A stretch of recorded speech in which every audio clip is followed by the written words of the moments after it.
The Magic City by E. Nesbit. Recording by Ruth Golding. Chapter 1. The Beginning. Philip Haldane and his sister lived in a little red-roofed house in a little red-roofed town. They had a little garden and a little balcony, and a little stable with a little pony in it, and a little cart for the pony to draw. A little canary hung in a little cage in the little bow window, and the neat little servant kept everything as bright and clean as a little new pin. Philip had no one but his sister, and she had no one but Philip. Their parents were dead, and Helen, who was 20 years older than Philip and was really his half-sister, was all the mother he had ever known. And he had never envied other boys their mothers, because Helen was so kind and clever and dear. She gave up almost all her time to him. She taught him all the lessons he learned. She played with him, inventing the most wonderful new games and adventures. So that every morning when Philip woke, he knew that he was waking to a new day of joyous and interesting happenings. And this went on till Philip was 10 years old, and he had no least shadow of a doubt that it would go on forever. The beginning of the change came one day when he and Helen had gone for a picnic to the wood where the waterfall was, and as they were driving back behind the stout old pony, who was so good and quiet that Philip was allowed to drive it. They were coming up the last lane before the turning where their house was, and Helen said, "Tomorrow we'll weed the aster bed and have tea in the garden." "Jolly," said Philip. And they turned the corner and came in sight of their white little garden gate. And a man was coming out of it. A man who was not one of the friends they both knew. He turned and came to meet them. Helen put her hand on the reins, a thing which she had always taught Philip was never done, and the pony stopped. The man, who was, as Philip put it to himself, tall and tweedy, came across in front of the pony's nose and stood close by the wheel on the side where Helen sat. She shook hands with him and said, "How do you do?" in quite the usual way. But after that they whispered. And Philip knew how rude it is to whisper, because Helen had often told him this. He heard one or two words, "at last," and "over now," and "this evening then." After that, Helen said, "This is my brother Philip," and the man shook hands with him, across Helen, another thing which Philip knew was not manners, and said, "I hope we shall be the best of friends." Pip said, "How do you do?" because that is the polite thing to say. But inside himself he said, "I don't want to be friends with you." Then the man took off his hat and walked away, and Philip and his sister went home. She seemed different somehow, and he was sent to bed a little earlier than usual. But he could not go to sleep for a long time, because he heard the front door bell ring, and afterwards a man's voice and Helen's going on and on in the little drawing-room under the room which was his bedroom. He went to sleep at last, and when he woke up in the morning it was raining, and the sky was grey and miserable. He lost his collar stud. He tore one of his stockings as he pulled it on. He pinched his finger in the door, and he dropped his tooth mug with water in it too, and the mug was broken and the water went into his boots. There are mornings, you know, when things happen like that. This was one of them. Then he went down to breakfast, which tasted not quite so nice as usual. He was late, of course. The bacon fat was growing grey with waiting for him, as Helen said in the cheerful voice that had always said all the things he liked best to hear. But Philip didn't smile. It did not seem the sort of morning for smiling. and the grey rain beat against the window. After breakfast, Helen said, "Tea in the garden is indefinitely postponed, and it's too wet for lessons." That was one of her charming ideas, that wet days should not be made worse by lessons. "What shall we do?" she said. "Shall we talk about the island? Shall I make another map of it, and put in all the gardens and fountains and swings?" The island was a favourite play. Somewhere in the warm seas where palm trees are and rainbow-coloured sands, the island was said to be, their own island, beautified by their fancy with everything they liked and wanted, and Philip was never tired of talking about it.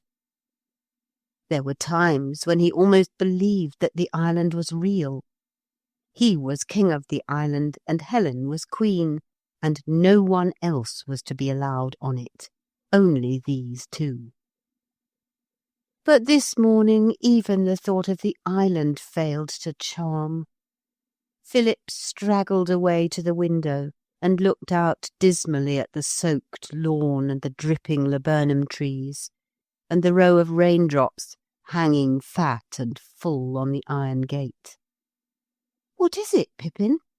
Helen asked. "Don't tell me you're going to have horrid measles, or red-hot scarlet fever, or noisy whooping cough." She came across and laid her hand on his forehead. "Why, you're quite hot, boy of my heart. Tell sister, what is it?" "You tell me," said Philip slowly. "Tell you what, Pip?"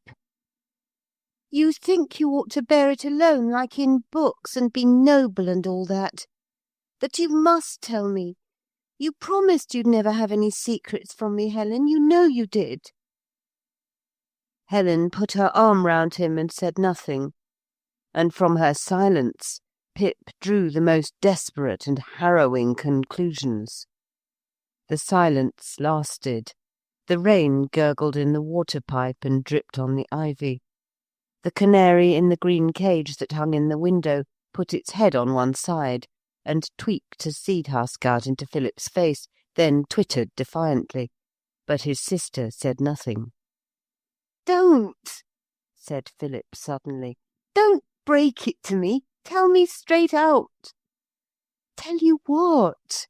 she said again. "What is it?" he said. "I know how these unforetold misfortunes happen. Someone always comes, and then it's broken to the family." "What is?" she asked. "The misfortune," said Philip breathlessly. "Oh, Helen, I'm not a baby. Do tell me. Have we lost our money in a burst bank, or is the landlord going to put bailiffs into our furniture, or are we going to be falsely accused about forgery or being burglars?" All the books Philip had ever read worked together in his mind to produce these melancholy suggestions. Helen laughed, and instantly felt a stiffening withdrawal of her brother from her arm. "No, no, my Pippin dear," she made haste to say. "Nothing horrid like that has happened." "Then what is it?" he asked, with a growing impatience that felt like a wolf gnawing inside him. "I didn't want to tell you all in a hurry like this," she said anxiously. "But don't you worry, my boy of boys. It's something that makes me very happy. I hope it will you too." He swung round in the circling of her arm and looked at her with sudden ecstasy. "Oh, Helen dear, I know. Someone has left you £100,000 a year, someone you once opened a railway carriage door for, and now I can have a pony of my very own to ride, can't I?" "Yes," said Helen slowly, "you can have a pony, but nobody's left me anything. Look here, my Pippin," she added very quickly, "don't ask any more questions. I'll tell you. When I was quite little like you, I had a dear friend I used to play with all day long. and when we grew up we were friends still. He lived quite near us, and then he married someone else, and then the someone died. And now he wants me to marry him, and he's got lots of horses and a beautiful house and park," she added. "And where shall I be?" he asked. "With me, of course, wherever I am." "It won't be just us two any more, though," said Philip. "And you said it should be, for ever and ever." "But I didn't know then, Pip dear. He's been wanting me so long." "Don't I want you?" said Pip to himself. "And he's got a little girl that you'll like so to play with," she went on. "Her name's Lucy, and she's just a year younger than you, and you'll be the greatest friends with her, and you'll both have ponies to ride, and—" "I hate her!" cried Philip very loud. "And I hate him, and I hate their beastly ponies, and I hate you!" And with these dreadful words he flung off her arm and rushed out of the room, banging the door after him on purpose. Well, she found him in the boot cupboard, among the gaiters and galoshes and cricket stumps and old rackets, and they kissed and cried and hugged each other, and he said he was sorry he had been naughty. But in his heart that was the only thing he was sorry for. He was sorry that he had made Helen unhappy. He still hated that man, and most of all he hated Lucy. He had to be polite to that man. His sister was very fond of that man, and this made Philip hate him still more, while at the same time it made him careful not to show how he hated him. Also it made him feel that hating that man was not quite fair to his sister, whom he loved. But there were no feelings of that kind to come in the way of the detestation he felt for Lucy.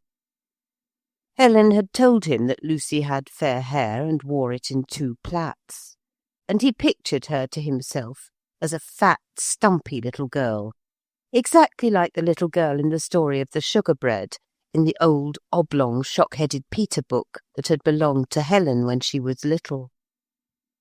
Helen was quite happy. She divided her love between the boy she loved and the man she was going to marry, and she believed that they were both as happy as she was. The man, whose name was Peter Graham, was happy enough. The boy, who was Philip, was amused, for she kept him so, but under the amusement he was miserable. And the wedding day came and went, and Philip travelled on a very hot afternoon by strange trains and a strange carriage to a strange house, where he was welcomed by a strange nurse and Lucy. "You won't mind going to stay at Peter's beautiful house without me, will you, dear?" Helen had asked. "Everyone will be kind to you, and you'll have Lucy to play with." And Philip said he didn't mind. What else could he say without being naughty and making Helen cry again? Lucy was not a bit like the sugar-bread child. She had fair hair, it is true, and it was plaited in 2 braids, but they were very long and straight. She herself was long and lean and had a freckled face and bright, jolly eyes. "I'm so glad you've come," she said, meeting him on the steps of the most beautiful house he had ever seen. "We can play all sort of things now that you can't play when you're only 1. I'm an only child," she added, with a sort of melancholy pride. Then she laughed. "Only rhymes with lonely, doesn't it?" she said. "I don't know," said Philip, with deliberate falseness, for he knew quite well. He said no more. Lucy tried 2 or 3 other beginnings of conversation, but Philip contradicted everything she said. "I'm afraid he's very, very stupid," she said to her nurse, an extremely trained nurse, who firmly agreed with her. And when her aunt came to see her next day, Lucy said that the little new boy was stupid, and disagreeable as well as stupid. And Philip confirmed this opinion of his behaviour to such a degree that the aunt, who was young and affectionate, had Lucy's clothes packed at once and carried her off for a few days' visit. So Philip and the nurse were left at the Grange. There was nobody else in the house but servants, and now Philip began to know what loneliness meant.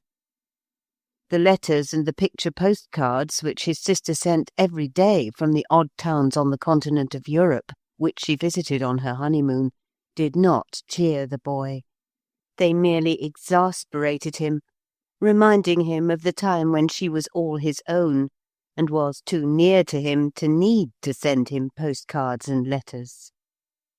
The extremely trained nurse, who wore a grey uniform and white cap and apron, disapproved of Philip to the depths of her well-disciplined nature. "Cantankerous little pig," she called him to herself. To the housekeeper she said, "He is an unusually difficult and disagreeable child. I should imagine that his education has been much neglected. He wants a tight hand." She did not use a tight hand to him, however. She treated him with an indifference more annoying than tyranny. He had immense liberty of a desolate, empty sort. The great house was his to go to and fro in, but he was not allowed to touch anything in it. The garden was his to wander through, but he must not pluck flowers or fruit. He had no lessons, it is true, but then he had no games either. There was a nursery, but he was not imprisoned in it, was not even encouraged to spend his time there. He was sent out for walks and alone, for the park was large and safe. And the nursery was the room of all that great house that attracted him most, for it was full of toys of the most fascinating kind. A rocking horse as big as a pony, the finest doll's house you ever saw, boxes of tea things, boxes of bricks, both the wooden and the terracotta sorts, puzzle maps, dominoes, chessmen, draughts, every kind of toy or game that you have ever had or ever wished to have. And Pip was not allowed to play with any of them. "You mustn't touch anything, if you please," the nurse said, with that icy politeness which goes with a uniform. "The toys are Miss Lucy's. No, I couldn't be responsible for giving you permission to play with them. No, I couldn't think of troubling Miss Lucy by writing to ask her if you may play with them. No, I couldn't take upon myself to give you Miss Lucy's address." For Philip's boredom and his desire had humbled him even to the asking for this. For 2 whole days he lived at the Grange, hating it and everyone in it. For the servants took their cue from the nurse, and the child felt that in the whole house he had not a friend. Somehow he had got the idea firmly in his head that this was a time when Helen was not to be bothered about anything.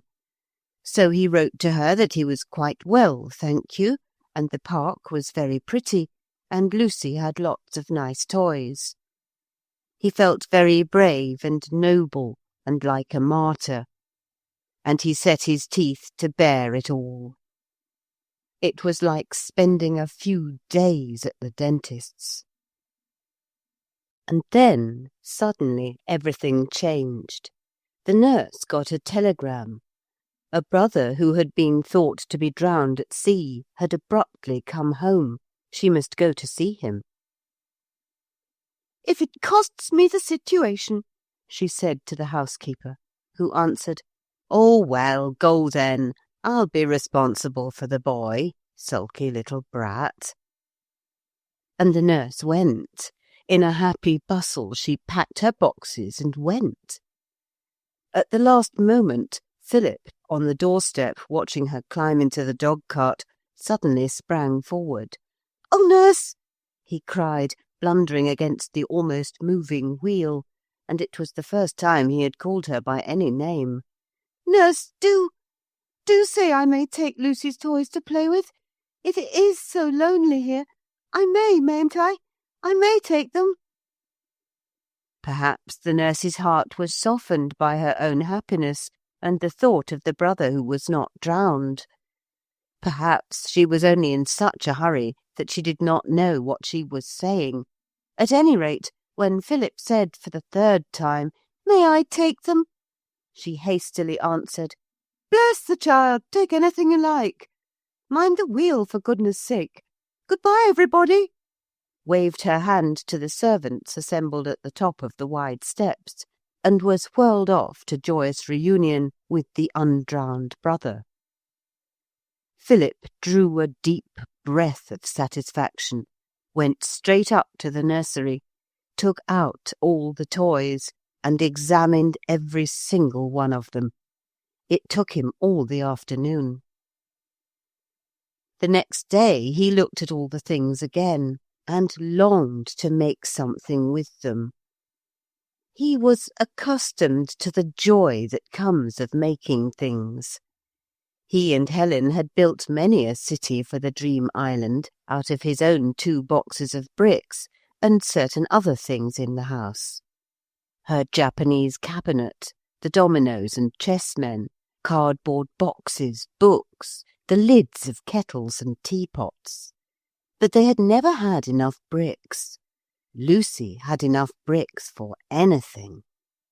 He began to build a city on the nursery table. But to build with bricks alone is poor work when you have been used to building with all sorts of other things. "It looks like a factory," said Philip discontentedly. He swept the building down and replaced the bricks in their different boxes. "There must be something downstairs that would come in useful," he told himself. And she did say, "Take what you like." By armfuls, 2 and 3 at a time, he carried down the boxes of bricks and the boxes of blocks, the draughts, the chessmen, and the box of dominoes. He took them into the long drawing-room where the crystal chandeliers were, and the chairs covered in brown holland, and the many long light windows, and the cabinets and tables covered with the most interesting things. He cleared a big writing table of such useless and unimportant objects as blotting pad, silver inkstand, and red-backed books, and there was a clear space for his city. He began to build. A bronze Egyptian god on a black and gold cabinet seemed to be looking at him from across the room. "All right," said Philip, "I'll build you a temple. You wait a bit." The bronze god waited, and the temple grew, and 2 silver candlesticks topped by chessmen served admirably as pillars for the portico. He made a journey to the nursery to fetch the Noah's Ark animals. The pair of elephants, each standing on a brick, flanked the entrance. It looked splendid, like an Assyrian temple in the pictures Helen had shown him. But the bricks, wherever he built with them alone, looked mean and like factories or workhouses. Bricks alone always do. Philip explored again. He found the library. He made several journeys. He brought up 27 volumes bound in white vellum with marbled boards, a set of Shakespeare, 10 volumes in green morocco. These made pillars and cloisters, dark, mysterious, and attractive. More Noah's Ark animals added an Egyptian-looking finish to the building. "Lor, ain't it pretty?" said the parlour-maid who came to call him to tea. "You are clever with your fingers, Master Philip, I will say that for you. But you'll catch it, taking all them things." "That grey nurse said I might," said Philip. "And it doesn't hurt things building with them. My sister and I always did it at home," he added, looking confidingly at the parlour-maid. She had praised his building, and it was the first time he had mentioned his sister to anyone in that house. "Well, it's as good as a peep show," said the parlour-maid. "It's just like them picture postcards my brother in India sends me. All them pillars and domes and things, and the animals too. I don't know how you fare to think of such things, that I don't." Praise is sweet. He slipped his hand into that of the parlour-maid as they went down the wide stairs to the hall, where tea awaited him, a very little tray on a very big dark table. "He's not half a bad child," said Susan at her tea in the servants' quarters. "That nurse frightened him out of his little wits with her prim ways, you may depend. He's civil enough if you speak him civil." "But Miss Lucy didn't frighten him, I suppose?" said the cook. "And look how he behaved to her." "Well, he's quiet enough anyhow. You don't hear a breath of him from morning till night," said the upper housemaid.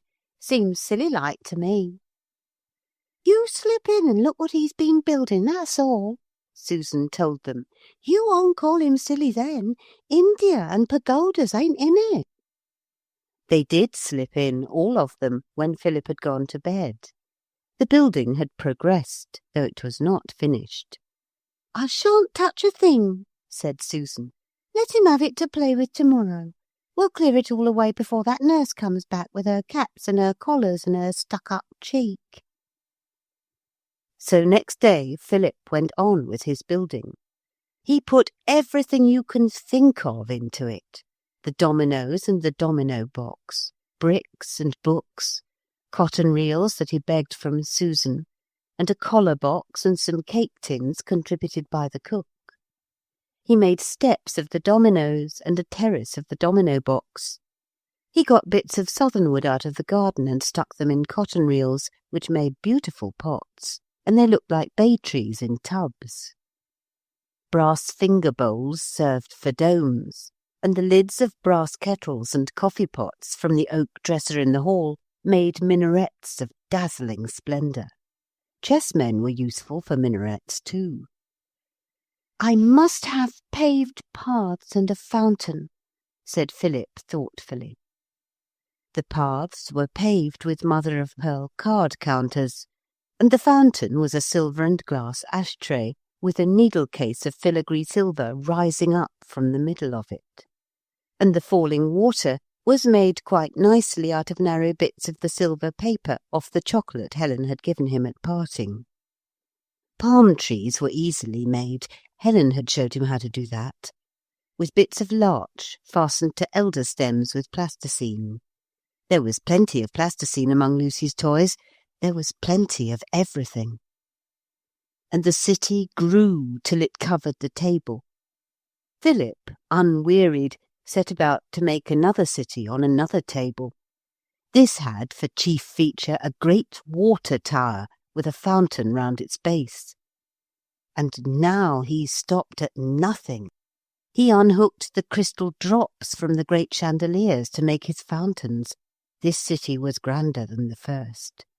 It had a grand tower made of a waste-paper basket, and an astrologer's tower that was a photograph enlarging machine. The cities were really very beautiful. I wish I could describe them thoroughly to you, but it would take pages and pages. Besides all the things I have told of alone, there were towers and turrets and grand staircases, pagodas and pavilions, canals made bright and water-like by strips of silver paper, and a lake with a boat on it. Philip put into his buildings all the things out of the doll's house that seemed suitable, the wooden things to eat and dishes, the leaden teacups and goblets. He peopled the place with dominoes and pawns. The handsome chessmen were used for minarets. He made forts and garrisoned them with lead soldiers. He worked hard and he worked cleverly, and as the cities grew in beauty and interestingness, he loved them more and more. He was happy now. There was no time to be unhappy in. I will keep it as it is till Helen comes. How she will love it, he said. The two cities were connected by a bridge, which was a yardstick he had found in the servants' sewing room and taken without hindrance, for by this time all the servants were his friends. Susan had been the first, that was all. He had just laid his bridge in place, and put Mr. and Mrs. Noah in the chief square to represent the inhabitants, and was standing rapt in admiration of his work, when a hard hand on each of his shoulders made him start and scream. It was the nurse. She had come back a day sooner than anyone expected her. The brother had brought home a wife, and she and the nurse had not liked each other, so she was very cross, and she took Philip by the shoulders and shook him, a thing which had never happened to him before. "You naughty, wicked boy," she said, still shaking. "But I haven't hurt anything. I'll put everything back," he said, trembling and very pale. "You'll not touch any of it again," said the nurse. "I'll see to that. I shall put everything away myself in the morning, taking what doesn't belong to you." "But you said I might take anything I liked," said Philip. "So if it's wrong, it's your fault." "You untruthful child!" cried the nurse, and hit him over the knuckles. Now, no one had ever hit Philip before. He grew paler than ever, but he did not cry, though his hands hurt rather badly, for she had snatched up the yardstick to hit him with, and it was hard and cornery. "You are a coward," said Philip, "and it is you who are untruthful and not me." "Hold your tongue," said the nurse, and whirled him off to bed. "You'll get no supper, so there," she said, angrily tucking him up. "I don't want any," said Philip, "and I have to forgive you before the sun goes down." "Forgive, indeed," said she, flouncing out. "When you get sorry, you'll know I've forgiven you," Philip called after her, which of course made her angrier than ever. Whether Philip cried when he was alone is not our business. Susan, who had watched the shaking and the hitting without daring to interfere, crept up later with milk and sponge cakes. She found him asleep, and she says his eyelashes were wet. When he awoke, he thought at first that it was morning, the room was so light. But presently he saw that it was not yellow sunlight, but white moonshine which made the beautiful brightness. He wondered at first why he felt so unhappy. Then he remembered how Helen had gone away, and how hateful the nurse had been. And now she would pull down the city, and Helen would never see it, and he would never be able to build such a beautiful one again. In the morning it would be gone, and he would not be able even to remember how it was built. The moonlight was very bright. "I wonder how my city looks by moonlight," he said. And then, all in a thrilling instant, he made up his mind to go down and see for himself how it did look. He slipped on his dressing gown, opened his door softly, and crept along the corridor and down the broad staircase, then along the gallery and into the drawing-room. It was very dark, but he felt his way to a window and undid the shutter, and there lay his city, flooded with moonlight, just as he had imagined it. He gazed on it for a moment in ecstasy, and then turned to shut the door. As he did so, he felt a slight strange giddiness, and stood a moment with his hand to his head. He turned and went again towards the city, and when he was close to it, He gave a little cry, hastily stifled, for fear someone should hear him and come down and send him to bed. He stood and gazed about him, bewildered and once more rather giddy, for the city had, in a quick blink of light, followed by darkness, disappeared. So had the drawing-room. So had the chair that stood close to the table. He could see mountainous shapes rising enormous heights in the distance, and the moonlight shone on the tops of them. But he himself seemed to be in a vast flat plain. There was the softness of long grass round his feet, but there were no trees, no houses, no hedges or fences to break the expanse of grass. It seemed darker in some parts than others, that was all. It reminded him of the illimitable prairie of which he had read in books of adventure. "I suppose I'm dreaming," said Philip, "though I don't see how I can have gone to sleep just while I was turning the door handle. However—" He stood still, expecting that something would happen. In dreams something always does happen, if it's only that the dream comes to an end. But nothing happened now. Philip just stood there quite quietly and felt the warm, soft grass round his ankles. Then, as his eyes became used to the darkness of the plain, he saw, some way off, a very steep bridge, leading up to a dark height, on whose summit the moon shone whitely. He walked towards it, and as he approached, he saw that it was less like a bridge than a sort of ladder, and that it rose to a giddy height above him. It seemed to rest on a rock far up against dark sky, and the inside of the rock seemed hollowed out in one vast dark cave. And now he was close to the foot of the ladder. It had no rungs, but narrow ledges made hold for feet and hands. Philip remembered Jack and the Beanstalk, and looked up longingly, but the ladder was a very, very long one. On the other hand, it was the only thing that seemed to lead anywhere, and he had had enough of standing lonely in the grassy prairie, where he seemed to have been for a very long time indeed. So he put his hands and feet to the ladder and began to go up. It was a very long climb. There were 308 steps, for he counted them. And the steps were only on one side of the ladder, so he had to be extremely careful.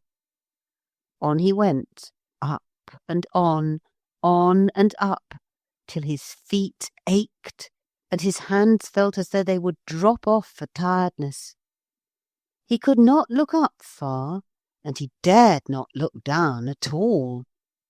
There was nothing for it but to climb and climb and climb, and at last he saw the ground on which the ladder rested, a terrace hewn in regular lines, and as it seemed hewn from the solid rock. His head was level with the ground, now his hands, now his feet. He leapt sideways from the ladder and threw himself face down on the ground, which was cold and smooth like marble. There he lay, drawing deep breaths of weariness and relief. There was a great silence all about, which rested and soothed, and presently he rose and looked around him. He was close to an archway with very thick pillars, and he went towards it and peeped cautiously in. It seemed to be a great gate leading to an open space, and beyond it he could see dim piles that looked like churches and houses. But all was deserted. The moonlight and he had the place, whatever it was, to themselves. "I suppose everyone's in bed," said Philip. and stood there trembling a little, but very curious and interested, in the black shadow of the strange arch. Chapter 2. Deliverer or Destroyer. Philip stood in the shadow of the dark arch and looked out. He saw before him a great square surrounded by tall, irregular buildings. In the middle was a fountain, whose waters, silver in the moonlight, rose and fell with gentle plashing sound. A tall tree close to the archway cast the shadow of its trunk across the path, a broad black bar. He listened, listened, listened, but there was nothing to listen to, except the deep night silence and the changing soft sound the fountain made. His eyes, growing accustomed to the dimness, showed him that he was under a heavy domed roof, supported on large square pillars. To the right and left stood dark doors, shut fast. "I will explore these doors by daylight," he said. He did not feel exactly frightened, but he did not feel exactly brave either. But he wished and intended to be brave, so he said, "I will explore these doors. At least, I think I will," he added, for one must not only be brave, but truthful. And then suddenly he felt very sleepy. He leaned against the wall, and presently it seemed that sitting down would be less trouble, and then that lying down would be more truly comfortable. A bell from very, very far away sounded the hour, 12.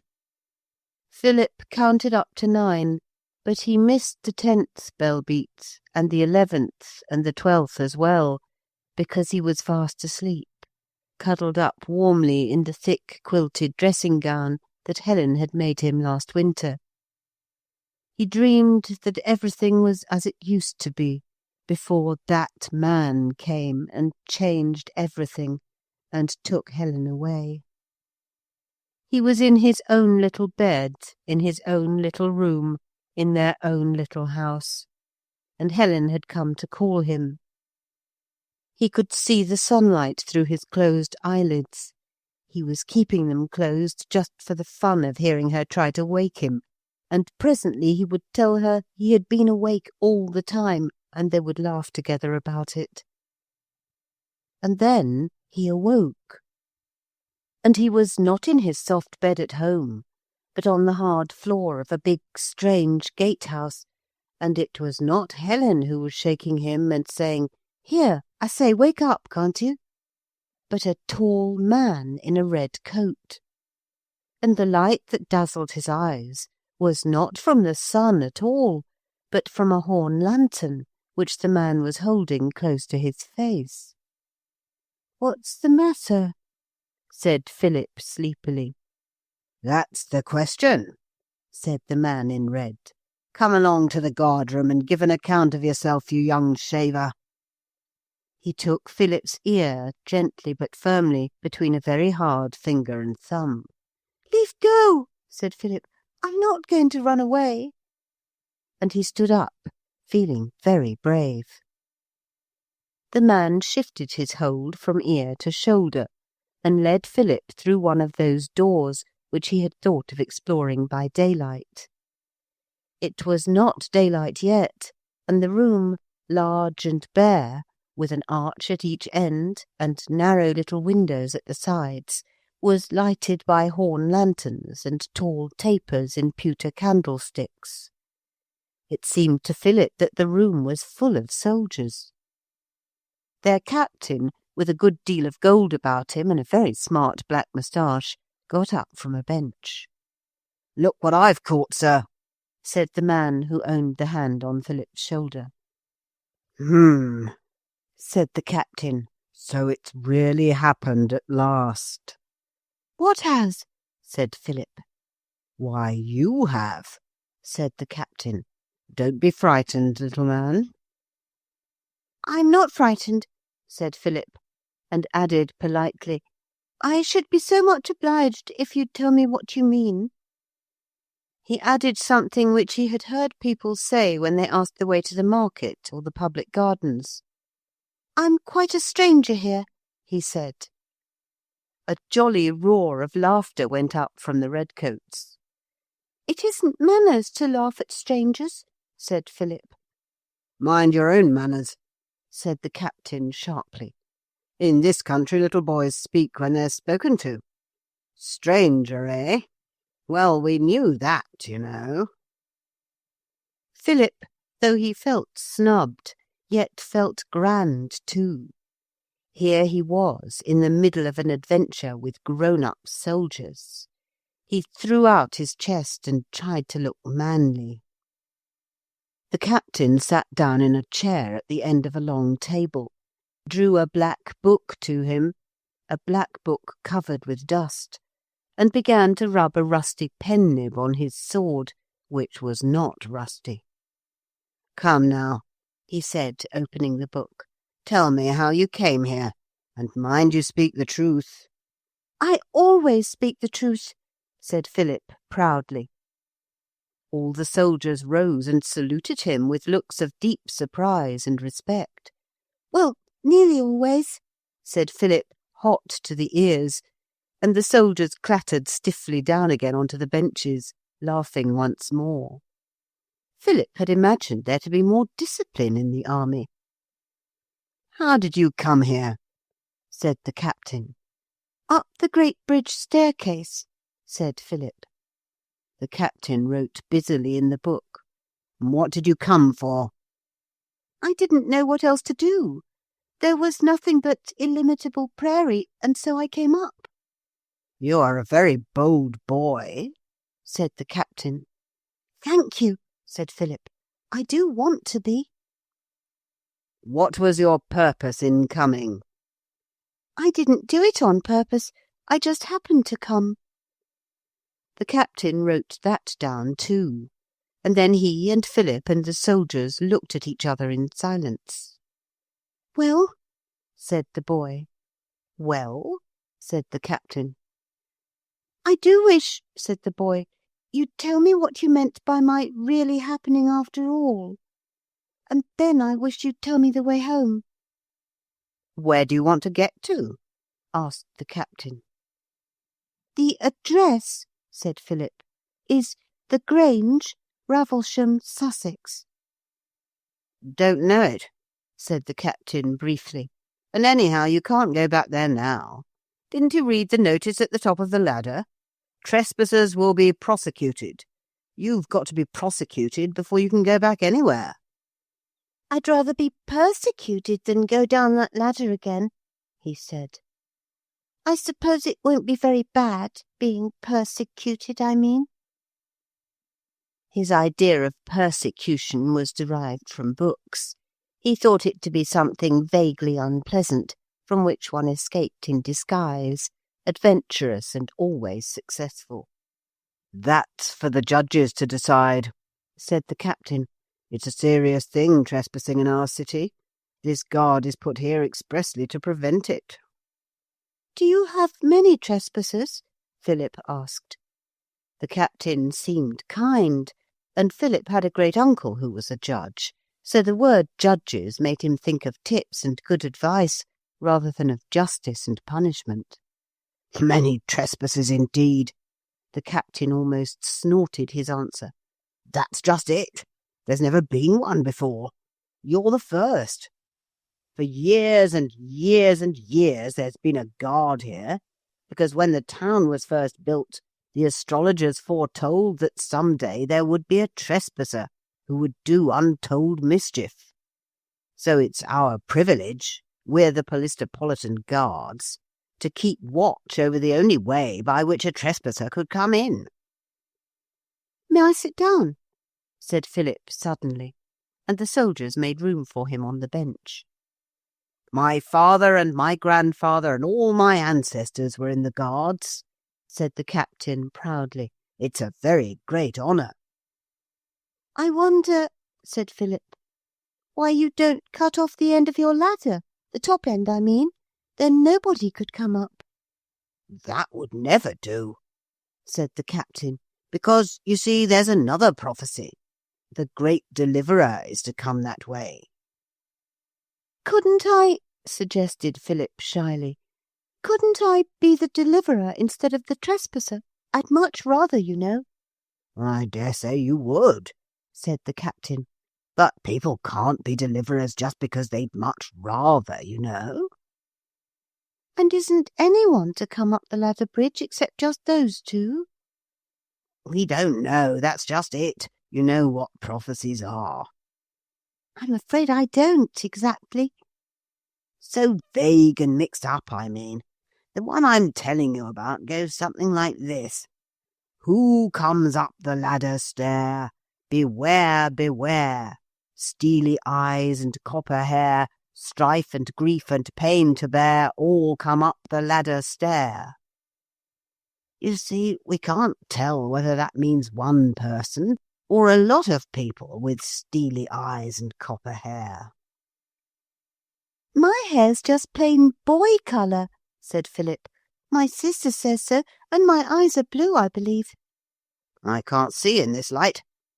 The captain leaned his elbows on the table and looked earnestly in the boy's eyes.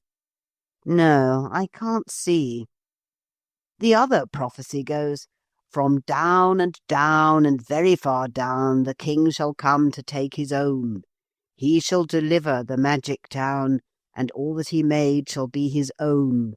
Beware, take care, beware, prepare, the king shall come by the ladder stair." "How jolly," said Philip. "I love poetry. Do you know any more?" "There are heaps of prophecies, of course," said the captain.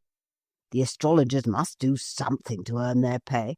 There's rather a nice one. Every night when the bright stars blink, the guards shall turn out and have a drink as the clock strikes 2. And every night when no stars are seen, the guards shall drink in their own canteen when the clock strikes 2. Tonight there aren't any stars, so we have the drink served here. It's less trouble than going across the square to the canteen, and the principle's the same. Principle is the great thing with a prophecy, my boy."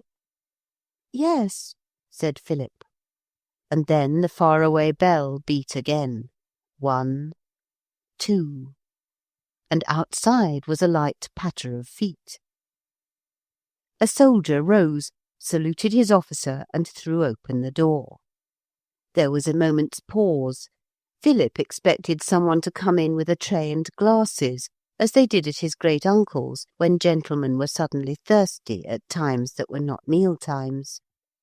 But instead, after a moment's pause, a dozen greyhounds stepped daintily in on their padded, cat-like feet, and round the neck of each dog was slung a roundish thing that looked like one of the little barrels which St. Bernard dogs wear round their necks in the pictures.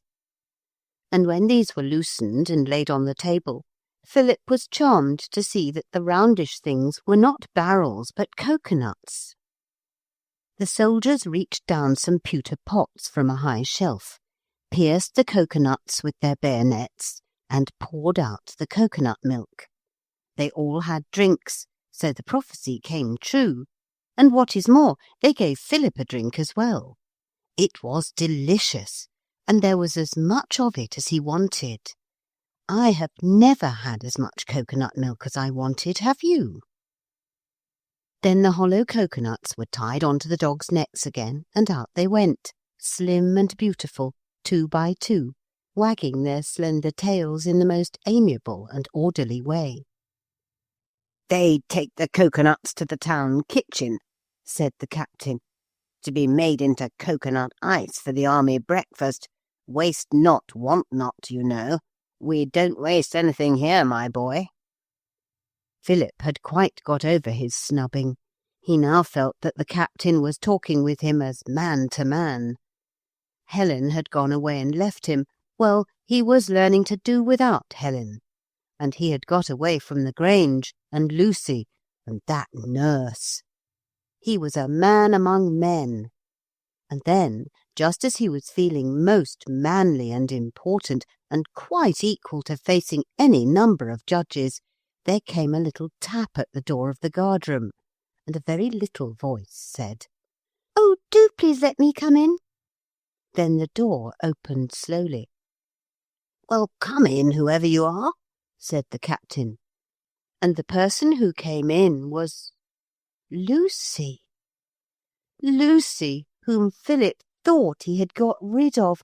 Lucy, who stood for the new hateful life to which Helen had left him. Lucy in her serge skirt and jersey, with her little sleek fair pigtails, and that anxious "I wish we could be friends" smile of hers. Philip was furious. It was too bad. "And who is this?" the captain was saying kindly. "It's me, it's Lucy," she said. "I came up with him." She pointed to Philip. "No manners," thought Philip in bitterness. "No, you didn't," he said shortly. "I did. I was close behind you when you were climbing the ladder bridge, and I've been waiting alone ever since, when you were asleep and all. I knew he'd be cross when he knew I'd come," she explained to the soldiers. "I'm not cross," said Philip, very crossly indeed. But the captain signed to him to be silent. Then Lucy was questioned, and her answers written in the book, and when that was done, the captain said, "So, this little girl is a friend of yours?" "No, she isn't," said Philip violently. "She's not my friend, and she never will be. I've seen her, that's all, and I don't want to see her again." "You are unkind," said Lucy. And then there was a grave silence, most unpleasant to Philip. The soldiers, he perceived, now looked coldly at him. It was all Lucy's fault. What did she want to come shoving in for, spoiling everything? Anyone but a girl would have known that a guardroom wasn't the right place for a girl. He frowned and said nothing. Lucy had snuggled up against the captain's knee, and he was stroking her hair. "Poor little woman," he said. "You must go to sleep now, so as to be rested before you go to the Hall of Justice in the morning." They made Lucy a bed of soldiers' cloaks laid on a bench, and bearskins are the best of pillows. Philip had a soldier's cloak and a bench and a bearskin too, but what was the good? Everything was spoiled. If Lucy had not come, the guardroom as a sleeping place would have been almost as good as a tented field. But she had come, and the guardroom was no better now than any old night nursery. And how had she known? How had she come? How had she made her way to that illimitable prairie where he had found the mysterious beginning of the ladder bridge? He went to sleep a bunched-up lump of prickly discontent and suppressed fury. When he woke, it was bright daylight, and a soldier was saying, "Wake up, trespassers, breakfast." How jolly, thought Philip, to be having military breakfast. Then he remembered Lucy, and hated her being there, and felt once more that she had spoiled everything. I should not myself care for a breakfast of coconut ice, peppermint creams, apples, bread and butter, and sweet milk. But the soldiers seemed to enjoy it, and it would have exactly suited Philip if he had not seen that Lucy was enjoying it too. "I do hate greedy girls," he told himself. For he was now in that state of black rage when you hate everything the person you are angry with does, or says, or is. And now it was time to start for the Hall of Justice. The guard formed outside, and Philip noticed that each soldier stood on a sort of green mat. When the order to march was given, each soldier quickly and expertly rolled up his green mat and put it under his arm. And whenever they stopped, because of the crowd, Each soldier unrolled his green mat and stood on it till it was time to go on again. And they had to stop several times, for the crowd was very thick in the great squares and in the narrow streets of the city. It was a wonderful crowd. There were men and women and children in every sort of dress. Italian, Spanish, Russian, French peasants in blue blouses and wooden shoes. Workmen in the dress English working people wore 100 years ago. Norwegians, Swedes, Swiss, Turks, Greeks, Indians, Arabians, Chinese, Japanese, besides Red Indians in dresses of skins, and Scots in kilts and sporrans. Philip did not know what nation most of the dresses belonged to. To him it was a brilliant patchwork of gold and gay colours. It reminded him of the fancy dress party he had once been to with Helen, when he wore a Pierrot's dress and felt very silly in it. He noticed that not a single boy in all that crowd was dressed as he was, in what he thought was the only correct dress for boys. Lucy walked beside him. Once, just after they started, she said, "Aren't you frightened, Philip?" And he would not answer, though he longed to say, "Of course not. It's only girls who are afraid." But he thought it would be more disagreeable to say nothing, so he said it. When they got to the Hall of Justice, she caught hold of his hand and said, "Oh!" very loud and sudden. "Doesn't it remind you of anything?" she asked. Philip pulled his hand away and said, "No," before he remembered that he had decided not to speak to her. And the no was quite untrue, for the building did remind him of something, though he couldn't have told you what. The prisoners and their guard passed through a great arch between magnificent silver pillars and along a vast corridor lined with soldiers who all saluted. "Do all sorts of soldiers salute you?" he asked the captain, "or only just your own ones?" "It's you they're saluting," the captain said. "Our laws tell us to salute all prisoners out of respect for their misfortunes." The judge sat on a high bronze throne, with colossal bronze dragons on each side of it, and wide shallow steps of ivory, black and white. 2 attendants spread a round mat on the top of the steps in front of the judge. A yellow mat it was, and very thick, and he stood up and saluted the prisoners. "Because of your misfortunes," the captain whispered. The judge wore a bright yellow robe with a green girdle, and he had no wig, but a very odd-shaped hat, which he kept on all the time. The trial did not last long, and the captain said very little, and the judge still less, while the prisoners were not allowed to speak at all. The judge looked up something in a book and consulted in a low voice with the Crown lawyer and a sour-faced person in black.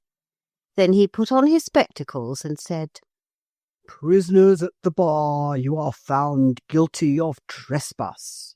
The punishment is death, if the judge does not like the prisoners. If he does not dislike them, it is imprisonment for life, or until the judge has had time to think it over. Remove the prisoners." "Oh, don't!" cried Philip, almost weeping. "I thought you weren't afraid," whispered Lucy. "Silence in court," said the judge. Then Philip and Lucy were removed. They were marched by streets quite different from those they had come by, and at last, in the corner of a square, they came to a large house that was quite black. "Here we are," said the captain kindly. "Goodbye. Better luck next time." The jailer, a gentleman in black velvet with a ruff and a pointed beard, came out and welcomed them cordially. "How do you do, my dears?" he said. "I hope you'll be comfortable here.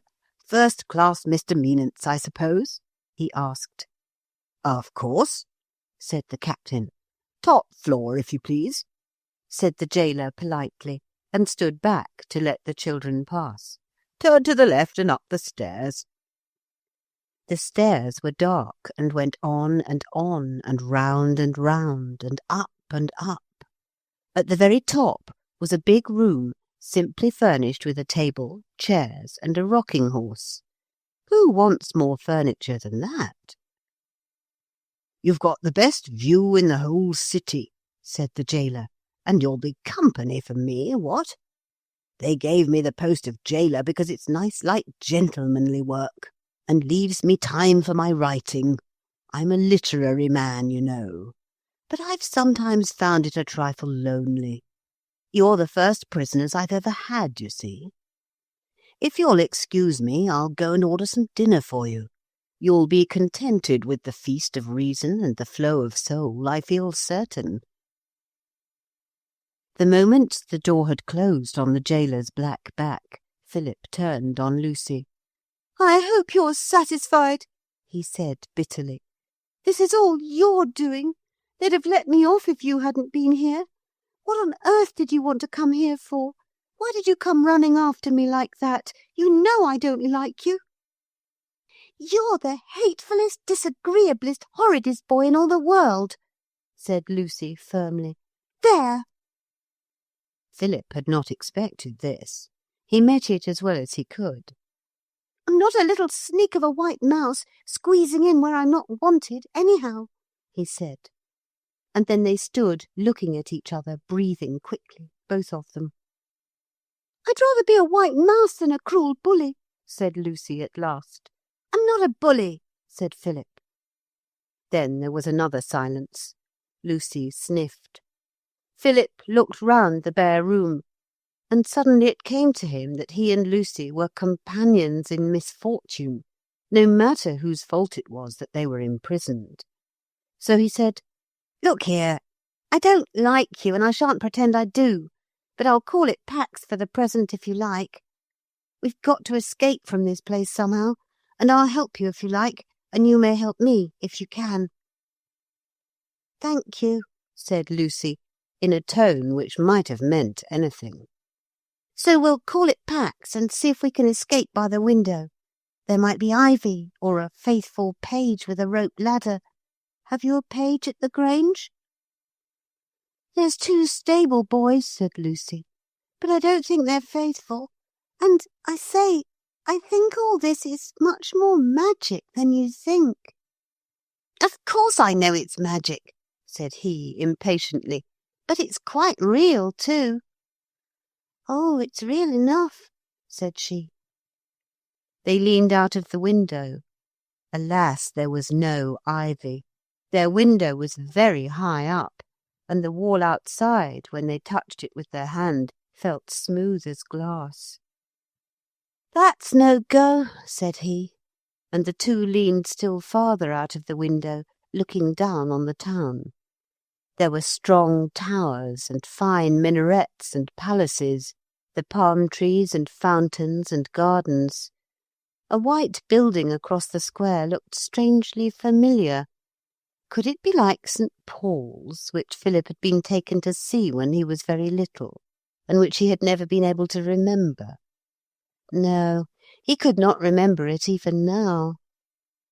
The 2 prisoners looked out in a long silence. Far below lay the city, its trees softly waving in the breeze, flowers shining in a bright, many-coloured patchwork. The canals that intersected the big squares gleamed in the sunlight, and crossing and recrossing the squares and streets were the people of the town, coming and going about their business. "Look here," said Lucy suddenly. "Do you mean to say you don't know?" "Know what?" he asked impatiently. "Where we are, what it is. Don't you?" "No, no more do you." "Haven't you seen it all before?" "No, of course I haven't. No more have you." "All right. I have seen it before, though," said Lucy, "and so have you. But I shan't tell you what it is unless you'll be nice to me." Her tone was a little sad, but quite firm. I am nice to you. I told you it was Pax, said Philip. Tell me what you think it is. I don't mean that sort of grandish, standoffish Pax, but real Pax. Oh, don't be so horrid, Philip. I'm dying to tell you, but I won't if you go on being like you are. I'm all right, said Philip. Out with it. No, you've got to say it's Pax, and I will stand by you till we get out of this, and I'll always act like a noble friend to you, and I'll try my best to like you. Of course, if you can't like me, you can't, but you ought to try. Say it after me, won't you? Her tone was so kind and persuading that he found himself saying after her, I, Philip, agree to try and like you, Lucy, and to stand by you till we're out of this, and always to act the part of a noble friend to you. And it's real, Pax. Shake hands. Now then, said he, when they had shaken hands, and Lucy uttered these words. Don't you see? It's your own city that we're in. Your own city that you built on the tables in the drawing room. It's all got big by magic so that we could get in. Look. She pointed out at the window. See that great golden dome? That's one of the brass finger bowls. And that white building's my old model of St. Paul's. And there's Buckingham Palace over there with the carved squirrel on the top, and the chessmen, and the blue and white china pepper pots. And the building we're in is the black Japanese cabinet. Philip looked, and he saw that what she said was true. It was his city.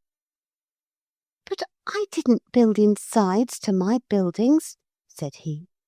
And when did you see what I built anyway?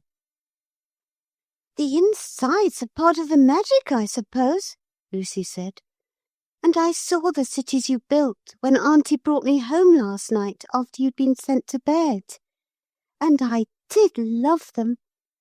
And oh, Philip, I'm so glad it's Pax, because I do think you're so frightfully clever, and Auntie thought so too, building those beautiful things. And I knew Nurse was going to pull it all down. I begged her not to, but she was adamant. And so I got up and dressed and came down to have another look by moonlight. And one or two of the bricks and chessmen had fallen down. I expect Nurse knocked them down, so I built them up again as well as I could. And I was loving it all like anything. And then the door opened and I hid under the table and you came in. Then you were there. Did you notice how the magic began? No, but it all changed to grass. And then I saw you a long way off going up a ladder. And so I went after you, but I didn't let you see me. I knew you'd be so cross. And then I looked in at the guardroom door, and I did so want some of the coconut milk. When did you find out it was my city? I thought the soldiers looked like my lead ones somehow, but I wasn't sure till I saw the judge. Why, he's dressed old Noah out of the ark. So he is, cried Philip. How wonderful! How perfectly wonderful! I wish we weren't prisoners. Wouldn't it be jolly to go all over it, into all the buildings, to see what the insides of them have turned into? And all the other people, I didn't put them in. That's more magic, I expect, but, oh, we shall find it all out in time. She clapped her hands, and on the instant the door opened and the jailer appeared. A visitor for you, he said, and stood aside to let someone else come in, someone tall and thin, with a black hooded cloak and a black half-mask, such as people wear at carnival time. When the jailer had shut the door and gone away, the tall figure took off its mask and let fall its cloak, showing to the surprised but recognizing eyes of the children the well-known shape of Mr. Noah, the judge. How do you do? He said. This is a little unofficial visit. I hope I haven't come at an inconvenient time. "We're very glad," said Lucy, "because you can tell us—" "I won't answer questions," said Mr. Noah, sitting down stiffly on his yellow mat. "But I will tell you something. We don't know who you are, but I myself think that you may be the deliverer."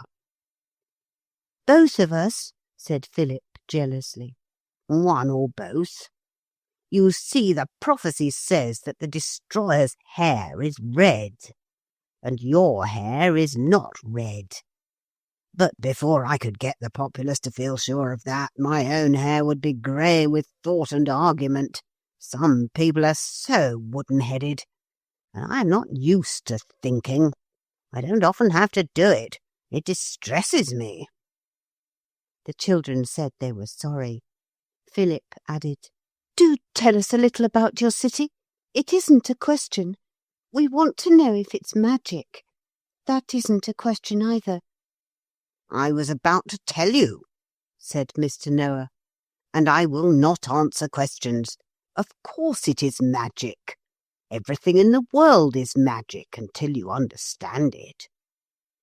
And as to the city, I will just tell you a little of our history. Many thousand years ago, all the cities of our country were built by a great and powerful giant who brought the materials from far and wide. The place was peopled partly by persons of his choice, and partly by a sort of self-acting magic, rather difficult to explain. As soon as the cities were built and the inhabitants placed here, the life of the city began, and it was, to those who lived it, as though it had always been. The artisans toiled, the musicians played, and the poets sang. The astrologers, finding themselves in a tall tower, evidently designed for such a purpose, began to observe the stars and to prophesy." "I know that part," said Philip. "Very well," said the judge. "Then you know quite enough. Now I want to ask a little favour of you both. Would you mind escaping?" "If only we could," Lucy sighed. "The strain on my nerves is too much," said Mr. Noah feelingly. "Escape, my dear children, to please me, a very old man in indifferent health and poor spirits." "But how—" "Oh, you just walk out. You, my boy, can disguise yourself in your dressing gown, which I see has been placed on yonder chair, and I will leave my cloak for you, little girl." They both said, "Thank you," and Lucy added, "But how?" "Through the door," said the judge. "There is a rule about putting prisoners on their honour not to escape, but there have not been any prisoners for so long that I don't suppose they put you on honour. No? You can just walk out of the door. There are many charitable persons in the city who will help to conceal you. The front door key turns easily, and I myself will oil it as I go out. Goodbye. Thank you so much for falling in with my little idea. Accept an old man's blessing. Only don't tell the jailer. He would never forgive me." He got off his mat, rolled it up, and went. "Well," said Lucy. "Well," said Philip. "I suppose we go," he said.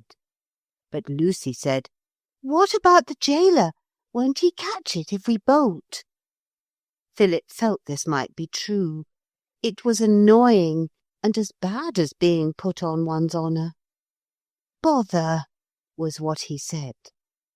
And then the jailer came in. He looked pale and worried. "I am so awfully sorry," he began. "I thought I should enjoy having you here, but my nerves are all anyhow. The very sound of your voices, I can't write a line. My brain reels. I wonder whether you'd be good enough to do a little thing for me. Would you mind escaping?" "But won't you get into trouble?" "Nothing could be worse than this," said the jailer with feeling. "I had no idea that children's voices were so penetrating. Go, go, I implore you to escape. Only don't tell the judge. I'm sure he would never forgive me." After that, what prisoner would not immediately have escaped? The two children only waited till the sound of the jailer's keys had died away on the stairs to open their door, run down the many steps, and slip out of the prison gate. They walked a little way in silence. There were plenty of people about, but no one seemed to notice them. "Which way shall we go?" Lucy asked. "I wish we'd asked him where the Charitables live." "I think," Philip began, but Lucy was not destined to know what he thought. There was a sudden shout, a clattering of horses' hoofs, and all the faces in the square turned their way. "They've seen us!" cried Philip. "Run, run, run!" He himself ran, and he ran toward the gatehouse that stood at the top of the ladder stairs by which they had come up, and behind him came the shouting and clatter of hot pursuit. The captain stood in the gateway alone, and just as Philip reached the gate, the captain turned into the guard-room and pretended not to see anything. Philip had never run so far or so fast. His breath came in deep sobs, but he reached the ladder and began quickly to go down. It was easier than going up. He was nearly at the bottom when the whole ladder bridge leapt wildly into the air, and he fell from it and rolled in the thick grass of that illimitable prairie. All about him the air was filled with great sounds, like the noise of the earthquakes that destroy beautiful big palaces and factories which are big but not beautiful. It was deafening. It was endless. It was unbearable. Yet he had to bear that and more, and now he felt a curious, swelling sensation in his hands, then in his head, then all over. It was extremely painful. He rolled over in his agony and saw the foot of an enormous giant quite close to him. The foot had a large, flat, ugly shoe, and seemed to come out of grey, low-hanging, swaying curtains. There was a gigantic column, too, black against the grey. The ladder bridge, cast down, lay on the ground not far from him. Pain and fear overcame Philip, and he ceased to hear or feel or know anything. When he recovered consciousness, he found himself under the table in the drawing-room. The swelling feeling was over, and he did not seem to be more than his proper size. He could see the flat feet of the nurse and the lower part of her grey skirt, and a rattling and rumbling on the table above told him that she was doing as she had said she would, and destroying his city. He saw also a black column which was the leg of the table. Every now and then the nurse walked away to put back into its proper place something he had used in the building, and once she stood on a chair, and he heard the tinkling of the lustre drops as she hooked them into their places on the chandelier. "If I lie very still," said he, "perhaps she won't see me. But I do wonder how I got here, and what a dream to tell Helen about." He lay very still. The nurse did not see him, and when she had gone to her breakfast, Philip crawled out. Yes, the city was gone. Not a trace of it. The very tables were back in their proper places. Philip went back to his proper place, which of course was bed. "What a splendid dream," he said, as he cuddled down between the sheets. "And now it's all over." Of course, he was quite wrong. Chapter 3. Lost. Philip went to sleep and dreamed that he was at home again, and that Helen had come to his bedside to call him, leading a white pony that was to be his very own. It was a pony that looked clever enough for anything, and he was not surprised when it shook hands with him.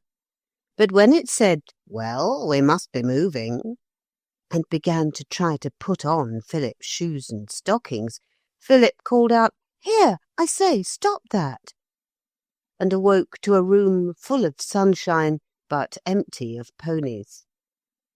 "Oh, well," said Philip, "I suppose I'd better get up." He looked at his new silver watch, one of Helen's parting presents, and saw that it marked 10 o'clock. "I say, you know," said he to the watch, "you can't be right." And he shook it to encourage it to think over the matter, but the watch still said 10, quite plainly and unmistakably. Now, the Grange breakfast time was at 8, and Philip was certain he had not been called. "This is jolly rum," he remarked. "It must be the watch. Perhaps it's stopped." But it hadn't stopped. Therefore it must be 2 hours past breakfast time. The moment he had thought this, he became extremely hungry. He got out of bed as soon as he knew exactly how hungry he was. There was no one about, so he made his way to the bathroom and spent a happy hour with the hot water and the cold water, and the brown Windsor soap, and the shaving soap, and the nail brush, and the flesh brush, and the loofahs, and the shower bath, and the 3 sponges. He had not so far been able thoroughly to investigate and enjoy all these things. But now there was no one to interfere, and he enjoyed himself to that degree that he quite forgot to wonder why he hadn't been called. He thought of a piece of poetry that Helen had made for him about the bath, and when he had done playing, he lay on his back in water that was very hot indeed, trying to remember the poetry. The water was very nearly cold by the time he had remembered the poetry. It was called Dreams of a Giant Life, and this was it. Dreams of a Giant Life. What was I once in ages long ago? I look back and I see myself. We grow so changed through changing years, I hardly see how that which I look back on could be me. Never mind grammar. Glorious and splendid, giant-like I stood on a white cliff, topped by a darkling wood. Below me, placid, bright and sparkling, lay the equal waters of a lovely bay. White cliffs surrounded it, and calm and fair it lay asleep in warm and silent air. I stood alone, naked and strong, upright, my limbs gleamed in the clear, pure, golden light.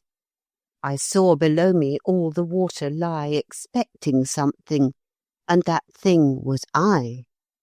This is correct grammar, but never mind. I leaned, I plunged, the waves splashed over me. I lay a giant in a little sea. White cliffs all round, wood-crowned, and as I lay, I saw the glories of the dying day.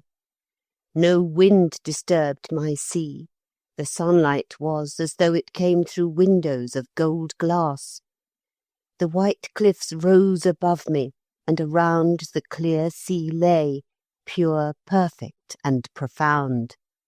And I was master of the cliffs, the sea, and the gold lights that brightened over me. Far miles away my giant feet showed plain, rising like rocks out of the quiet main. On them a lighthouse could be built to show wayfaring ships the way they must not go. I was the master of that cliff-girt sea. I splashed my hands, the waves went over me, and in the dimples of my body lay little rock pools where small sea beasts might play. I found a boat, its deck was perforate. I launched it, and it dared the storms of fate. Its woolen sails stood out against the sky, supported by a mast of ivory. Another boat rode proudly to my hand. Upon its deck 1,000 spears did stand. I launched it, and it sped full fierce and fast against the boat that had the ivory mast and woolen sail and perforated deck. The two went down in one stupendous wreck. Beneath the waves I chased with joyous hand upon the bed of an imagined sand the slippery brown sea mouse that still escaped where the deep cave beneath my knee was shaped, caught it at last and caged it into rest upon the shallows of my submerged breast. Then as I lay, wrapped as in some kind arm by the sweet world of waters, soft and warm, a great voice cried from some far unseen shore, and I was not a giant any more. Come out, cried out the voice of power. You've been in for a quarter of an hour. The water's cold. Come, Master Pip, your head's all wet, and it is time you were in bed. I rose all dripping from the magic sea, and left the ships that had been slaves to me, the soap dish with its perforated deck, the nail brush that had rushed to loss and wreck, the flannel sail, the toothbrush that was mast, the sleek soap mouse, I left them all at last. I went out of that magic sea and cried, because the time came when I must be dried, and leave the splendour of a giant's joy, and go to bed, a little well-washed boy. When he had quite remembered the poetry, he had another shower bath, and then, when he had enjoyed the hot, rough towels out of the hot cupboard, he went back to his room to dress.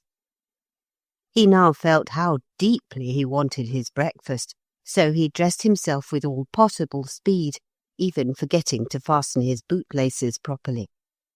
He was in such a hurry that he dropped his collar stud, and it was as he stooped to pick it up that he remembered his dream. Do you know, that was really the first time he had thought of it. The dream, that indeed would be something to think about. Breakfast was the really important thing. He went down very hungry indeed. I shall ask for my breakfast directly I get down, he said. I shall ask the first person I meet. And he met no one. There was no one on the stairs, or in the hall, or in the dining room, or in the drawing room. The library and billiard room were empty of living people, and the door of the nursery was locked. So then Philip made his way into the regions beyond the baize door, where the servants' quarters were. And there was no one in the kitchen, or in the servants' hall, or in the butler's pantry, or in the scullery, or the wash-house, or the larder. In all that big house, and it was much bigger than it looked from the front, because of the long wings that ran out on each side of its back, in all that big house there was no one but Philip. He felt certain of this before he ran upstairs and looked in all the bedrooms, and in the little picture gallery and the music room, and then in the servants' bedrooms and the very attics. There were interesting things in those attics, but Philip only remembered that afterwards. Now he tore down the stairs 3 at a time. All the room doors were open as he had left them, and somehow those open doors frightened him more than anything else. He ran along the corridors, down more stairs, past more open doors, and out through the back kitchen, along the moss-grown walk by the brick wall, and so round by the 3 yew trees and the mounting block to the stable yard. And there was no one there, neither coachman nor groom nor stable boys, and there was no one in the stables or the coach-house or the harness-room or the loft. Philip felt that he could not go back into the house. Something terrible must have happened. Was it possible that anyone could want the Grange servants enough to kidnap them? Philip thought of the nurse and felt that, at least as far as she was concerned, it was not possible. Or perhaps it was magic, a sort of sleeping beauty happening, only everyone had vanished instead of just being put to sleep for 100 years. He was alone in the middle of the stable yard when the thought came to him. Perhaps they're only made invisible. Perhaps they're all here and watching me and making fun of me. He stood still to think this. It was not a pleasant thought. Suddenly he straightened his little back and threw back his head. "They shan't see I'm frightened anyway," he told himself. And then he remembered the larder. "I haven't had any breakfast," he explained aloud, so as to be plainly heard by any invisible people who might be about. "I ought to have my breakfast. If nobody gives it to me, I shall take my breakfast." He waited for an answer, but none came. It was very quiet in the stable yard. Only the rattle of a halter ring against a manger, the sound of a hoof on stable stones, the cooing of pigeons, and the rustle of straw in the loose box broke the silence. "Very well," said Philip. "I don't know what you think I ought to have for breakfast, so I shall take what I think." He drew a long breath, trying to draw courage in with it, threw back his shoulders more soldierly than ever, and marched in through the back door and straight to the larder. Then he took what he thought he ought to have for breakfast. This is what he thought: 1 cherry pie, 2 custards in cups, 1 cold sausage, 2 pieces of cold toast, 1 piece of cheese, 2 lemon cheesecakes, 1 small jam tart, there was only 1 left, butter 1 pat. "What jolly things the servants have to eat," he said. "I never knew. I thought that nothing but mutton and rice grew here." He put all the food on a silver tray and carried it out onto the terrace which lies between the 2 wings at the back of the house. Then he went back for milk, but there was none to be seen, so he got a white jug full of water. The spoons he couldn't find, but he found a carving fork and a fish slice. Did you ever try to eat cherry pie with a fish slice?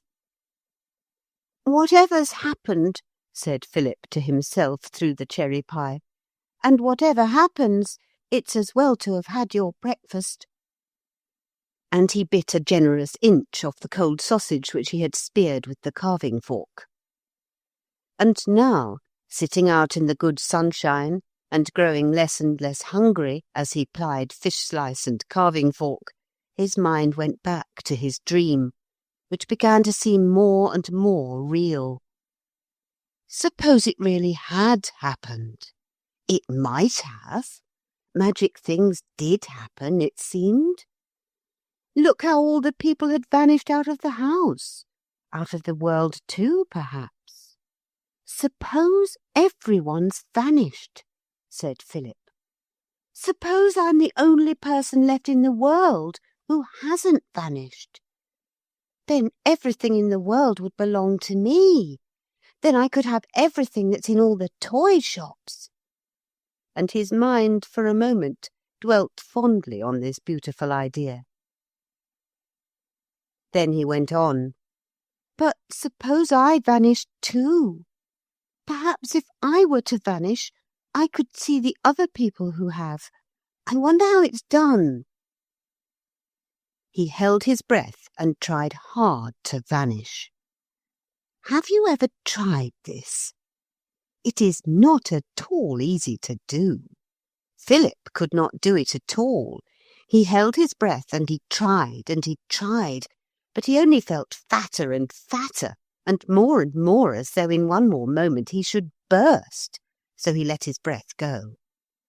"No," he said, looking at his hands. "I'm not any more invisible than I was before. Not so much, I think," he added thoughtfully, looking at what was left of the cherry pie. "But that dream—" He plunged deep in the remembrance of it that was to him like swimming in the waters of a fairy lake.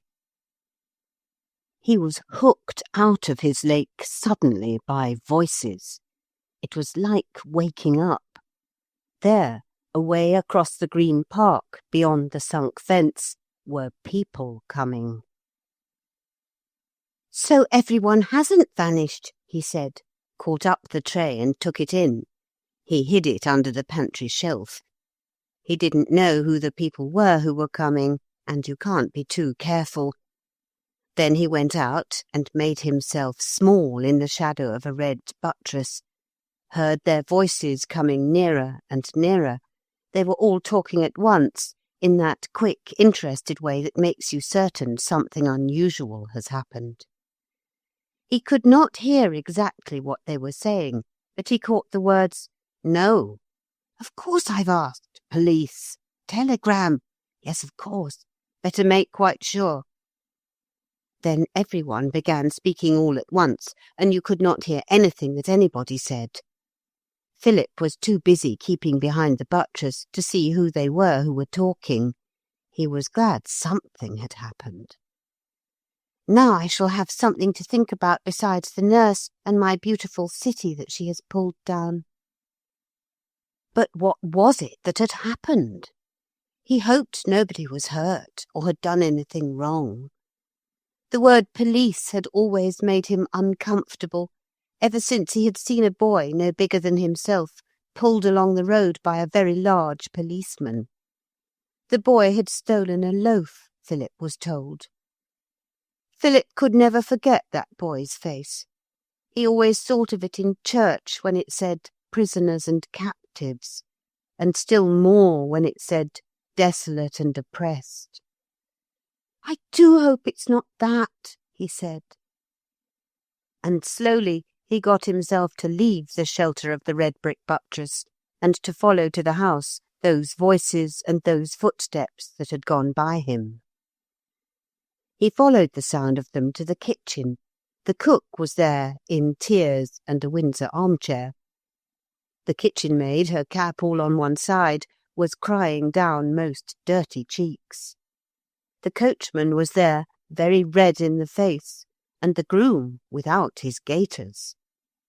The nurse was there, neat as ever she seemed at first, but Philip was delighted when a more careful inspection showed him that there was mud on her large shoes and on the bottom of her skirt, and that her dress had a large three-cornered tear in it. "I wouldn't have had it happen for a 20-pound note," the coachman was saying. "George," said the nurse to the groom, "you go and get a horse ready. I'll write the telegram." "You'd best take Peppermint," said the coachman. "She's the fastest." The groom went out, saying under his breath, "Teach your grandmother," which Philip thought rude and unmeaning. Philip was standing unnoticed by the door. He felt that thrill, if it isn't pleasure, it is more like it than anything else, which we all feel when something real has happened. But what had happened? What? "I wish I'd never come back," said the nurse. "Then nobody could pretend it was my fault." "It don't matter what they pretend," the cook stopped crying to say. "The thing is what's happened. Oh, my goodness, I'd rather have been turned away without a character than have had this happen." "And I'd rather anything," said the nurse. "Oh, my goodness me, I wish I'd never been born." And then and there, before the astonished eyes of Philip, She began to behave as any nice person might. She began to cry. "It wouldn't have happened," said the cook, "if the master hadn't been away. He's a justice of the peace, he is, and a terror to gipsies. It wouldn't never have happened." Philip could not bear it any longer. "What wouldn't have happened if—" he asked, startling everybody to a quick jump of surprise. The nurse stopped crying and turned to look at him. "Oh, you," she said slowly. "I forgot you. You want your breakfast, I suppose, no matter what happened." "No, I don't," said Philip, with extreme truth. "I want to know what has happened." "Miss Lucy's lost," said the cook heavily. "That's what's happened. So now you know. You run along and play like a good little boy, and don't make extra trouble for us in the trouble we're in." "Lost?" repeated Philip. "Yes, lost. I expect you're glad," said the nurse, "the way you treated her. You hold your tongue, and don't let me so much as hear you breathe the next 24 hours. I'll go and write that telegram." Philip thought it best not to let anyone hear him breathe. By this means he heard the telegram when nurse read it aloud to the cook. "Peter Graham, Esquire, Hotel Wagram, Brussels. Miss Lucy lost. Stop. Please come home immediately. Stop. Filkins." "I don't see why you sign it, Filkins. You're only the nurse. I'm the head of the house when the family's away, and my name's Bobson," the cook said. There was a sound of torn paper. "There, the paper's tore. I'd just as soon your name went to it," said the nurse. "I don't want to be the one to tell such news." "Oh, my good gracious, what a thing to happen," sighed the cook. "Poor little darling." Then somebody wrote the telegram again, and the nurse took it out to the stable yard, where Peppermint was already saddled. "I thought," said Philip, bold in the nurse's absence, "I thought Lucy was with her aunt." "She came back yesterday," said the cook. "Yes, after you'd gone to bed. And this morning that nurse went into the night nursery, and she wasn't there. Her bed all empty and cold, and her clothes gone. Though how the gipsies could have got in without waking that nurse is a mystery to me, and ever will be. She must sleep like a pig." "Or the 7 sleepers," said the coachman. "But what would gipsies want her for?" Philip asked. "What do they ever want anybody for?" retorted the cook. "Look at the heirs that's been stolen. I don't suppose there's a titled family in England but what's had its heirs stolen one time and another." "I suppose you've looked all over the house," said Philip. "I suppose we ain't deaf and dumb and blind and silly," said the cook. "Here's that nurse. You'll be off, Mr. Philip, without you want a flea in your ear." And Philip, at the word, was off. He went into the long drawing-room and shut the door. Then he got the ivory chessmen out of the Boule cabinet and set them out on that delightful chess-table whose checkers are of mother-of-pearl and ivory, and tried to play a game, right hand against left. But right hand, who was white, and so moved first, always won. He gave up after a while, and put the chessmen away in their proper places. Then he got out the big book of photographs of pictures, but they did not seem interesting. So he tried the ivory spellicans, but his hand shook, and you know spellicans is a game you can't play when your hand shakes. And all the time, behind the chess and the pictures and the spellicans, he was trying not to think about his dream, about how he had climbed that ladder stair, which was really the yardstick, and gone into the cities that he had built on the tables. Somehow he did not want to remember it. The very idea of remembering made him feel guilty and wretched. He went and looked out of the window, and as he stood there, his wish not to remember the dream made his boots restless, and in their shuffling his right boot kicked against something hard that lay in the folds of the blue brocade curtain. He looked down, stooped, and picked up little Mr. Noah. The nurse must have dropped it there when she cleared away the city. And as he looked upon those wooden features, it suddenly became impossible not to think of the dream. He let the remembrance of it come, and it came in a flood. And with it the remembrance of what he had done. He had promised to be Lucy's noble friend, and they had run together to escape from the galloping soldiers, and he had run faster than she, and at the top of the ladder of safety, he had not waited for her. Any old hero would have waited for her and let her go first, he told himself. Any gentleman would, even any man, let alone a hero. And I just bunked down the ladder and forgot her. I left her there.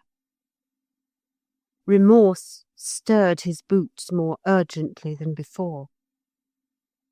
But it was only a dream, he said. And then remorse said, as he had felt all along that it would if he only gave it a chance, "But suppose it wasn't a dream? Suppose it was real? Suppose you did leave her there, my noble friend, and that's why she's lost?" Suddenly Philip felt very small, very forlorn, very much alone in the world. But Helen would come back. That telegram would bring her. Yes, and he would have to tell her that perhaps it was his fault. It was in vain that Philip told himself that Helen would never believe about the city. He felt that she would. Why shouldn't she? She knew about the fairy tales and the Arabian Nights, and she would know that these things did happen. "Oh, what shall I do? What shall I do?" he said quite loud, and there was no one but himself to give the answer. "If I could only get back into the city," he said. "But that hateful nurse has pulled it all down and locked up the nursery, so I can't even build it again. Oh, what shall I do?" And with that he began to cry. For now he felt quite sure that the dream wasn't a dream, that he really had got into the magic city, had promised to stand by Lucy, and had been false to his promise and to her. He rubbed his eyes with his knuckles, and also, rather painfully, with Mr. Noah, whom he still held.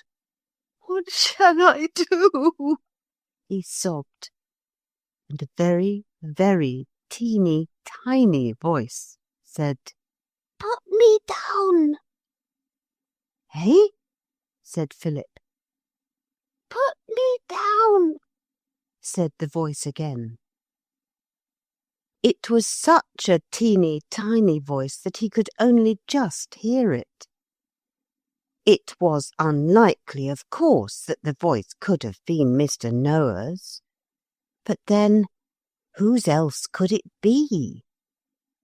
On the bare chance that it might have been Mr. Noah who spoke, more unlikely things had happened before, as you know, Philip set the little wooden figure down on the chess table.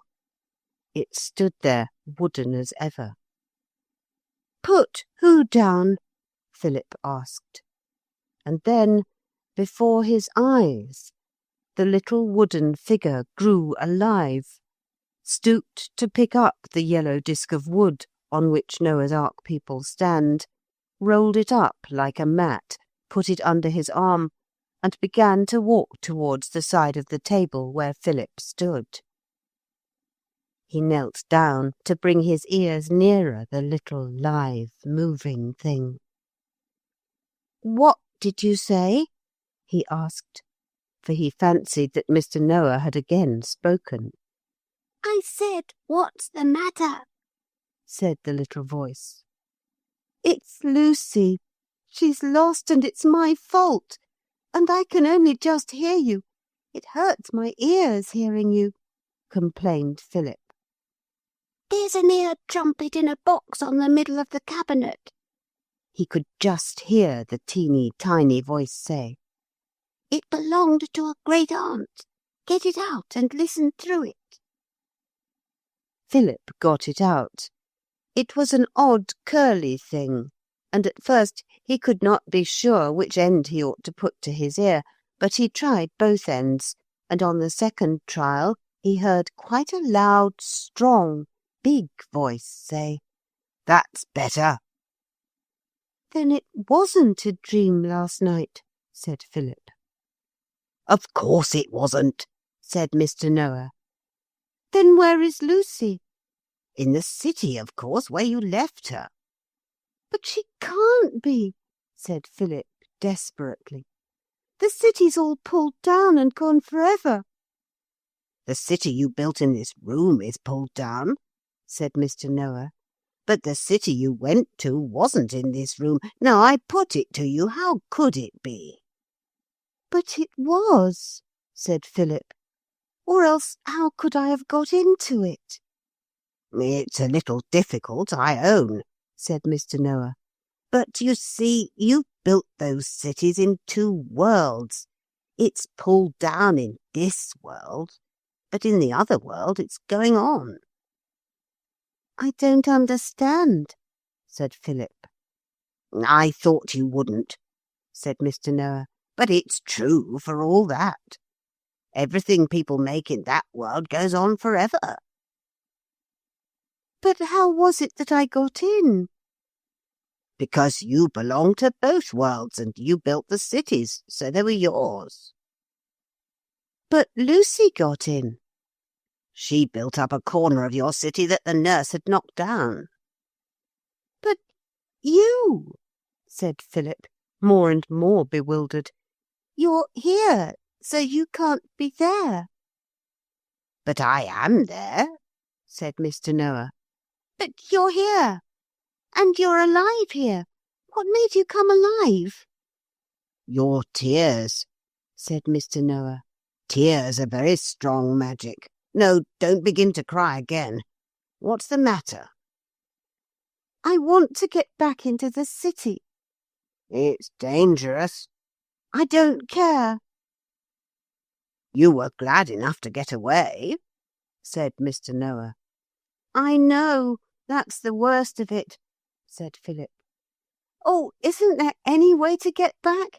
If I climbed in at the nursery windows and got the bricks and built it all up and—" "Quite unnecessary, I assure you. There are 1,000 doors to that city." "I wish I could find one," said Philip. "But I say, I thought time was all different there. How is it Lucy is lost all this time if time doesn't count?" "It does count now," said Mr. Noah. "You made it count when you ran away and left Lucy. That set the clocks of the city to the time of this world." "I don't understand," said Philip. "But it doesn't matter. Show me the door and I'll go back and find Lucy." "Build something and go through it," said Mr. Noah. "That's all. Your tears are dry on me now. Goodbye." And he laid down his yellow mat, stepped onto it, and was just the little wooden figure again. Philip dropped the ear trumpet and looked at Mr. Noah.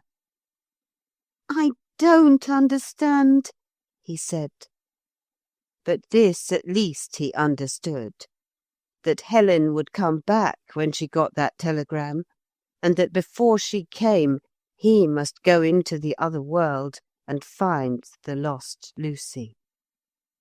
"But oh," he said, "suppose I don't find her? I wish I hadn't built those cities so big. And time will go on, and perhaps when Helen comes back she'll find me lost too, as well as Lucy." But he dried his eyes and told himself that this was not how heroes behaved. He must build again. Whichever way you looked at it, there was no time to be lost.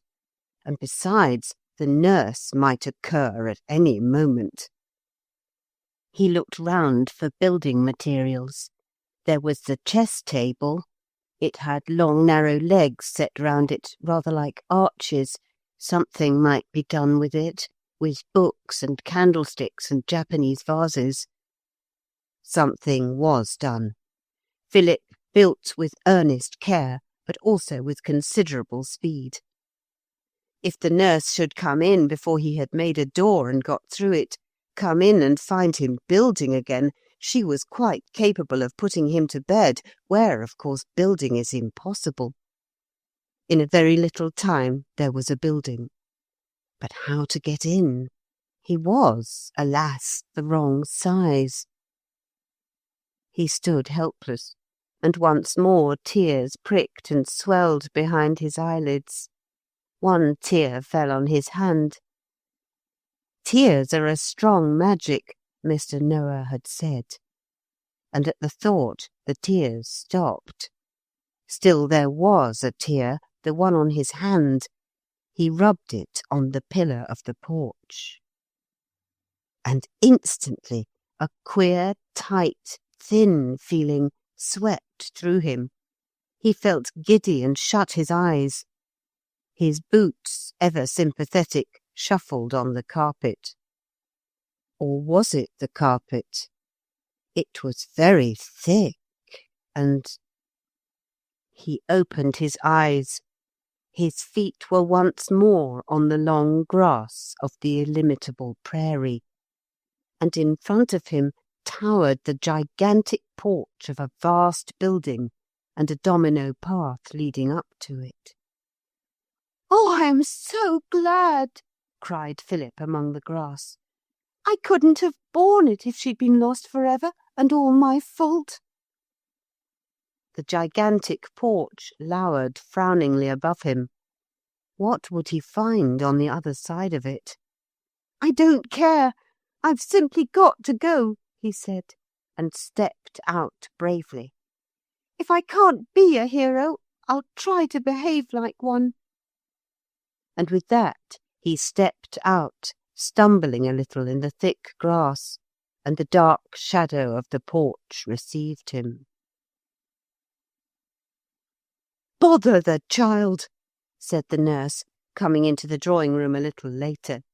"If he hasn't been at his precious building game again, I shall have to give him a lesson over this, I can see that. And I will, too, a lesson he won't forget in a hurry." She went through the house, looking for the too bold builder that she might give him that lesson. Then she went through the garden, still on the same errand. Half an hour later she burst into the servants' hall and threw herself into a chair. "I don't care what happens now," she said. "The house is bewitched, I think. I shall go the very minute I've had my dinner." "What's up now?" the cook came to the door to say. "Up?" said the nurse. "Oh, nothing's up. What should there be? Everything's all right and beautiful and just as it should be, of course." "Miss Lucy's not found yet, of course, but that's all, isn't it?" "All? And enough too, I should have thought," said the nurse. "But as it happens, it's not all. The boy's lost now. Oh, I'm not joking. He's lost, I tell you, the same as the other one. And I'm off out of this by the 2:37 train, and I don't care who knows it." "Lor!" said the cook. Before starting for the 2:37 train, the nurse went back to the drawing-room to destroy Philip's new building, to restore to their proper places its books, candlesticks, vases, and chessmen. There we will leave her. Chapter 4. The Dragon Slayer. When Philip walked up the domino path and under the vast arch into the darkness beyond, His heart felt strong with high resolve. His legs, however, felt weak, strangely weak, especially about the knees. The doorway was so enormous, that which lay beyond was so dark, and he himself so very, very small. As he passed under the little gateway which he had built of 3 dominoes, with the little silver knight in armour on the top, he noticed that he was only as high as a domino, and you know how very little that is. Philip went along the domino path. He had to walk carefully, for to him the spots on the dominoes were quite deep hollows, but as they were black they were easy to see. He had made 3 arches, one beyond another, of 2 pairs of silver candlesticks with silver inkstands on the top of them. The 3rd pair of silver candlesticks had a book on the top of them, because there were no more inkstands. And when he had passed through the 3 silver arches, he stopped. Beyond lay a sort of velvety darkness with white gleams in it. And as his eyes became accustomed to the darkness, he saw that he was in a great hall of silver pillars. Gigantic silver candlesticks they seemed to be, and they went in long vistas this way and that way and every way, like the hop poles in a hop field, so that whichever way you turned, a long pillared corridor lay in front of you. Philip had no idea which way he ought to go. It seemed most unlikely that he would find Lucy in a dark hall with silver pillars. "All the same," he said, "it's not so dark as it was, by long chalks." It was not. The silver pillars had begun to give out a faint soft glow, like the silver phosphorescence that lies in sea pools in summer-time. "It's lucky, too," he said, "because of the holes in the floor." The holes were the spots on the dominoes with which the pillared hall was paved. "I wonder what part of the city where Lucy is I shall come out at," Philip asked himself. But he need not have troubled. He did not come out at all. He walked on and on and on and on and on. He thought he was walking straight, but really he was turning first this way and then that and then the other way among the avenues of silver pillars, which all looked just alike. He was getting very tired, and he had been walking a long time before he came to anything that was not silver pillars and velvet black under invisible roofs, and floor paved with dominoes laid very close together. "Oh, I am glad," he said at last, when he saw the pavement narrow to a single line of dominoes, just like the path he had come in by. There was an arch, too, like the arch by which he had come in. And then he perceived in a shock of miserable surprise that it was, in fact, the same arch and the same domino path. He had come back, after all that walking, to the point from which he had started. It was most mortifying, so silly. Philip sat down on the edge of the domino path to rest and think. "Suppose I just walk out and don't believe in magic any more," he said to himself. "Helen says magic can only happen to people who believe in magic. So if I just walked out and didn't believe as hard as ever I could, I should be my own right size again, and Lucy would be back, and there wouldn't be any magic." "Yes, but," said that voice that always would come and join in whenever Philip was talking to himself, "suppose Lucy does believe it. Then it'll all go on for her, whatever you believe, and she won't be back. Besides, you know you've got to believe it because it's true." "Oh, bother," said Philip. "I'm tired. I don't want to go on." "You shouldn't have deserted Lucy," said the tiresome voice. then you wouldn't have had to go back to look for her. But I can't find my way. How can I find my way? You know well enough. Fix your eyes on a far-off pillar and walk straight to it. And when you're nearly there, fix your eyes a little farther. You're bound to come out somewhere. But I'm tired and it's so lonely, said Philip. Lucy's lonely too, said the voice. Drop it, said Philip. And he got up and began to walk again. Also he took the advice of that worrying voice and fixed his eyes on a distant pillar. But why should I bother? He said. This is a sort of dream. Even if it were a dream, said the voice, there are adventures in it, so you may as well be adventurous. Oh, all right, said Philip, and on he went.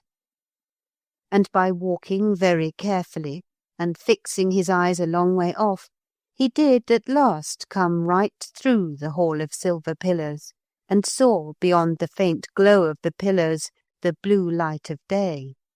It shone very brightly through a very little door, and when Philip came to that door, he went through it without hesitation, and there he was in a big field. It was rather like the illimitable prairie, only there were great patches of different-coloured flowers. Also there was a path across it, and he followed the path. Because, he said, I'm more likely to meet Lucy. Girls always keep to paths, they never explore.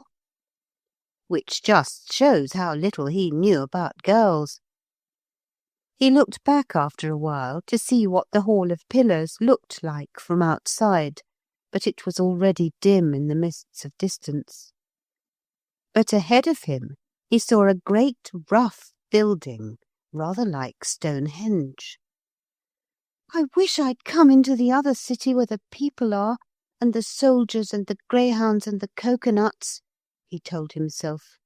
There's nobody here at all, not even Lucy. The loneliness of the place grew more and more unpleasing to Philip, but he went on. It seemed more reasonable than to go back. I ought to be very hungry, he said. I must have been walking for hours. But he wasn't hungry. It may have been the magic, or it may have been the odd breakfast he had had. I don't know. He spoke aloud because it was so quiet in that strange open country, with no one in it but himself, and no sound but the clump, clump of his boots on the path. And it seemed to him that everything grew quieter and quieter, till he could almost hear himself think. Loneliness, real loneliness, is a dreadful thing. I hope you will never feel it. Philip looked to right and left and before him, and on all the wide plain nothing moved. There were the grass and flowers, but no wind stirred them.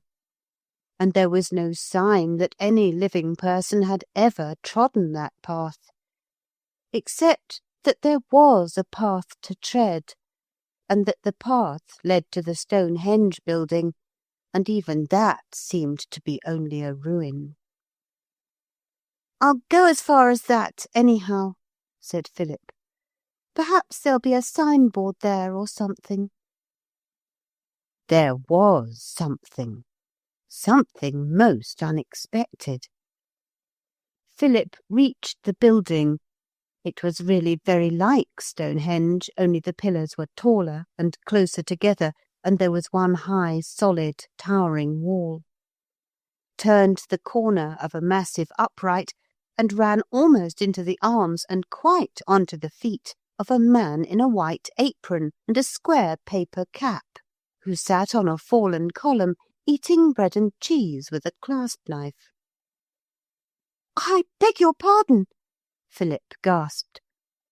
Granted, I'm sure, said the man, but it's a dangerous thing to do, Master Philip, running sheer onto chaps' clasp-knives.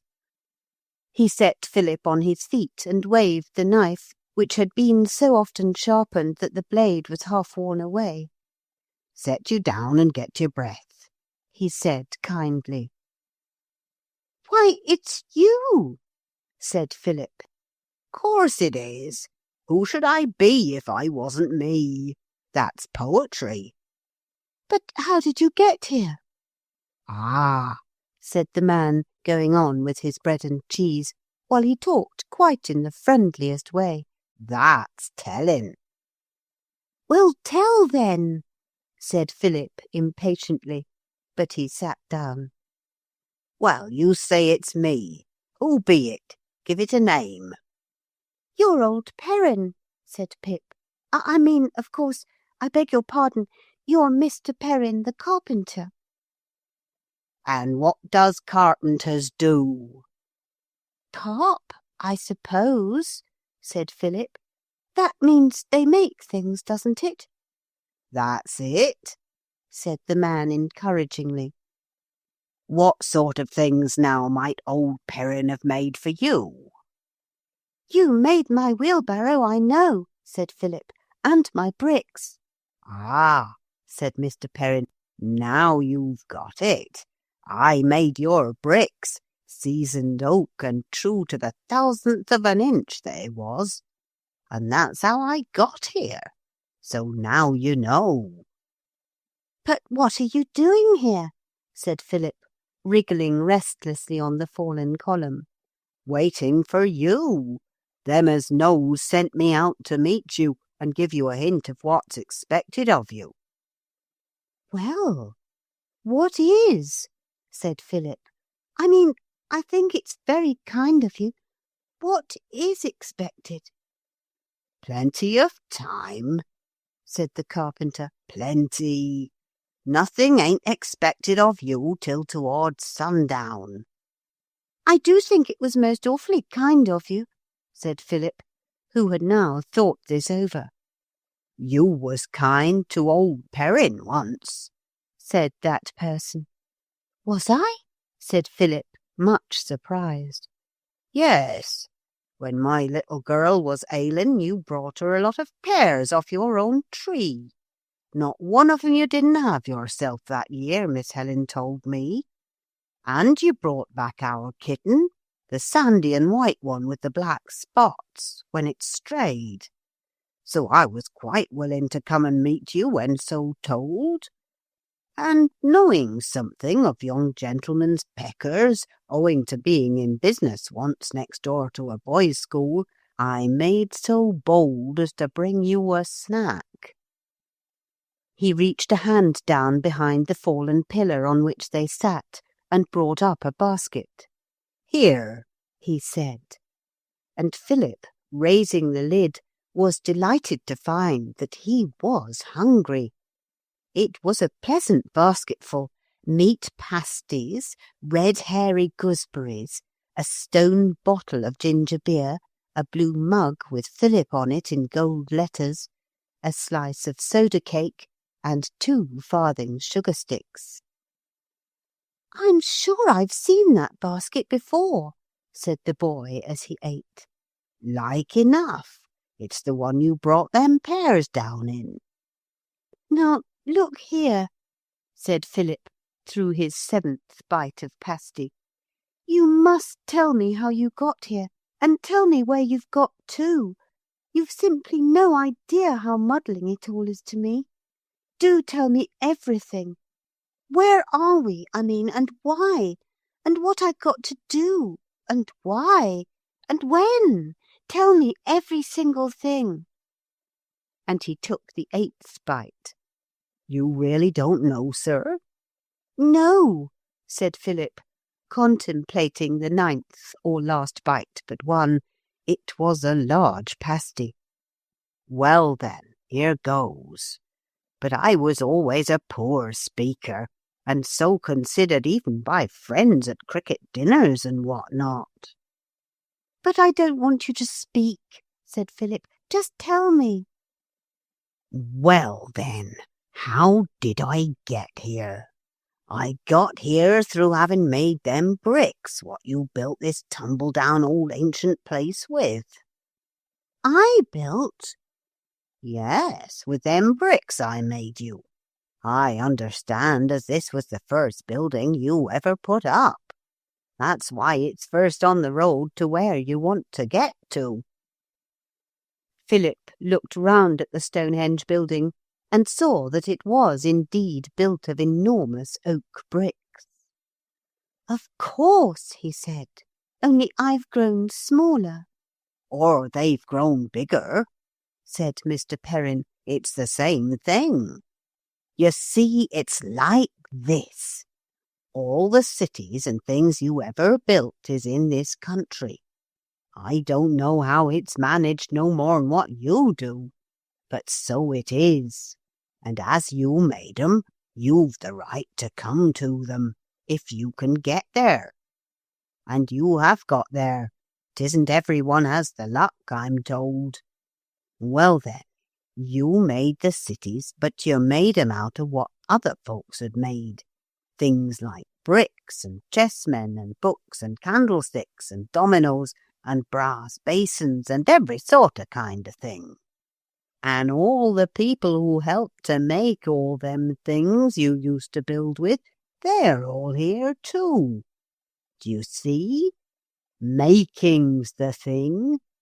If it was no more than the lad that turned the handle of the grindstone to sharp the knife that carved a bit of a cabinet or what not, or a child that picked a teasel to finish a bit of the cloth that's glued on to the bottom of a chessman, they're all here.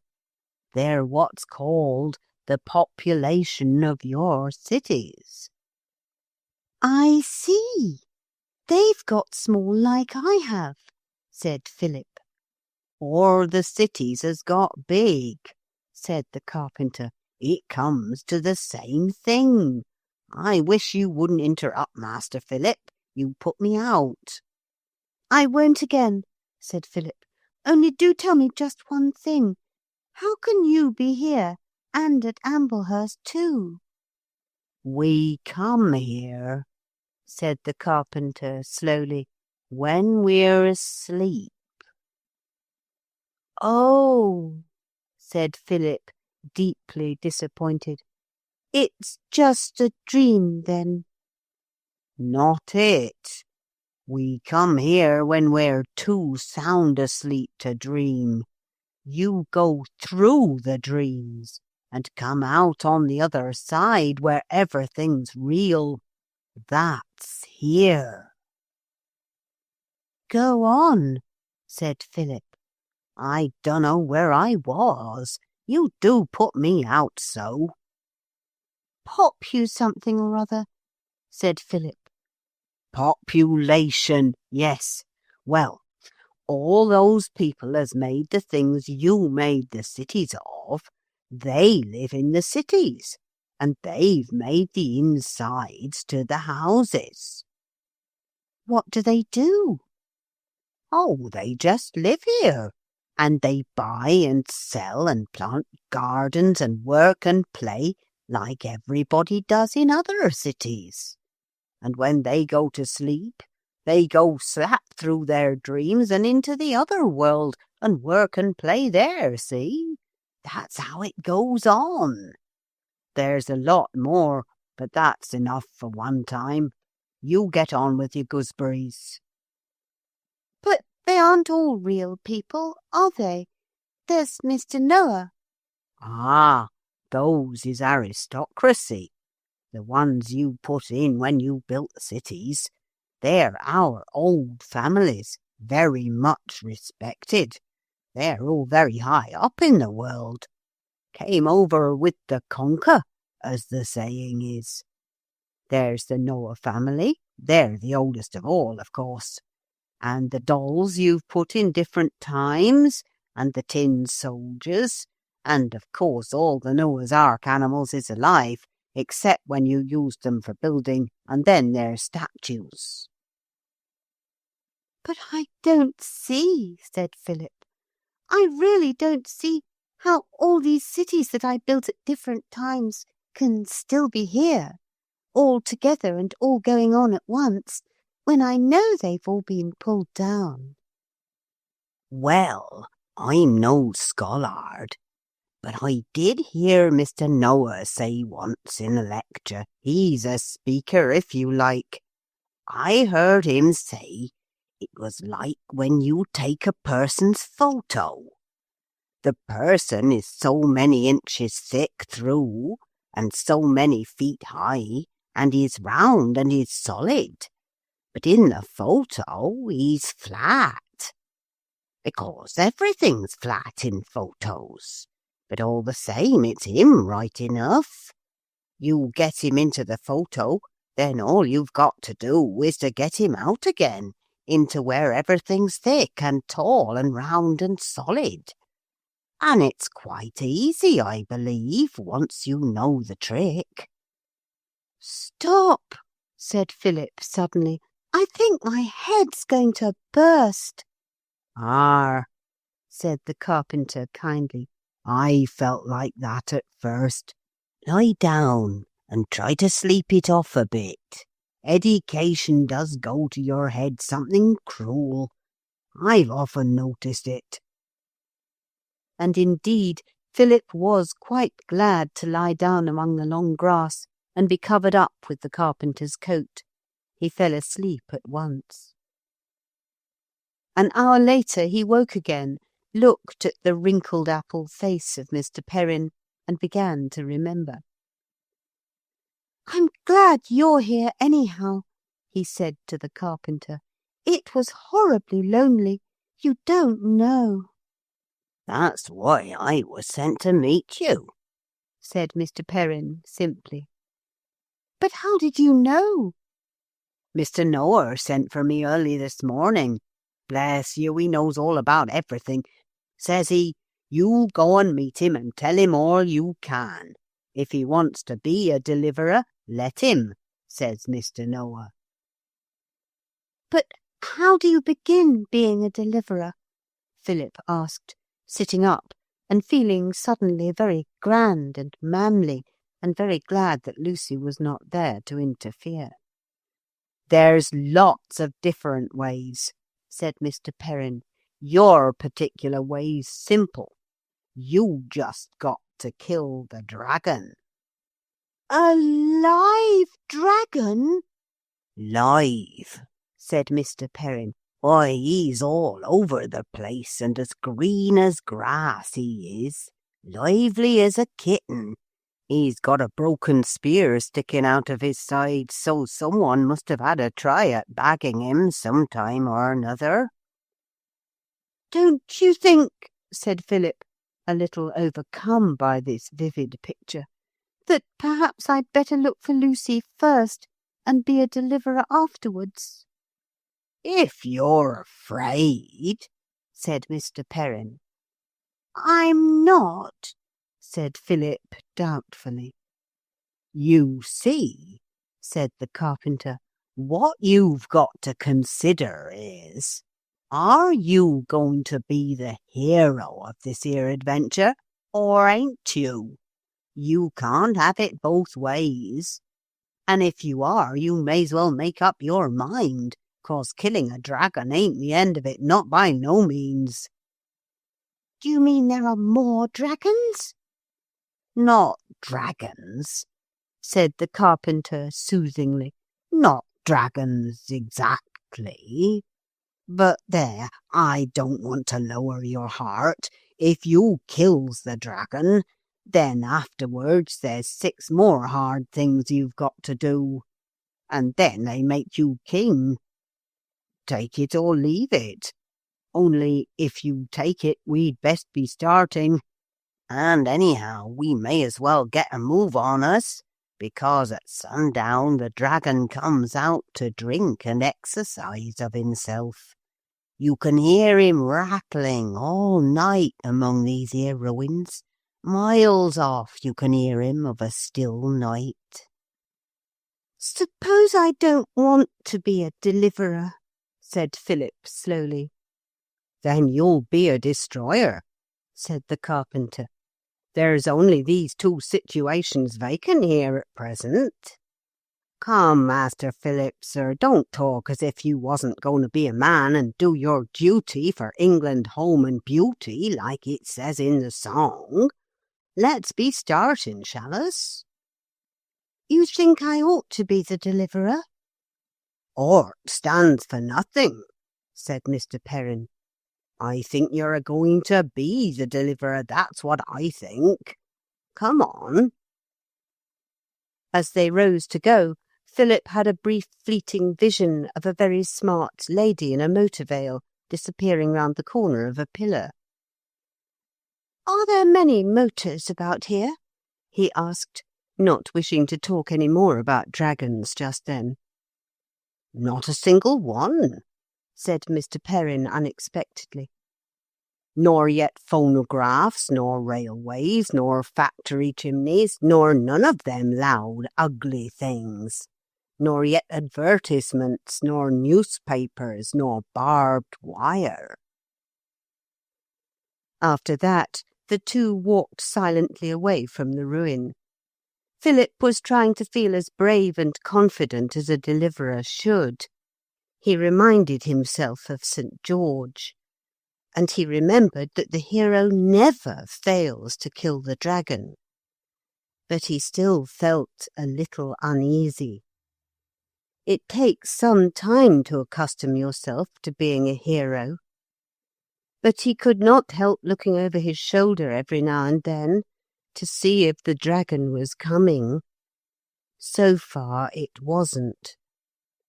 "Well," said Mr. Perrin, as they drew near a square tower with a long flight of steps leading up to it. "What do you say?" "I wasn't saying anything," said Philip.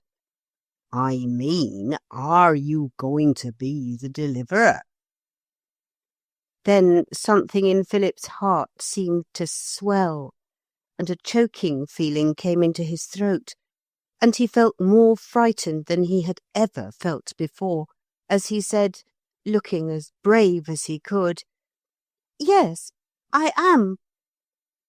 Perrin clapped his hands, and instantly from the doors of the tower and from behind it came dozens of people, and down the long steps, alone, came Mr. Noah, moving with careful dignity, and carrying his yellow mat neatly rolled under his arm.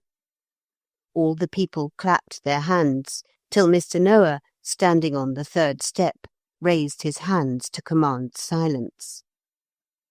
"Friends," he said, "and fellow citizens of Polistopolis, you see before you one who says that he is the deliverer.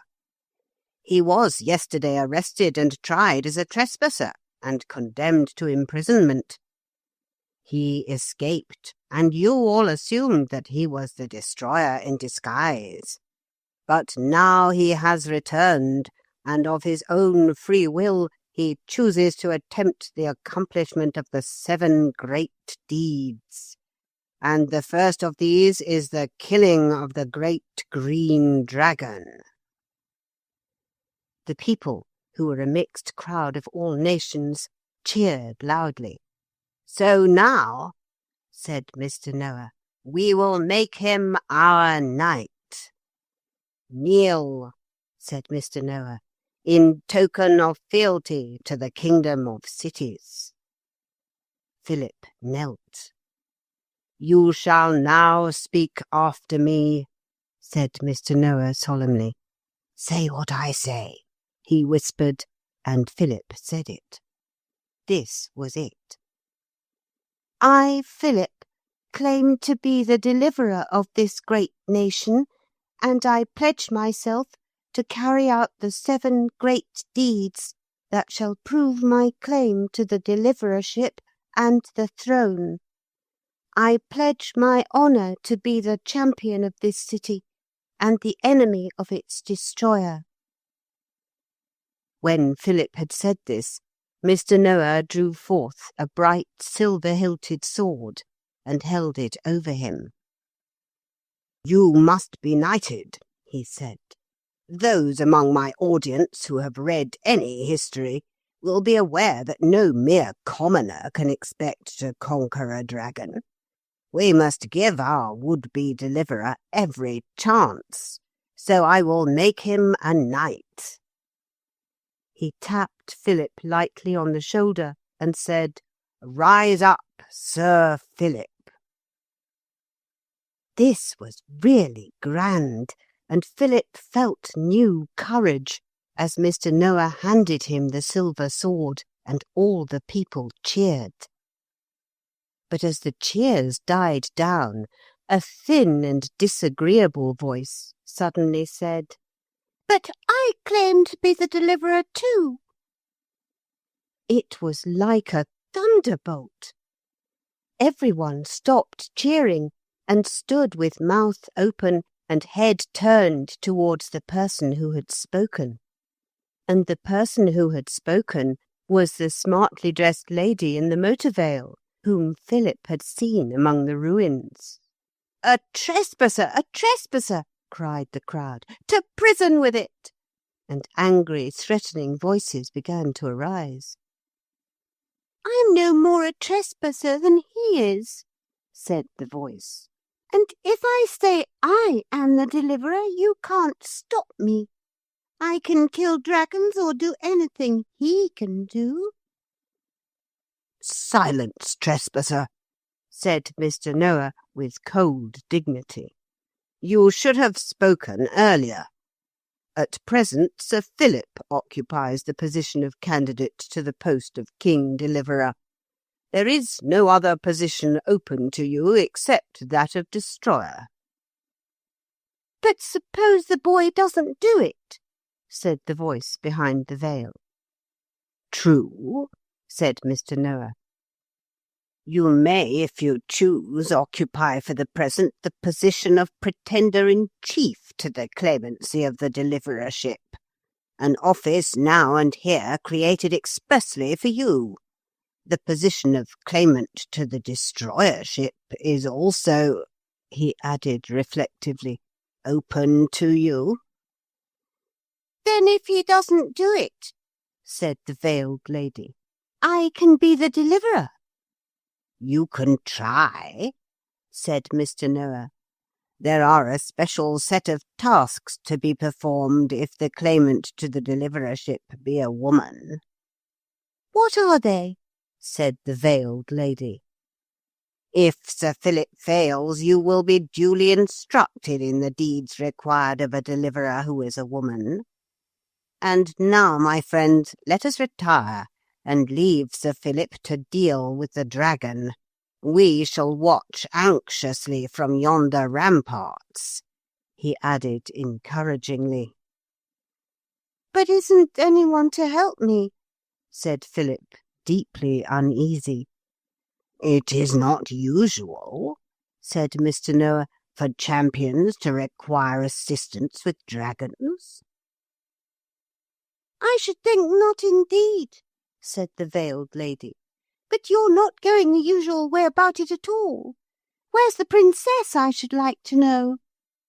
"There isn't any princess," said Mr. Noah. "Then it won't be a proper dragon killing," she said, with an angry shaking of skirts. "That's all I can say." "I wish it was all," said Mr. Noah to himself. "If there isn't a princess, it isn't fair," said the veiled one, "and I shall consider it's my turn to be deliverer." "Be silent, woman," said Mr. Noah. "Woman, indeed," said the lady. "I ought to have a proper title." "Your title is Pretender to the—" "I know," she interrupted, "but you forget you're speaking to a lady.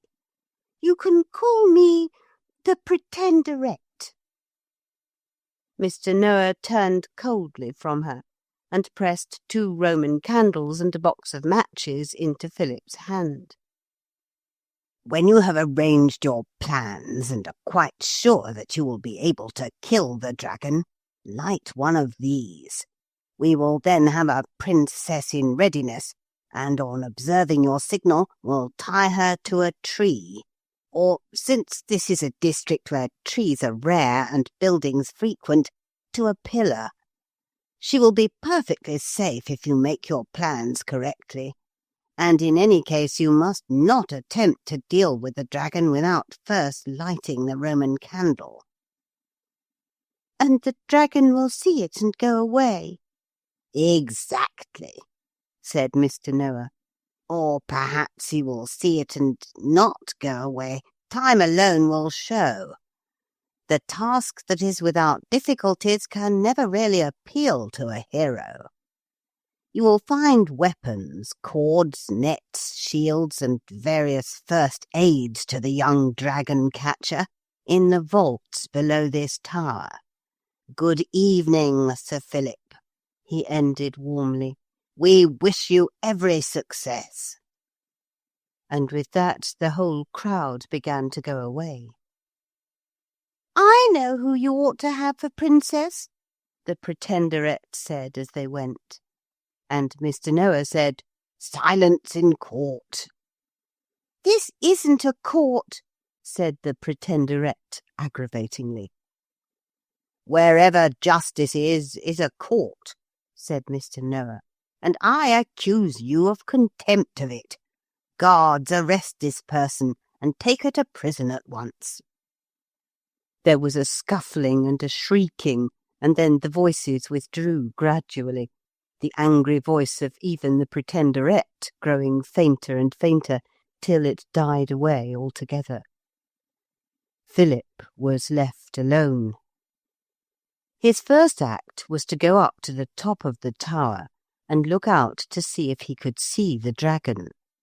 He looked east and north and south and west, and he saw the ramparts of the fort where Mr. Noah and the others were now safely bestowed. He saw also other towers and cities in the distance, and he saw the ruins where he had met Mr. Perrin.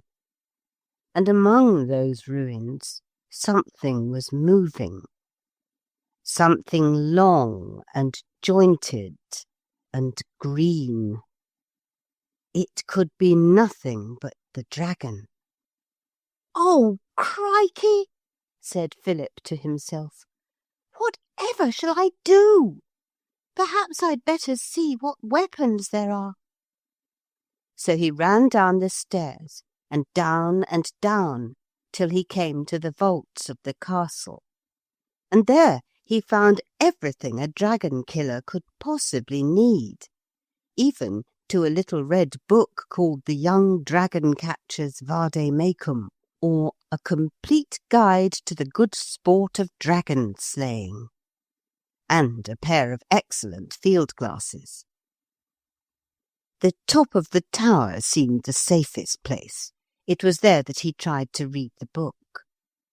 The words were very long and most difficultly spelt, but he did manage to make out that all dragons sleep for 1 hour after sunset.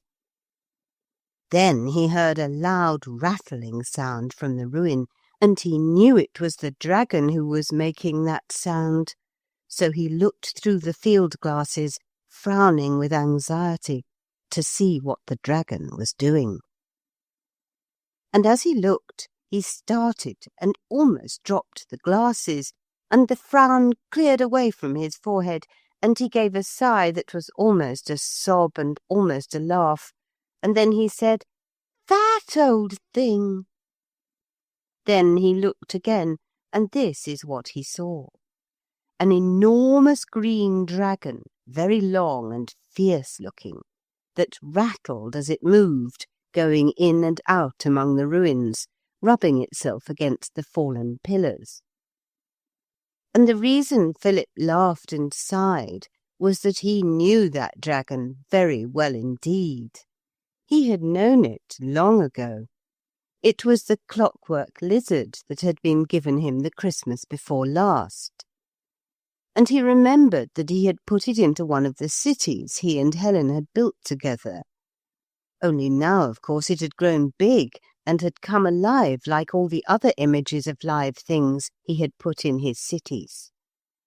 But he saw that it was still a clockwork creature, and its key was sticking out of its side, and it was rubbing itself against the pillars so as to turn the key and wind itself up. But this was a slow business, and the winding was not half done when the sun set. The dragon instantly lay down and went to sleep. "Well," said Philip, "now I've got to think." He did think, harder than he had ever done before. And when he had finished thinking, he went down into the vault and got a long rope. Then he stood still a moment, wondering if he really were brave enough. And then he remembered, "Rise up, Sir Philip," and he knew that a knight simply mustn't be afraid. So he went out in the dusk towards the dragon. He knew it would sleep for an hour, but all the same, and the twilight was growing deeper and deeper. Still, there was plenty of light to find the ruin, and also to find the dragon. There it lay, about 10 or 12 yards of solid, dark dragon flesh. Its metal claws gleamed in the last of the daylight. Its great mouth was open, and its breathing as it slept was like the sound of the sea on a rough night. "Rise up, Sir Philip," he said to himself, and walked along close to the dragon till he came to the middle part where the key was sticking out, which Mr. Perrin had thought was a piece of an old spear with which someone had once tried to kill the monster. Philip fastened one end of his rope very securely to the key. How thankful he was that Helen had taught him to tie knots that were not granny knots. The dragon lay quite still and went on breathing like a stormy sea. Then the dragon slayer fastened the other end of the rope to the main wall of the ruin, which was very strong and firm. And then he went back to his tower as fast as he could, and struck a match and lighted his Roman candle. You see the idea? It was really rather a clever one. When the dragon woke, it would find that it was held prisoner by the ropes. It would be furious and try to get free. And in its struggles, it would be certain to get free, but this it could only do by detaching itself from its key. When once the key was out, the dragon would be unable to wind itself up any more, and would be as good as dead. Of course, Sir Philip could cut off its head with the silver-hilted sword, if Mr. Noah really wished it. It was, as you see, an excellent plan, as far as it went. Philip sat on the top of his tower quite free from anxiety, and ate a few hairy red gooseberries that happened to be loose in his pocket. Within 3 minutes of his lighting his Roman candle, a shower of golden rain went up in the south. Some immense Catherine wheels appeared in the east, and in the north a long line of rockets presented almost the appearance of an aurora borealis. Red fire, green fire, then rockets again. The whole of the plain was lit by more fireworks than Philip had ever seen, even at the Crystal Palace. By their light he saw a procession come out of the fort, cross to a pillar that stood solitary on the plain, and tie to it a white figure. "The princess, I suppose," said Philip. "Well, she's all right, anyway." Then the procession went back to the fort, and then the dragon awoke. Philip could see the great creature stretching itself and shaking its vast head as a dog does when it comes out of the water. "I expect it doesn't like the fireworks," said Philip, and he was quite right. And now the dragon saw the princess, who had been placed at a convenient spot, about halfway between the ruins and Philip's tower.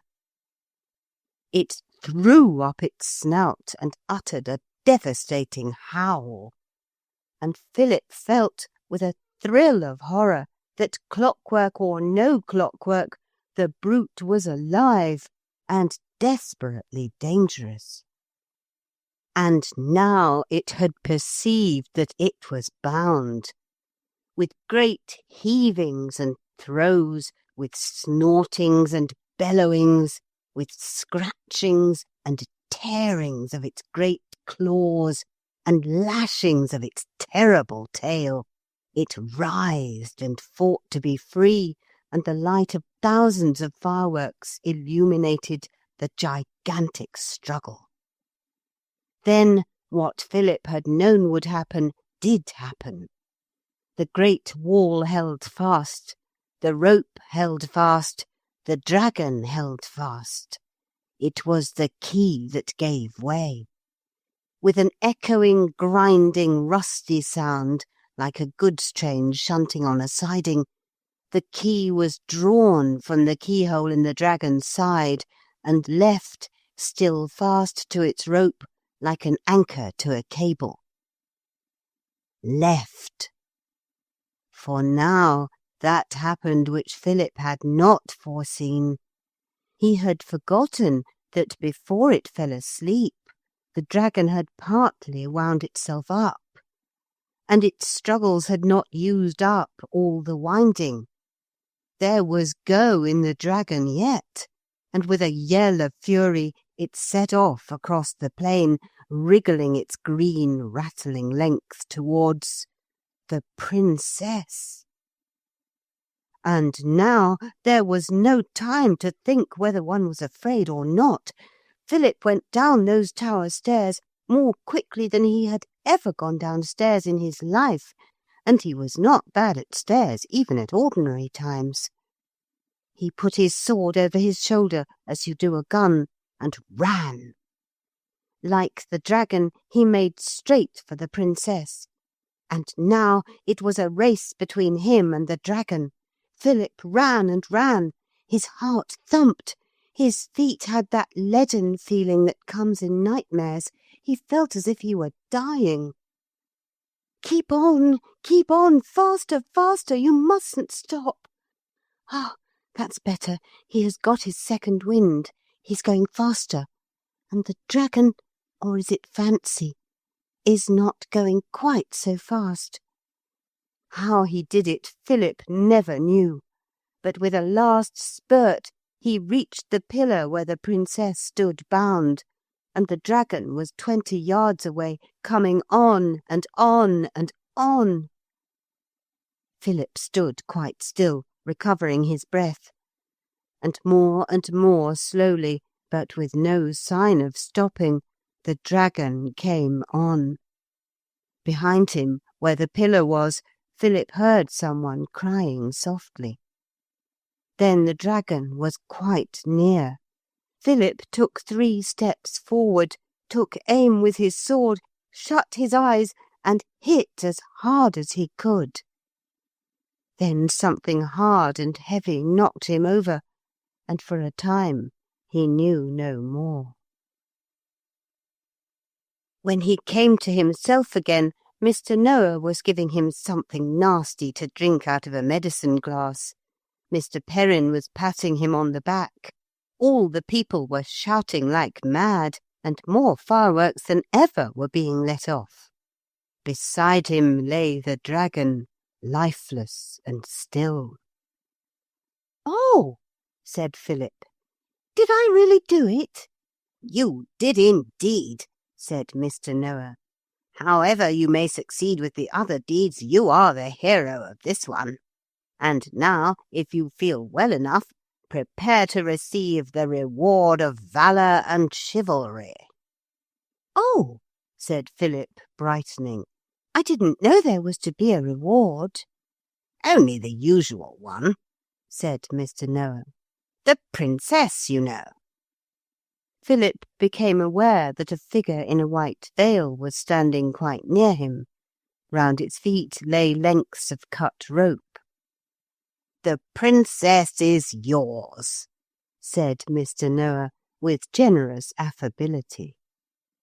"But I don't want her," said Philip, adding by an afterthought, "Thank you." "You should have thought of that before," said Mr. Noah. "You can't go doing deeds of valour, you know, and then shirking the reward. Take her, she's yours." "Anyone who likes may have her," said Philip desperately. "If she's mine, I can give her away, can't I? You must see yourself I can't be bothered with princesses if I've got all those other deeds to do." "That's not my affair," said Mr. Noah. "Perhaps you might arrange to board her out while you're doing your deeds, but at present she is waiting for you to take her by the hand and raise her veil." "Must I?" said Philip miserably. "Well, here goes." He took a small cold hand in one of his, and with the other lifted very gingerly a corner of the veil. The other hand of the princess drew back the veil, and the dragon slayer and the princess were face to face. "Why?" cried Philip, between relief and disgust. "It's only Lucy." Chapter 5. On the Carpet. The princess was just Lucy. "It's too bad," said Philip. "I do think—" Then he stopped short and just looked cross. "The princess and the champion will now have their teas," said Mr. Noah. "Right about face, everybody, please, and quick march." Philip and Lucy found themselves marching side by side through the night made yellow with continuous fireworks. You must picture them marching across a great plain of grass where many coloured flowers grew. You see, a good many of Philip's buildings had been made on the drawing-room carpet at home, which was green with pink and blue and yellow and white flowers. And this carpet had turned into grass and growing flowers, following that strange law which caused things to change into other things, like themselves but larger and really belonging to a living world. No one spoke. Philip said nothing because he was in a bad temper. And if you're in a bad temper, nothing is a good thing to say. To circumvent a dragon and then kill it, and to have such an adventure end in tea with Lucy, was too much. And he had other reasons for silence too. And Lucy was silent because she had so much to say that she didn't know where to begin, and besides, she could feel how cross Philip was. The crowd did not talk, because it was not etiquette to talk when taking part in processions. Mr. Noah did not talk, because it made him out of breath to walk and talk at the same time, two things neither of which he had been designed to do. So that it was quite a silent party which at last passed through the gateway of the town and up its streets. Philip wondered where the tea would be, not in the prison, of course. It was very late for tea, too, quite the middle of the night, it seemed. But all the streets were brilliantly lighted, and flags and festoons of flowers hung from all the windows and across all the streets. It was in the front of a big building in one of the great squares of the city that an extra display of coloured lamps disclosed open doors and red-carpeted steps. Mr. Noah hurried up them and turned to receive Philip and Lucy. "The city of Polystopolis," he said, "whose unworthy representative I am, greets in my person the most noble Sir Philip, knight and slayer of the dragon. Also the princess whom he has rescued. Be pleased to enter." They went up the red cloth-covered steps and into a hall, very splendid with silver and ivory. Mr. Noah stooped to a confidential question.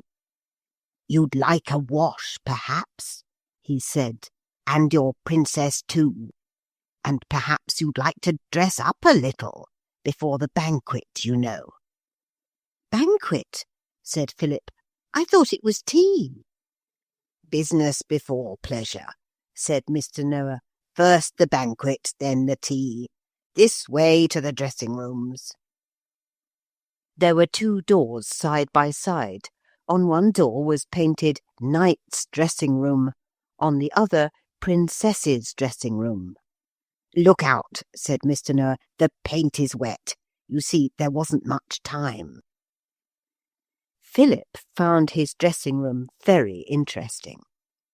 The walls were entirely of looking-glass, and on tables in the middle of the room lay all sorts of clothes of beautiful colours and odd shapes.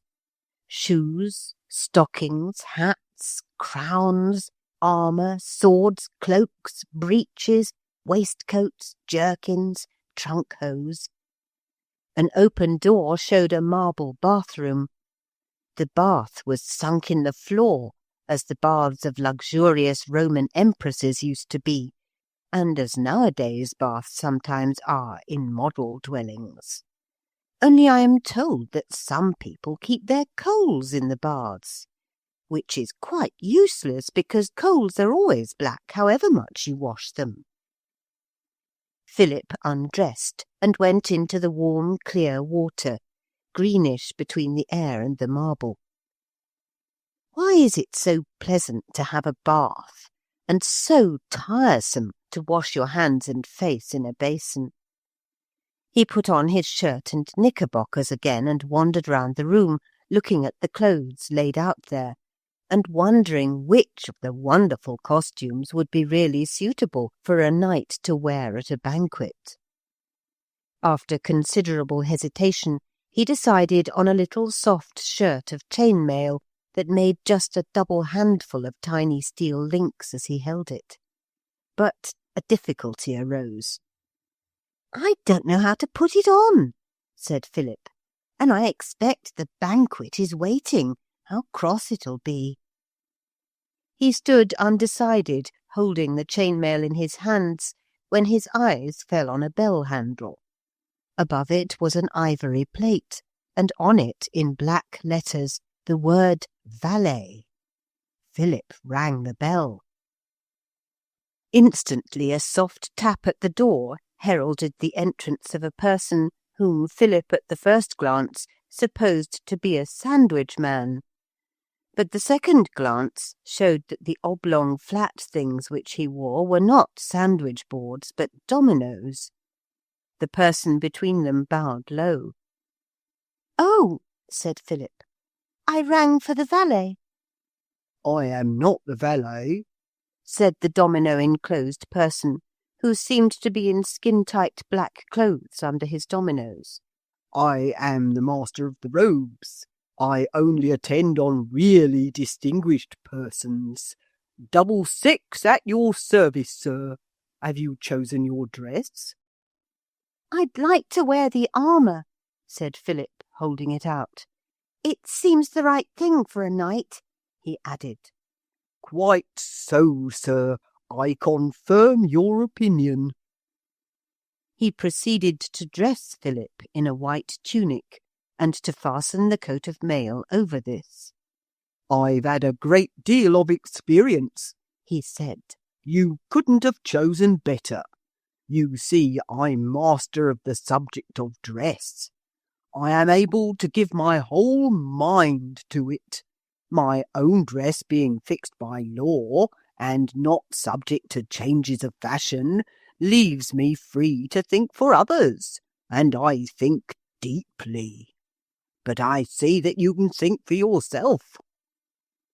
You have no idea how jolly Philip looked, in the mail coat and mailed hood, just like a crusader.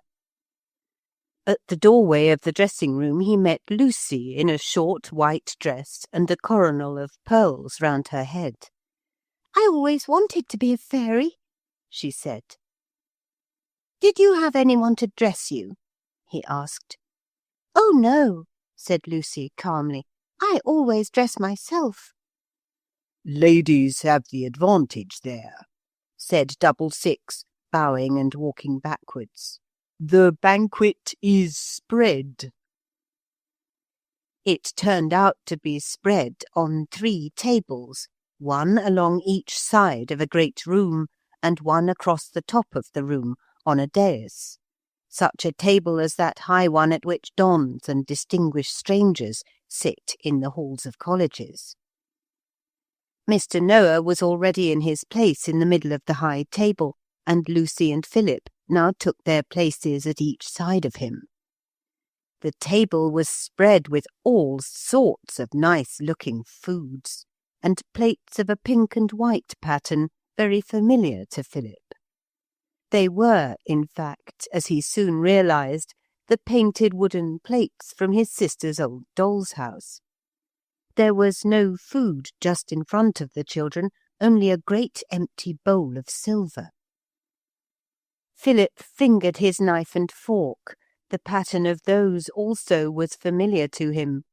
They were indeed the little leaden ones out of the doll's house knife basket of green and silver filigree. He hungrily waited. Servants in straight yellow dresses and red masks and caps were beginning to handle the dishes. A dish was handed to him. A beautiful jelly it looked like.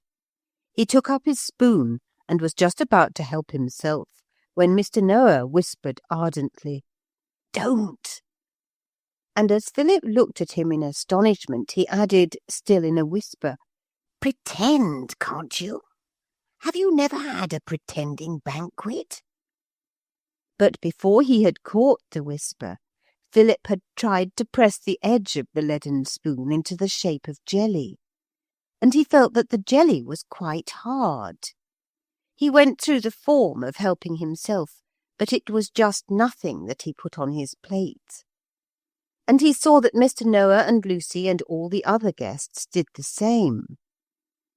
Presently another dish was handed to him. There was no changing of plates. They needn't, Philip thought bitterly. This time it was a fat goose, not carved, and now Philip saw that it was attached to its dish with glue. Then he understood. You know the beautiful but uneatable feasts, which are given you in a white cardboard box with blue binding and fine shavings to pack the dishes and keep them from breaking? I myself, when I was little, had such a banquet in a box. There were 12 dishes, a ham, brown and shapely, a pair of roast chickens, also brown and more anatomical than the ham, a glazed tongue, real tongue shape, none of your tinned round mysteries, a dish of sausages, 2 handsome fish, a little blue perhaps, a joint of beef, ribs, I think, very red as to the lean and very white in the fat parts, a pork pie, delicately bronzed like a traveller in Central Africa. For sweets I had shapes of beauty, a jelly and a cream, a Swiss roll too, and a plum pudding. Asparagus there was also, and a cauliflower, and a dish of the greenest peas in all this grey world. This was my banquet outfit. I remember that the woodenness of it all depressed us wonderfully. The oneness of dish and food baffled all make-believe. With the point of nurse's scissors we prized the viands from the platters, but their wooden nature was unconquerable. One could not pretend to eat a whole chicken any better when it was detached from its dish, and the sausages were one solid block. And when you licked the jelly, it only tasted of glue and paint. And when we tried to re-roast the chickens at the nursery grate, they caught fire, and then they smelt of gasworks and india rubber. But I am wandering. When you remember the things that happened when you were a child, you could go on writing about them forever. I will put all this in brackets, and then you need not read it if you don't want to. But those painted wooden foods, adhering firmly to their dishes, were the kind of food of which the banquet now offered to Philip and Lucy was composed. Only they had more dishes than I had. They had as well a turkey, 8 raspberry jam tarts, a pineapple, a melon, a dish of oysters in the shell, a piece of boiled bacon and a leg of mutton, but all were equally wooden and uneatable. Philip and Lucy, growing hungrier and hungrier, pretended with sinking hearts to eat and enjoy the wooden feast. Wine was served in those little goblets which they knew so well, where the double glasses restrained and contained a red fluid which looked like wine. They did not want wine, but they were thirsty as well as hungry. Philip wondered what the waiters were. He had plenty of time to wonder while the long banquet went on. It was not till he saw a group of them standing stiffly together at the end of the hall that he knew they must be the matches with which he had once peopled a city, no other inhabitants being at hand.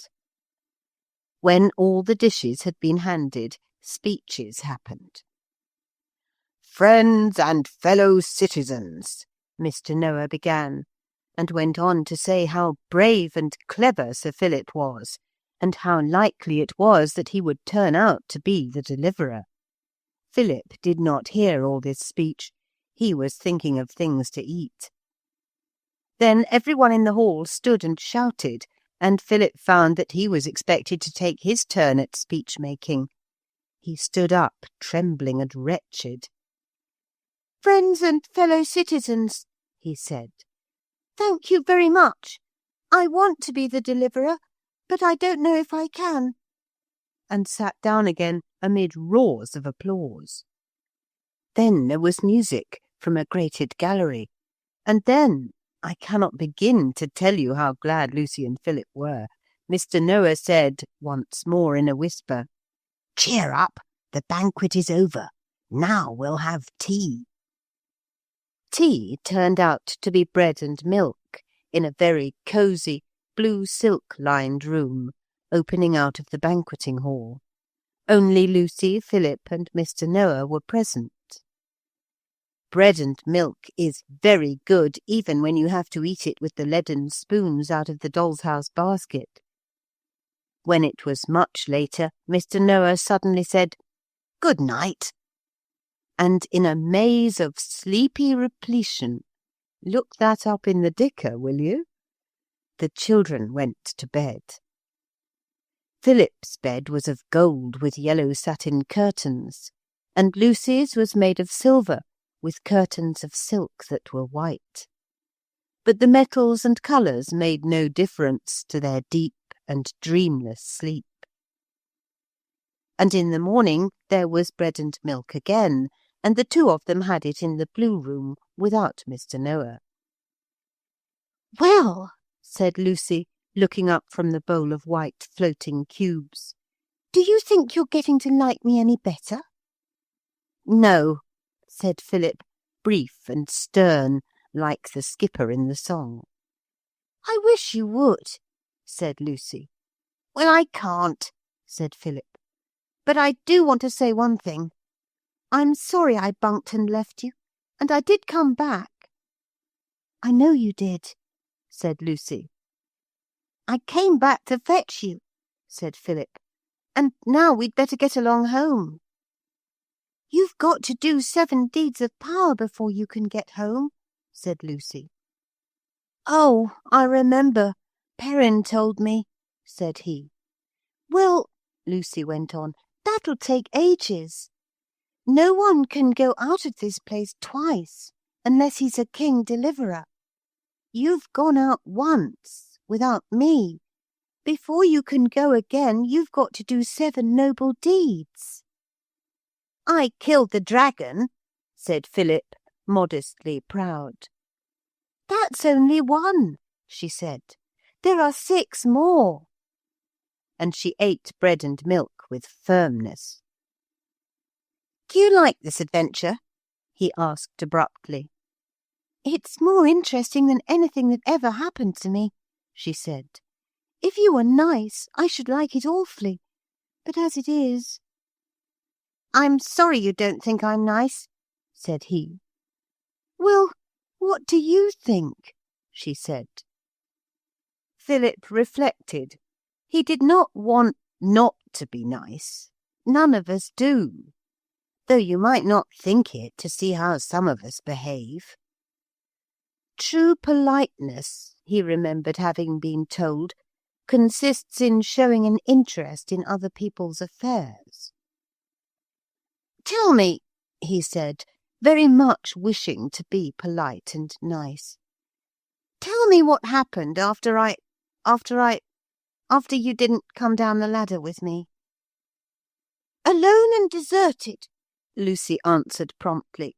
"My sworn friend having hooked it and left me, I fell down, and both my hands were full of gravel, and the fierce soldiery surrounded me." "I thought you were coming just behind me," said Philip, frowning. "Well, I wasn't." "And then?" "Well, Ben, you were silly not to stay. They surrounded me, the soldiers, I mean, and the captain said, 'Tell me the truth. Are you a destroyer or a deliverer?' So, of course, I said I wasn't a destroyer, whatever I was, and then they took me to the palace and said I could be a princess till the Deliverer King turned up. They said," she giggled gaily, "that my hair was the hair of a deliverer and not of a destroyer, and I've been most awfully happy ever since. Have you?" "No," said Philip, remembering the miserable feeling of having been a coward and a sneak that had come upon him when he found that he had saved his own skin and left Lucy alone in an unknown and dangerous world. "Not exactly happy, I shouldn't call it." "It's beautiful being a princess," said Lucy. "I wonder what your next noble deed will be. I wonder whether I could help you with it." She looked wistfully at him. "If I'm going to do noble deeds, I'll do them. I don't want any help, thank you, especially from girls," he answered. "I wish you did," said Lucy, and finished her bread and milk. Philip's bowl also was empty. He stretched arms and legs and neck. "It is rum," he said. "Before this began, I never thought a thing like this could begin, did you?" "I don't know," she said. "Everything's very wonderful. I've always been expecting things to be more wonderful than they ever have been. You get sort of hints and nudges, you know. Fairy tales, yes, and dreams. You can't help feeling they must mean something. And your sister and my daddy, the two of them being such friends when they were little, and then parted and then getting friends again. That's like a story in a dream, isn't it? And you're building the city and me helping. And my daddy being such a dear darling and your sister being such a darling dear. It did make me think beautiful things were sort of likely.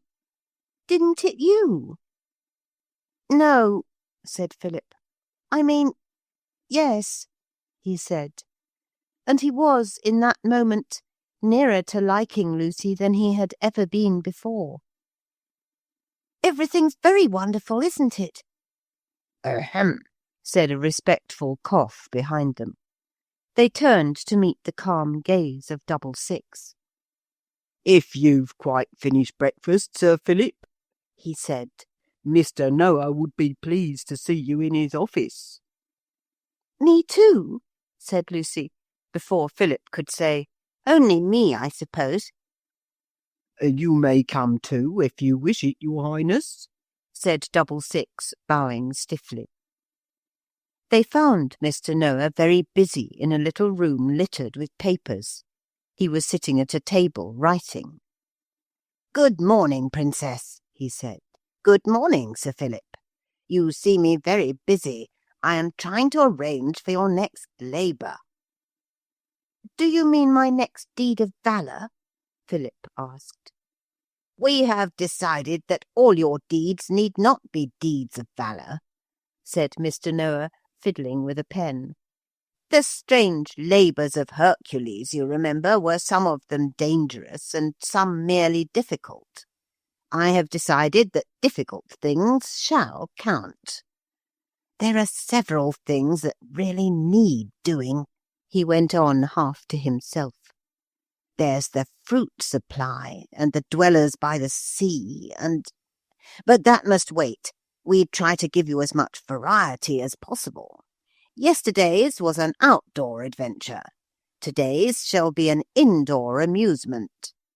I say today's, but I confess that I think it not unlikely that the task I am now about to set the candidate for the post of King Deliverer, the task, I say, which I am now about to set you, may quite possibly occupy some days, if not weeks, of your valuable time."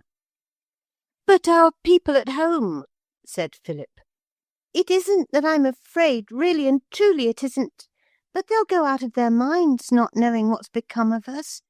Oh, Mr. Noah, do let us go back." "It's all right," said Mr. Noah. "However long you stay here, time won't move with them. I thought I'd explained that to you." "But you said—" "I said you'd set our clocks to the time of your world, when you deserted your little friend. But when you had come back for her and rescued her from the dragon, the clocks went their own time again. There's only just that time missing that happened between your coming here the second time and your killing the dragon." "I see," said Philip. But he didn't. I only hope you do. "You can take your time about this new job," said Mr. Noah, "and you may get any help you like. I shan't consider you failed till you've been at it 3 months. After that, the Pretenderette would be entitled to her chance." "If you're quite sure that the time here doesn't count at home," said Philip, "what is it, please, that we've got to do?" "The greatest intellects of our country have for many ages occupied themselves with the problem which you are now asked to solve," said Mr. Noah. "Your late jailer, Mr. Bacon Shakespeare, has written no less than 27 volumes, all in cipher, on this very subject. But as he has forgotten what cipher he used, and no one else ever knew it, his volumes are of but little use to us." "I see," said Philip. And again he didn't. Mr. Noah rose to his full height, and when he stood up the children looked very small beside him. "Now," he said, "I will tell you what it is that you must do. I should like to decree that your second labour should be the tidying up of this room. All these papers are prophecies relating to the Deliverer. But it is one of our laws that the judge must not use any public matter for his own personal benefit. So I have decided that the next labour shall be the disentangling of the mazy carpet. It is in the pillared hall of public amusements. I will get my hat and we will go there at once. I can tell you about it as we go." And as they went down streets and past houses and palaces, all of which Philip could now dimly remember to have built at some time or other, Mr. Noah went on, "It is a very beautiful hall, but we have never been able to use it for public amusement or anything else. The giant who originally built this city placed in this hall a carpet so thick that it rises to your knees, and so intricately woven that none can disentangle it. It is far too thick to pass through any of the doors. It is your task to remove it." "Why, that's as easy," said Philip. I'll cut it in bits and bring out a bit at a time." That would be most unfortunate for you," said Mr. Noah. "I filed only this morning a very ancient prophecy. He who shall the carpet sever by fire or flint or steel shall be fed on orange pips for ever and dressed in orange peel. You wouldn't like that, you know." "No," said Philip grimly, "I certainly wouldn't." "The carpet must be unravelled, unwoven, so that not a thread is broken. Here is the hall." They went up steps. Philip sometimes wished he had not been so fond of building steps, and through a dark vestibule to an arched door. Looking through it, they saw a great hall, and at its end a raised space, more steps, and 2 enormous pillars of bronze, wrought in relief with figures of flying birds. "Father's Japanese vases," Lucy whispered.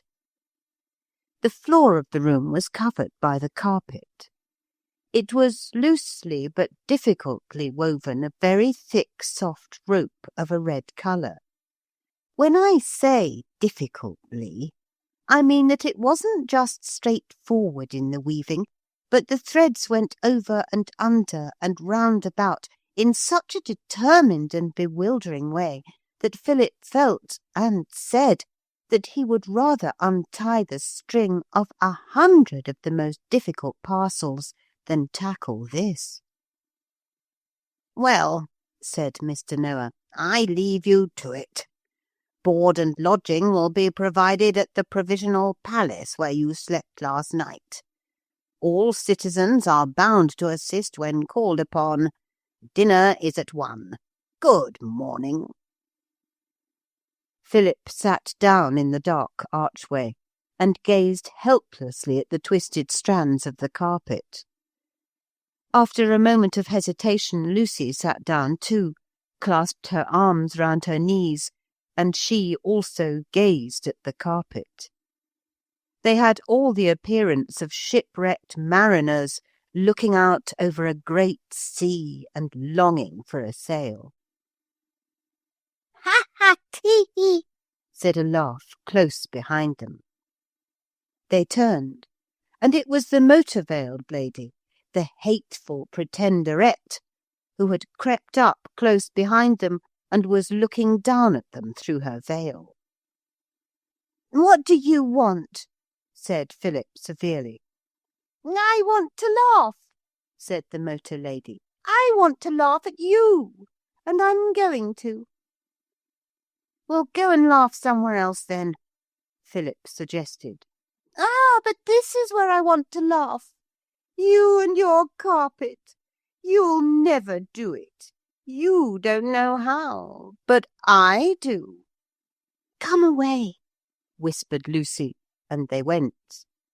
The Pretenderette followed slowly. Outside, a couple of Dutch dolls in check suits were passing, arm in arm. "Help!" cried Lucy suddenly, and the Dutch dolls paused and took their hats off. "What is it?" the taller doll asked, stroking his black-painted moustache. "Mr. Noah said all citizens were bound to help us," said Lucy, a little breathlessly. "But of course," said the shorter doll, bowing with stiff courtesy. "Then," said Lucy, "will you please take that motor person away and put her somewhere where she can't bother till we've done the carpet?" "Delighted," exclaimed the agreeable Dutch strangers, darted up the steps, and next moment emerged with the form of the Pretenderette between them, struggling indeed, but struggling vainly. "You need not have the slightest further anxiety," the taller Dutchman said. "Dismiss the incident from your mind. We will take her to the Hall of Justice. Her offence is bothering people in pursuit of their duty. The sentence is imprisonment for as long as the botheree chooses. Good morning." Oh, thank you, said both the children together. When they were alone, Philip said, and it was not easy to say it, "That was jolly clever of you, Lucy. I should never have thought of it." "Oh, that's nothing," said Lucy, looking down. "I could do more than that." "What?" he asked. "I could unravel the carpet," said Lucy with deep solemnity. "But it's me that's got to do it," Philip urged. "Every citizen is bound to help if called in," Lucy reminded him. "And I suppose a princess is a citizen." "Perhaps I can do it by myself," said Philip. "Try," said Lucy, and sat down on the steps, her fairy skirts spreading out round her like a white double hollyhock. He tried. He went back and looked at the great coarse cables of the carpet. He could see no end to the cables, no beginning to his task. And Lucy just went on sitting there like a white hollyhock. And time went on, and presently became, rather urgently, dinner time. So he went back to Lucy and said, "All right, you can show me how to do it, if you like." But Lucy replied, "Not much. If you want me to help you with this, you'll have to promise to let me help in all the other things. And you'll have to ask me to help. Ask me politely, too." "I shan't, then," said Philip. But in the end he had to, politely also. "With pleasure," said Lucy the moment he asked her, and he could see she had been making up what she should answer while he was making up his mind to ask. "I shall be delighted to help you in this and all the other tasks. Say yes." "Yes," said Philip, who was very hungry. "In this and all the other tasks, say." "In this and all the other tasks," he said. "Go on, how can we do it?" "It's crochet," Lucy giggled. "It's a little crochet mat I'd made of red wool, and I put it in the hall that night. You've just got to find the end and pull, and it all comes undone. You just want to find the end and pull." "It's too heavy for us to pull." "Well," said Lucy, who had certainly had time to think everything out, "you get one of those twisty round things they pull boats out of the sea with, and I'll find the end while you're getting it." She ran up the steps, and Philip looked round the buildings on the other 3 sides of the square to see if any one of them looked like a capstan shop, for he understood, as of course you also have done, that a capstan was what Lucy meant. On a building almost opposite he read, "Naval Necessaries Supply Company," and he ran across to it. "Rather," said the secretary of the company, a plump sailor doll, when Philip had explained his needs. "I'll send a dozen men over at once. Only too proud to help, Sir Philip. The Navy is always keen on helping valour and beauty." "I want to be brave," said Philip, "but I'd rather not be beautiful."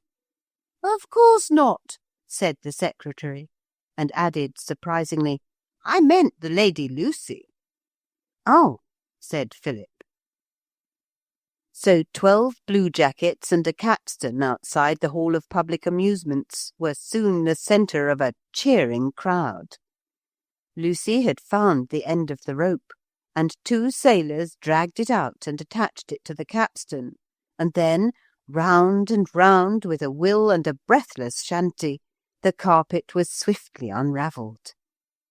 Dozens of eager helpers stood on the parts of the carpet which were not being unravelled to keep it steady while the pulling went on. The news of Philip's success spread like wildfire through the city, and the crowds gathered thicker and thicker. The great doors beyond the pillars with the birds on them were thrown open, and Mr. Noah and the principal citizens stood there to see the end of the unravelling. "Bravo!" said everyone in tremendous enthusiasm. "Bravo, Sir Philip!" "It wasn't me," said Philip difficultly, when the crowd paused for breath. "It was Lucy thought of it." "Bravo! Bravo!" shouted the crowd louder than ever. "Bravo for the Lady Lucy! Bravo for Sir Philip, the modest truth-teller!" "Bravo, my dear," said Mr. Noah, waving his hat and thumping Lucy on the back. "I'm awfully glad I thought of it," she said. "That makes 2 deeds Sir Philip's done, doesn't it? 2 out of the 7. "Yes, indeed," said Mr. Noah enthusiastically. "I must make him a baronet now. His title will grow grander with each deed. There's an old prophecy that the person who finds out how to unravel the carpet must be the first to dance in the hall of public amusements. The clever one, the noble one, who makes the carpet come undone, shall be the first to dance a measure within the hall of public pleasure. I suppose public amusement was too difficult a rhyme, even for these highly skilled poets, our astrologers. You, my child, seem to have been well inspired in your choice of a costume.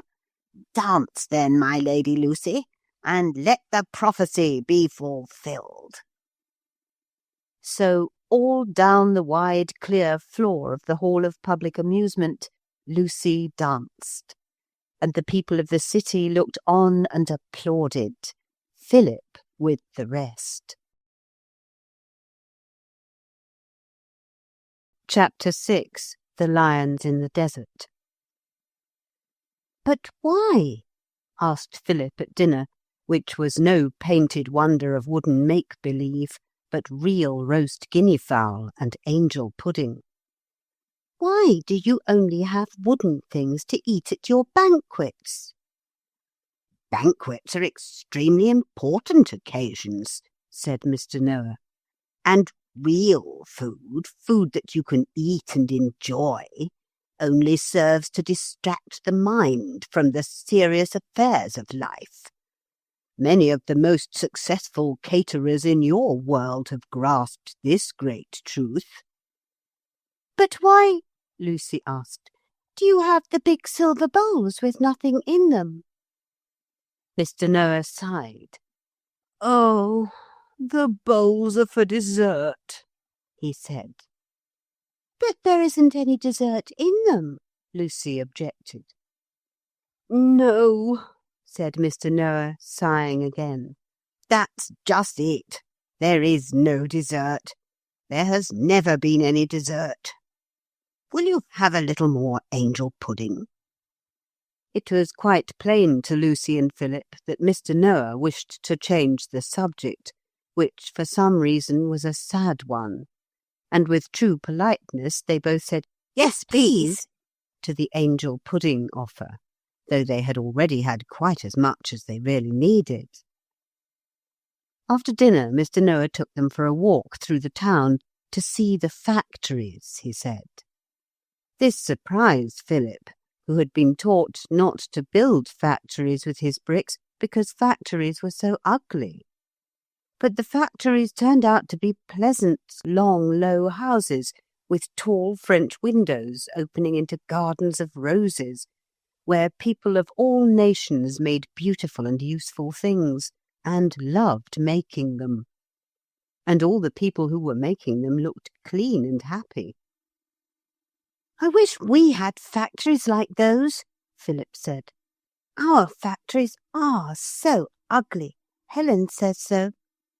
"That's because all your factories are money factories," said Mr. Noah, "though they're called by all sorts of different names. Everyone here has to make something that isn't just money or for money, something useful and beautiful." "Even you?" said Lucy. "Even I," said Mr. Noah. "What do you make?" The question was bound to come. Laws, of course, Mr. Noah answered in some surprise. Didn't you know I was the chief judge? But laws can't be useful and beautiful, can they? They can certainly be useful, said Mr. Noah. and, he added with modest pride, my laws are beautiful. What do you think of this? Everybody must try to be kind to everybody else. Anyone who has been unkind must be sorry and say so. It seems all right, said Philip, but it's not exactly beautiful. Oh, don't you think so? Said Mr. Noah, a little hurt. It mayn't sound beautiful, perhaps. I never could write poetry, but it's quite beautiful when people do it. Oh, if you mean your laws are beautiful when they're kept, said Philip. Beautiful things can't be beautiful when they're broken, of course, Mr. Noah explained. Not even laws. But ugly laws are only beautiful when they are broken. That's odd, isn't it? Laws are very tricky things. I say, Philip said suddenly, as they climbed one of the steep flights of steps between trees in pots. Couldn't we do another of the deeds now? I don't feel as if I'd really done anything today at all. It was Lucy who did the carpet. Do tell us the next deed. The next deed, Mr. Noah answered, will probably take some time. There's no reason why you should not begin it today, if you like. It is a deed peculiarly suited to a baronet. I don't know why, he added hastily. It may be that it is the only thing that baronets are good for. I shouldn't wonder. The existence of baronets, he added musingly, has always seemed to the thoughtful to lack justification. Perhaps this deed which you will begin today is the wise end to which baronets were designed. Yes, I dare say, said Philip. But what is the end? I don't know, Mr. Noah owned, but I'll tell you what the deed is. You've got to journey to the land of the dwellers by the sea, and by any means that may commend itself to you, slay their fear. Philip naturally asked what the dwellers by the sea were afraid of. That you will learn from them, said Mr. Noah, but it is a very great fear. Is it something we shall be afraid of too? Lucy asked, and Philip at once said, oh, then she really did mean to come, did she? But she wasn't to if she was afraid. Girls weren't expected to be brave. They are here, said Mr. Noah. The girls are expected to be brave and the boys kind. Oh, said Philip doubtfully. And Lucy said, Of course I meant to come. You know you promised. So that was settled. And now, said Mr. Noah, rubbing his hands with the cheerful air of one who has a great deal to do and is going to enjoy doing it, we must fit you out a proper expedition, for the dwellers by the sea are a very long way off. What would you like to ride on? A horse, said Philip, truly pleased. He said horse because he did not want to ride a donkey, and he had never seen anyone ride any animal but these two. That's right, Mr. Noah said, patting him on the back. I was so afraid you'd ask for a bicycle.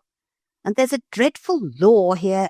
It was made by mistake, but there it is, that if anyone asks for machinery, they have to have it and keep on using it.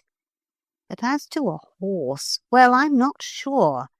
You see, you have to ride right across the pebbly waste, and it's a good 3 days' journey. But come along to the stables. You know the kind of stables they would be. The long shed with stalls, such as you had when you were little for your little wooden horses and carts. Only there were not only horses here, but every sort of animal that has ever been ridden on. Elephants, camels, donkeys, mules, bulls, goats, zebras, tortoises, ostriches, bisons, and pigs. And in the last stall of all, which was not of common wood, but of beaten silver, stood the very hippogriff himself, with his long white mane and his long white tail and his gentle, beautiful eyes. His long white wings were folded neatly on his satin-smooth back, and how he and the stall got here was more than Philip could guess. All the others were Noah's Ark animals, alive, of course, but still Noah's Arky beyond possibility of mistake. But the hippogriff was not Noah's Ark at all. "He came," Mr. Noah explained, "out of a book, one of the books you used to build your city with." "Can't we have him?" Lucy said. "He looks such a darling." And the hippogriff turned his white velvet nose and nuzzled against her in affectionate acknowledgment of the compliment. "Not if you both go," Mr. Noah explained. "He cannot carry more than one person at a time, unless one is an earl. No, if I may advise, I should say go by camel." "Can the camel carry two?" "Of course. He is called the ship of the desert," Mr. Noah informed them. "And a ship that wouldn't carry more than one would be simply silly." So that was settled. Mr. Noah himself saddled and bridled the camel, which was a very large one, with his own hands. "Let me see," he said, standing thoughtful with the lead rope in his hand. "You'll be wanting dogs." "I always want dogs," said Philip warmly. "To use in emergencies." He whistled, and two Noah's Ark dogs leapt from their kennels to their chain's end. They were dachshunds, very long and low, and very alike, except that one was a little bigger and a little browner than the other. "This is your master, and that's your mistress," Mr. Noah explained to the dogs, and they fawned round the children. "Then you'll want things to eat and things to drink and tents and umbrellas in case of bad weather But let's turn down this street. Just at the corner we shall find exactly what we want." It was a shop that said outside, "Universal Provider. Expeditions fitted out at a moment's notice. Punctuality and dispatch." The shopkeeper came forward politely. He was so exactly like Mr. Noah that the children knew who he was, even before he said, "Well, father?" And Mr. Noah said, "This is my son. He has had some experience in outfits." "What have you got to start with?" the son asked, getting to business at once. "2 dogs, 2 children, and a camel," said Mr. Noah. "Yes, I know it's customary to have 2 of everything, but I assure you, my dear boy, that 1 camel is as much as Sir Philip can manage. It is indeed." Mr. Noah's son very dutifully supposed that his father knew best, and willingly agreed to provide everything that was needed for the expedition, including 1 best quality talking parrot, and to deliver all goods, carefully packed, within half an hour. So now you see Philip and Lucy, who still wore her fairy dress, packed with all their belongings on the top of a very large and wobbly camel, and being led out of the city by the usual procession, with 7 bands of music, all playing "See the Conquering Hero Goes," quite a different tune from the one you know, which has a name a little like that. The camel and its load were rather a tight fit for the particular gateway that they happened to go out by, and the children had to stoop to avoid scraping their heads against the top of the arch. But they got through all right, and now they were well on the road, which was really little more than a field path running through the flowery meadow country where the dragon had been killed. They saw the Stonehenge ruins and the big tower far away to the left, and in front lay the vast and interesting expanse of the absolutely unknown. The sun was shining. There was a sun. And Mr. Noah had told the children that it came out of the poetry books, together with rain and flowers and the changing seasons. And in spite of the strange, almost tumble, no, it's all right, but you'd better look out way in which the camel walked, the two travellers were very happy. The dogs bounded along in the best of spirits, and even the camel seemed less a prey than usual to that proud melancholy which you must have noticed in your visits to the zoo as his most striking quality. It was certainly very grand to ride on a camel, and Lucy tried not to think how difficult it would be to get on and off. The parrot was interesting too. It talked extremely well. Of course, you understand that if you can only make a parrot understand, it can tell you everything you want to know about other animals, because it understands their talk quite naturally and without being made. The present parrot declined ordinary conversation, and when questioned, only recited poetry of a rather dull kind that went on and on. "Arms and the man I sing," it began, and then something about haughty Juno. Its voice was soothing, and riding on the camel was not unlike being rocked in a very bumpety cradle. The children were securely seated in things like padded panniers, and they had had an exciting day. As the sun set, which it did quite soon, the parrot called out to the nearest dog, "I say, Max, they're asleep." "I don't wonder," said Max, "but it's all right. Humpty knows the way." "Keep a civil tongue in your head, you young dog, can't you?" said the camel grumpily. "Don't be cross, darling," said the other dog, whose name was Brenda. "And be sure you stop at a really first-class oasis for the night. But I know we can trust you, dear." The camel muttered that it was all very well, but his voice was not quite as cross as before. After that, the expedition went on in silence through the deepening twilight. A tumbling, shaking, dumping sensation, more like a soft railway accident than anything else, awakened our travellers, and they found that the camel was kneeling down. "Off you come," said the parrot, "and make the fire and boil the kettle." "Polly, put the kettle on," Lucy said absently as she slid down to the ground, to which the parrot replied, "Certainly not. I wish you wouldn't rake up that old story. It was quite false. I never did put a kettle on, and I never will."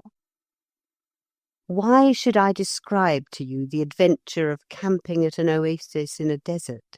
You must all have done it many times, or if you have not done it, you have read about it. You know all about the well and the palm trees and the dates and things. They had cocoa for supper. It was great fun, and they slept soundly and awoke in the morning with a heart for any fate, as a respectable poet puts it. The next day was just the same as the first, only instead of going through fresh green fields, the way lay through dry yellow desert. And again the children slept, and again the camel chose an oasis with remarkable taste and judgment. But the second night was not at all the same as the first, for in the middle of it the parrot awakened Philip by biting his ear and then hopping to a safe distance from his awakening fists and crying out, "Make up the campfire. Look alive. It's lions." The dogs were whining and barking, and Brenda was earnestly trying to climb a palm tree. Max faced the danger, it is true, but he seemed to have no real love of sport. Philip sprang up and heaped dead palm scales and leaves on the dying fire. It blazed up, and something moved beyond the bushes. Philip wondered whether those pairs of shining things, like strayed stars, that he saw in the darkness could really be the eyes of lions. "What a nuisance these lions are, to be sure," said the parrot. "No, they won't come near us while the fire's burning. But really, they ought to be put down by law." "Why doesn't somebody kill them?" Lucy asked. She had wakened when Philip did, and after a meditative minute had helped with the palm scales and things. "It's not so easy," said the parrot. "Nobody knows how to do it. How would you kill a lion?" "I don't know," said Philip. But Lucy said, "Are they Noah's Ark lions?" "Of course they are," said Polly. "All the books with lions in them are kept shut up." "I know how you could kill Noah's Ark lions if you could catch them," Lucy said. "It's easy enough to catch them," said Polly. "An hour after dawn they go to sleep, but it's unsportsmanlike to kill game when it's asleep."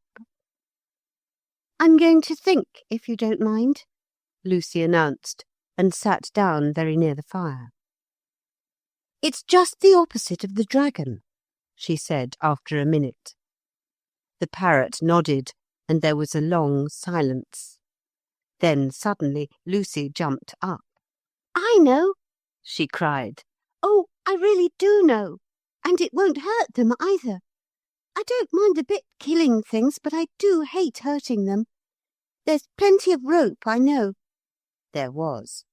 "Then when it's dawn, we'll tie them up, and then you'll see." "I think you might tell me," said Philip, injured. "No, they may understand what we say. Polly does." Philip made a natural suggestion, but Lucy replied that it was not manners to whisper, and the parrot said that it should think not, indeed. So, sitting by the fire, all faces turned to where those strange twin stars shone, and those strange hidden movements and rustlings stirred. The expedition waited for the dawn. Brenda had given up the tree-climbing idea and was cuddling up as close to Lucy as possible. The camel, who had been trembling with fear all the while, tried to cuddle up to Philip, which would have been easier if it had been a smaller kind, instead of being, as it was, what Mr. Noah's son, the universal provider, had called an outsize in camels. And presently dawn came. Not slow and silvery as dawns come here, but sudden and red, with strong level lights, and the shadows of the palm trees stretching all across the desert. In broad daylight, it did not seem so hard to have to go and look for the lions.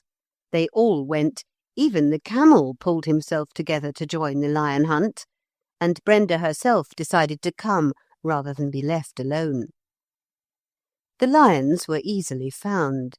There were only 2 of them, of course, and they were lying close together, each on its tawny side, on the sandy desert at the edge of the oasis.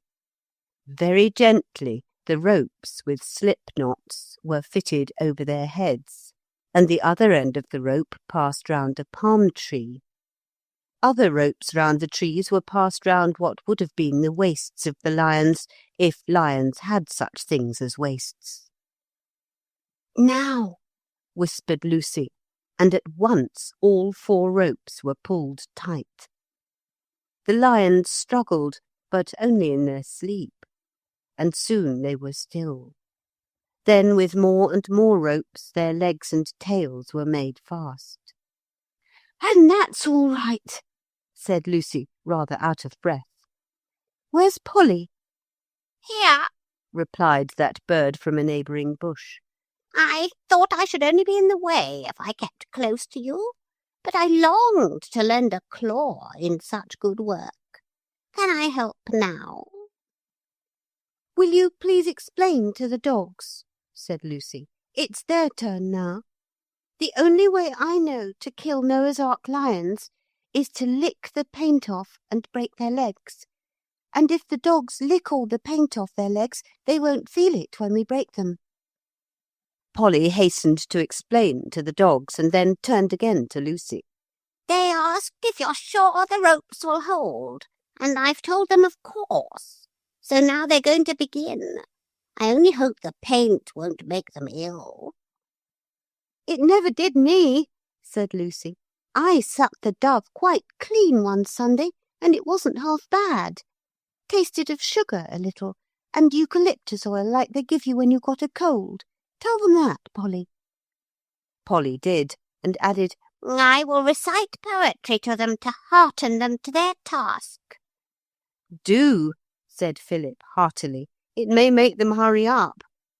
But perhaps you'd better tell them that we shall pinch their tails if they happen to go to sleep.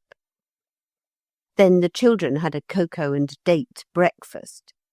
All expeditions seem to live mostly on cocoa, and when they come back, they often write to the cocoa makers to say how good it was, and they don't know what they would have done without it.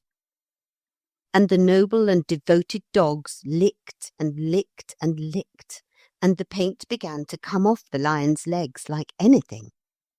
It was heavy work turning the lions over so as to get at the other or unlicked side, but the expedition worked with a will, and the lions resisted but feebly, being still asleep, and besides weak from loss of paint. And the dogs had a drink given them and were patted and praised and set to work again.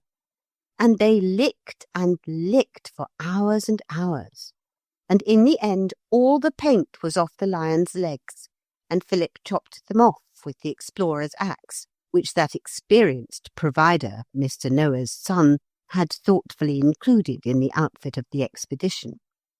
And as he chopped, the chips flew, and Lucy picked one up, and it was wood, just wood, and nothing else, though when they had tied it up, it had been real writhing, resisting lion leg, and no mistake.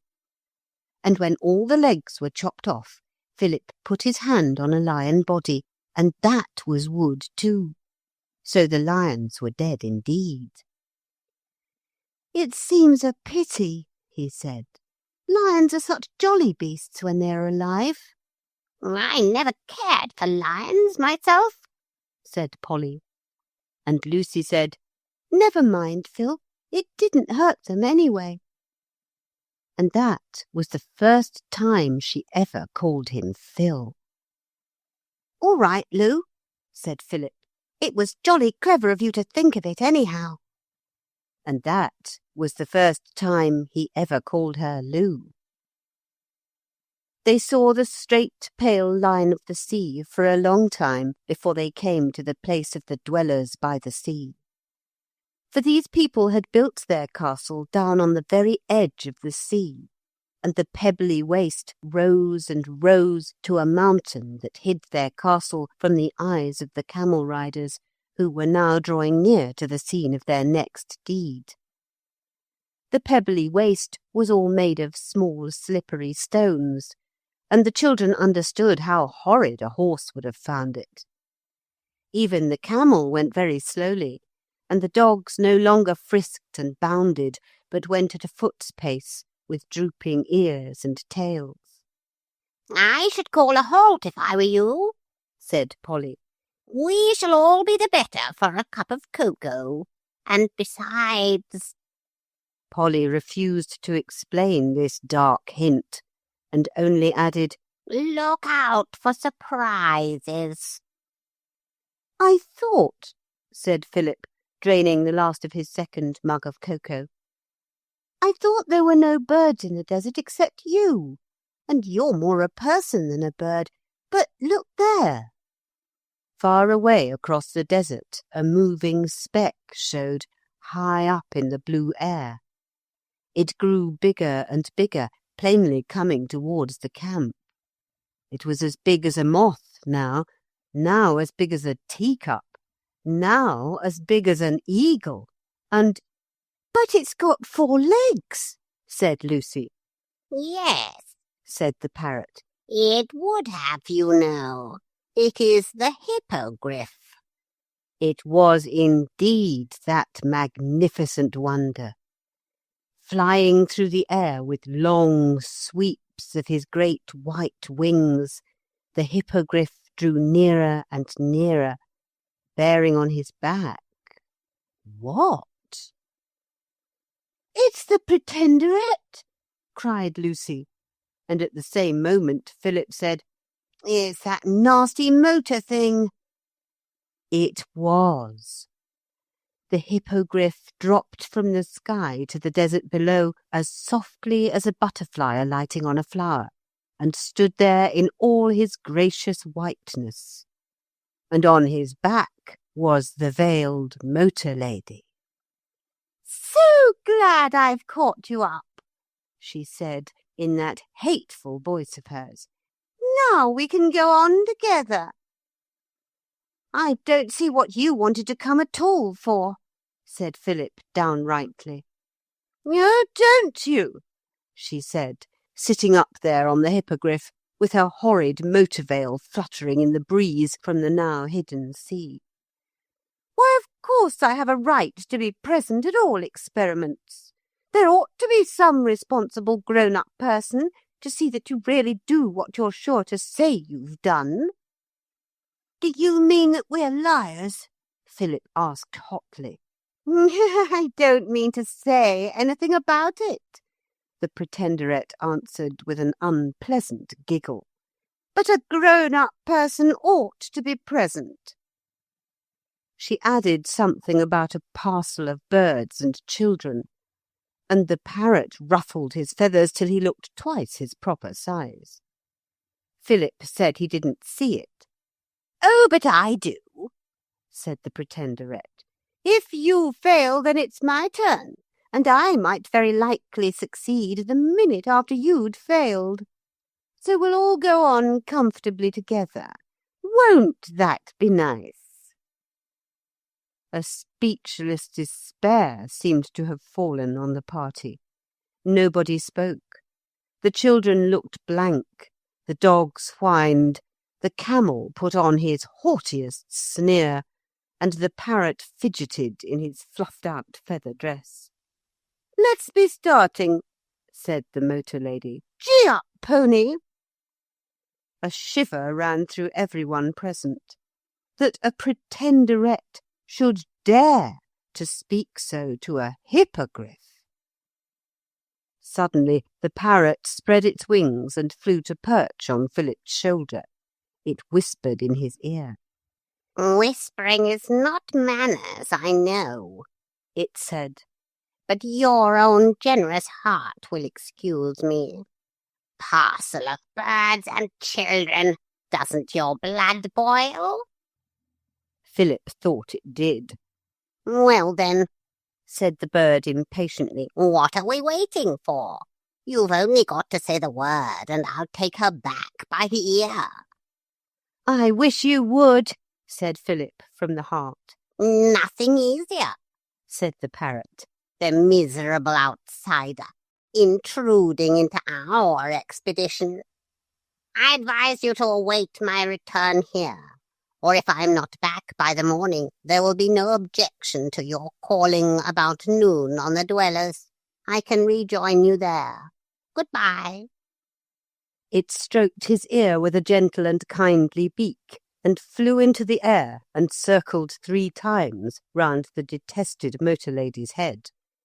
"Get away!" she cried, flapping her hands furiously. "Call your silly poll parrot off, can't you?" And then she screamed, "Oh, it's got hold of my ear!" "Oh, don't hurt her," said Lucy. "I will not hurt her." The parrot let the ear go on purpose to say this, and the Pretenderette covered both ears with her hands. You person in the veil, I shall take hold again in a moment, and it will hurt you much less if the Hippogriff and I happen to be flying in the same direction. See? If I were you, I should just say, go back the way you came, please, to the Hippogriff, and then I shall hardly hurt you at all. Don't think of getting off. If you do, the dogs will have you. Keep your hands over your ears if you like. I know you can hear me well enough. Now I'm going to take hold of you again. Keep your hands where they are. I'm not particular to an ear or so. A nose will do just as well. The person on the Hippogriff put both hands to her nose. Instantly the parrot had her again by the ear. Go back the way you came, she cried. But I'll be even with you children yet. The Hippogriff did not move. Let go my ear, screamed the lady. You'll have to say please, you know, said Philip. Not to the bird, I don't mean that. That's no good. But to the Hippogriff. Please, then, said the lady in a burst of temper, and instantly the white wings parted and spread, and the Hippogriff rose in the air.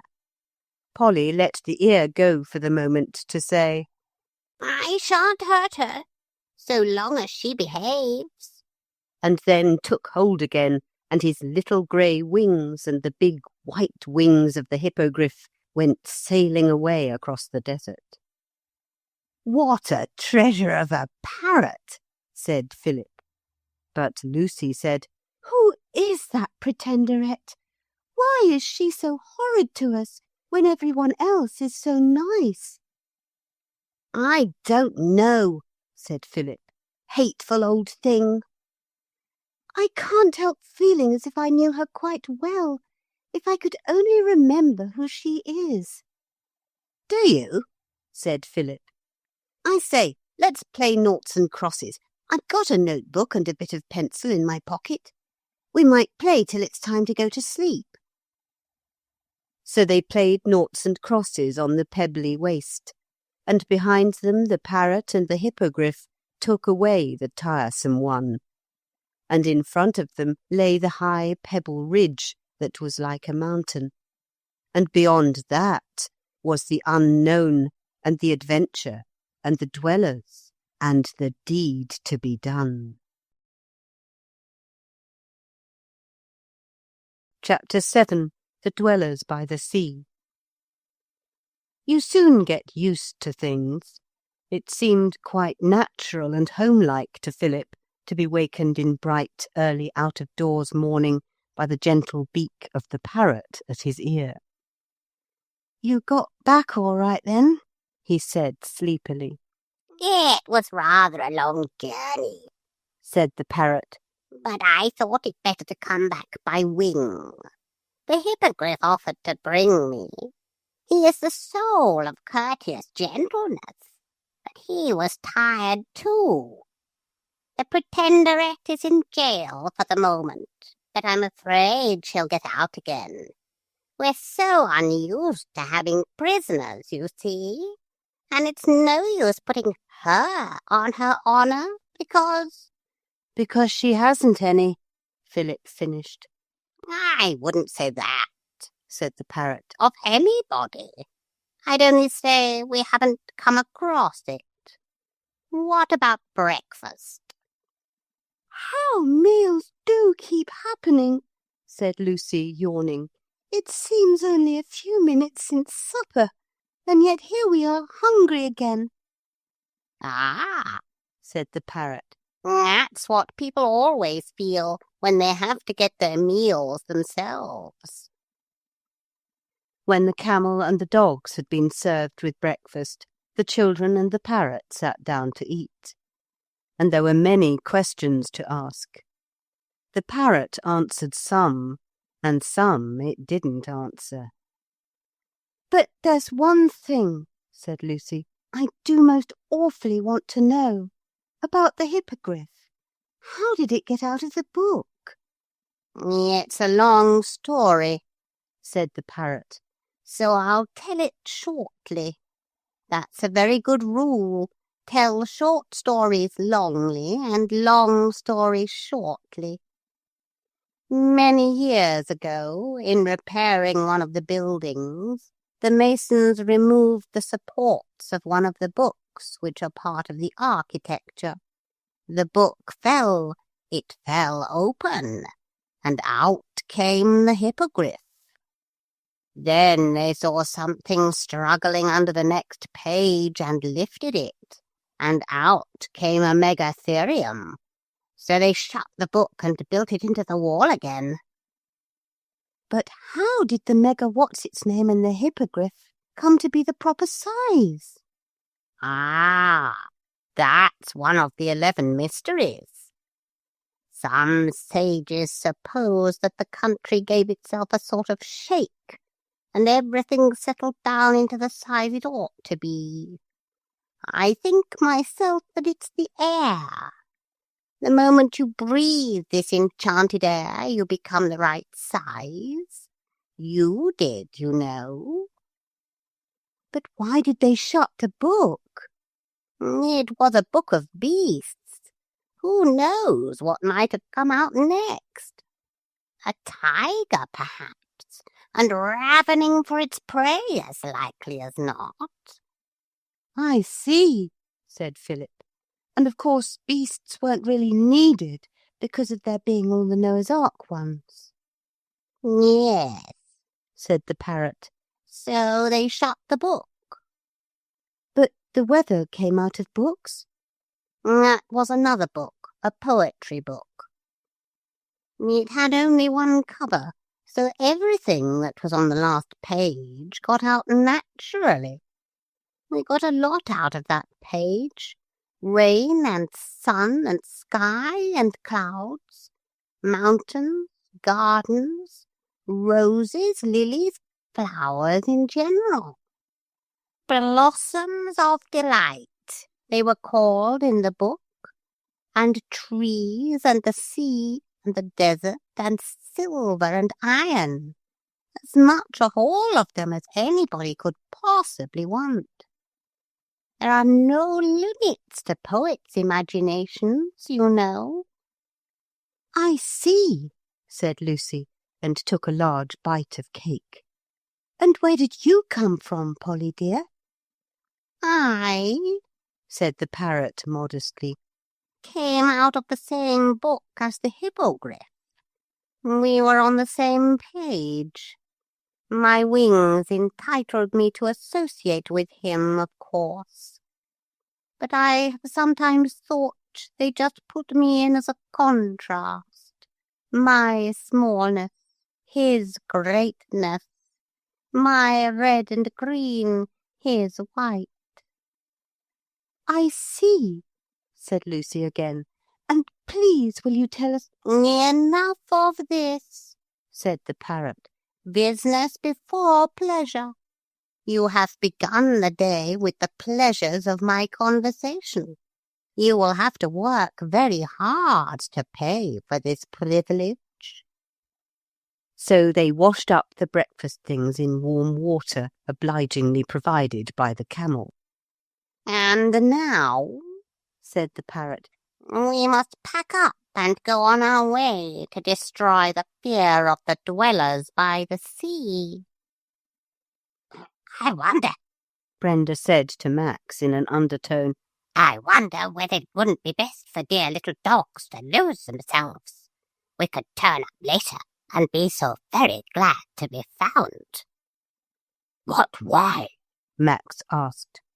I've noticed, said Brenda, sidling up to him with eager affectionateness, that wherever there's fear, there's something to be afraid of, even if it's only your fancy. It would be dreadful for dear little dogs to be afraid, Max, wouldn't it? So undignified. My dear, said Max heavily, I could give 7 noble reasons for being faithful to our master. but I will only give you one. There is nothing to eat in the desert, and nothing to drink." "You always were so noble, dearest," said Brenda. "So different from poor little me. I've only my affectionate nature. I know I'm only a silly little thing." So when the camel lurched forward and the parrot took wing, the dogs followed closely. "Dear faithful things," said Lucy. "Brenda, Max, nice dogs." And the dogs, politely responding, bounded enthusiastically. The journey was not long. Quite soon they found a sort of ravine or gully in the cliff, and a path that led through it. And then they were on the beach, very pebbly with small stones, and there was the home of the dwellers by the sea, and beyond it, broad and blue and beautiful, the sea by which they dwelt. The dwelling seemed to be a sort of town of rounded buildings, more like lime kilns than anything else, with arched doors leading to dark insides. They were all built of tiny stones, such as lay on the beach. Beyond the huts or houses towered the castle, a vast rough structure with towers and arches and buttresses and bastions and glacis and bridges and a great moat all round it. "But I never built a city like that, did you?" Lucy asked as they drew near. "No," Philip answered. "At least, do you know, I do believe it's the sand castle Helen and I built last summer at Dymchurch. And those huts are the moulds I made of my pail, with the edges worn off, you know." Towards the castle the travellers advanced, the camel lurching like a boat on a rough sea, and the dogs going with cat-like delicacy over the stones. They skirted large pools and tall rocks, seaweed-covered. Along a road broad enough for 12 chariots to have driven on it abreast, slowly they came to the great gate of the castle. And as they got nearer, they saw at every window heads leaning out. Every battlement, every terrace was crowded with figures. And when they were quite near, by throwing their heads very far back, so that their necks felt quite stiff for a long time afterwards, the children could see that all those people seemed quite young, and seemed to have very odd and delightful clothes. Just a garment from shoulder to knee, made, as it seemed, of dark fur. "What lots of them there are," said Philip. "Where did they come from?" "Out of a book," said the parrot. "But the authorities were very prompt that time. Only a line and a half got out. Happy troops of gentle islanders. Those are the islanders." "Then why," asked Philip naturally, "aren't they on an island?" "There's only one island, and no one is allowed on that except 2 people who never go there. But the islanders are happy, even if they don't live on an island. Always happy, except for the great fear." Here the travellers began to cross one of the bridges across the moat. The bridge, in fact, which led to the biggest arch of all. It was a very rough arch, like the entrance to a cave. And from out its dark mouth came a little crowd of people. "They're savages," said Lucy, shrinking till she seemed only an extra hump on the camel's back. They were indeed of a dark complexion, sunburnt in fact, but their faces were handsome and kindly. They waved friendly hands and smiled in the most agreeable and welcoming way. The tallest islander stepped out from the crowd. He was about as big as Philip. "They're not savages," said Philip. "Don't be a donkey. They're just children." "Hush," said the parrot. "The Lord High Islander is now about to begin the state address of welcome." He was, and this was the address. How jolly of you to come. Do get down off that camel and come indoors and have some grub. Jim, you might take that camel round to the stable and rub him down a bit. You'd like to keep the dogs with you, of course. And what about the parrot?" "Thanks awfully," Philip responded, and slid off the camel, followed by Lucy. "The parrot will make his own mind up. He always does." They all trooped into the hall of the castle, which was more like a cave than a hall, and very dark, for the windows were little and high up. As Lucy's eyes got used to the light, she perceived that the clothes of the islanders were not of skins, but of seaweed. "I asked you in," said the Lord High Islander, a jolly-looking boy of about Philip's age, "out of politeness, but really it isn't dinner time, and the meet is in half an hour, so unless you're really hungry—" The children said, Not at all. "You hunt, of course," the Lord High Islander said. "It's really the only sport we get here, except fishing. Of course we play games and all that. I do hope you won't be dull." We came here on business, the parrot remarked, and the happy islanders crowded round to see him, remarking, These are Philip and Lucy, claimants to the deliverership. They are doing their deeds, you know. The parrot ended. Lucy whispered, It's really Philip who is the claimant, not me. Only the parrot's so polite. The Lord High Islander frowned. "We can talk about that afterwards," he said. "It's a pity to waste time now." What do you hunt? Philip asked. All the different kinds of grey beastie and the vertoblancs, and the blue-grey wee when we can find him, said the Lord High Islander, but he's very scarce. Pink-uggers are more common, and much bigger, of course. Well, you'll soon see. If your camel's not quite fresh, I can mount you both. What kind of animal do you prefer? What do you ride? Philip asked. It appeared that the Lord High Islander rode a giraffe, and Philip longed to ride another. But Lucy said she would rather ride what she was used to, thank you. When they got out into the courtyard of the castle, they found it full of a crowd of animals, any of which you may find in the zoo, or in your old Noah's Ark, if it was a sufficiently expensive one to begin with, and if you have not broken or lost too many of the inhabitants. Each animal had its rider, and the party rode out onto the beach. What is it they hunt? Philip asked the parrot, who had perched on his shoulder.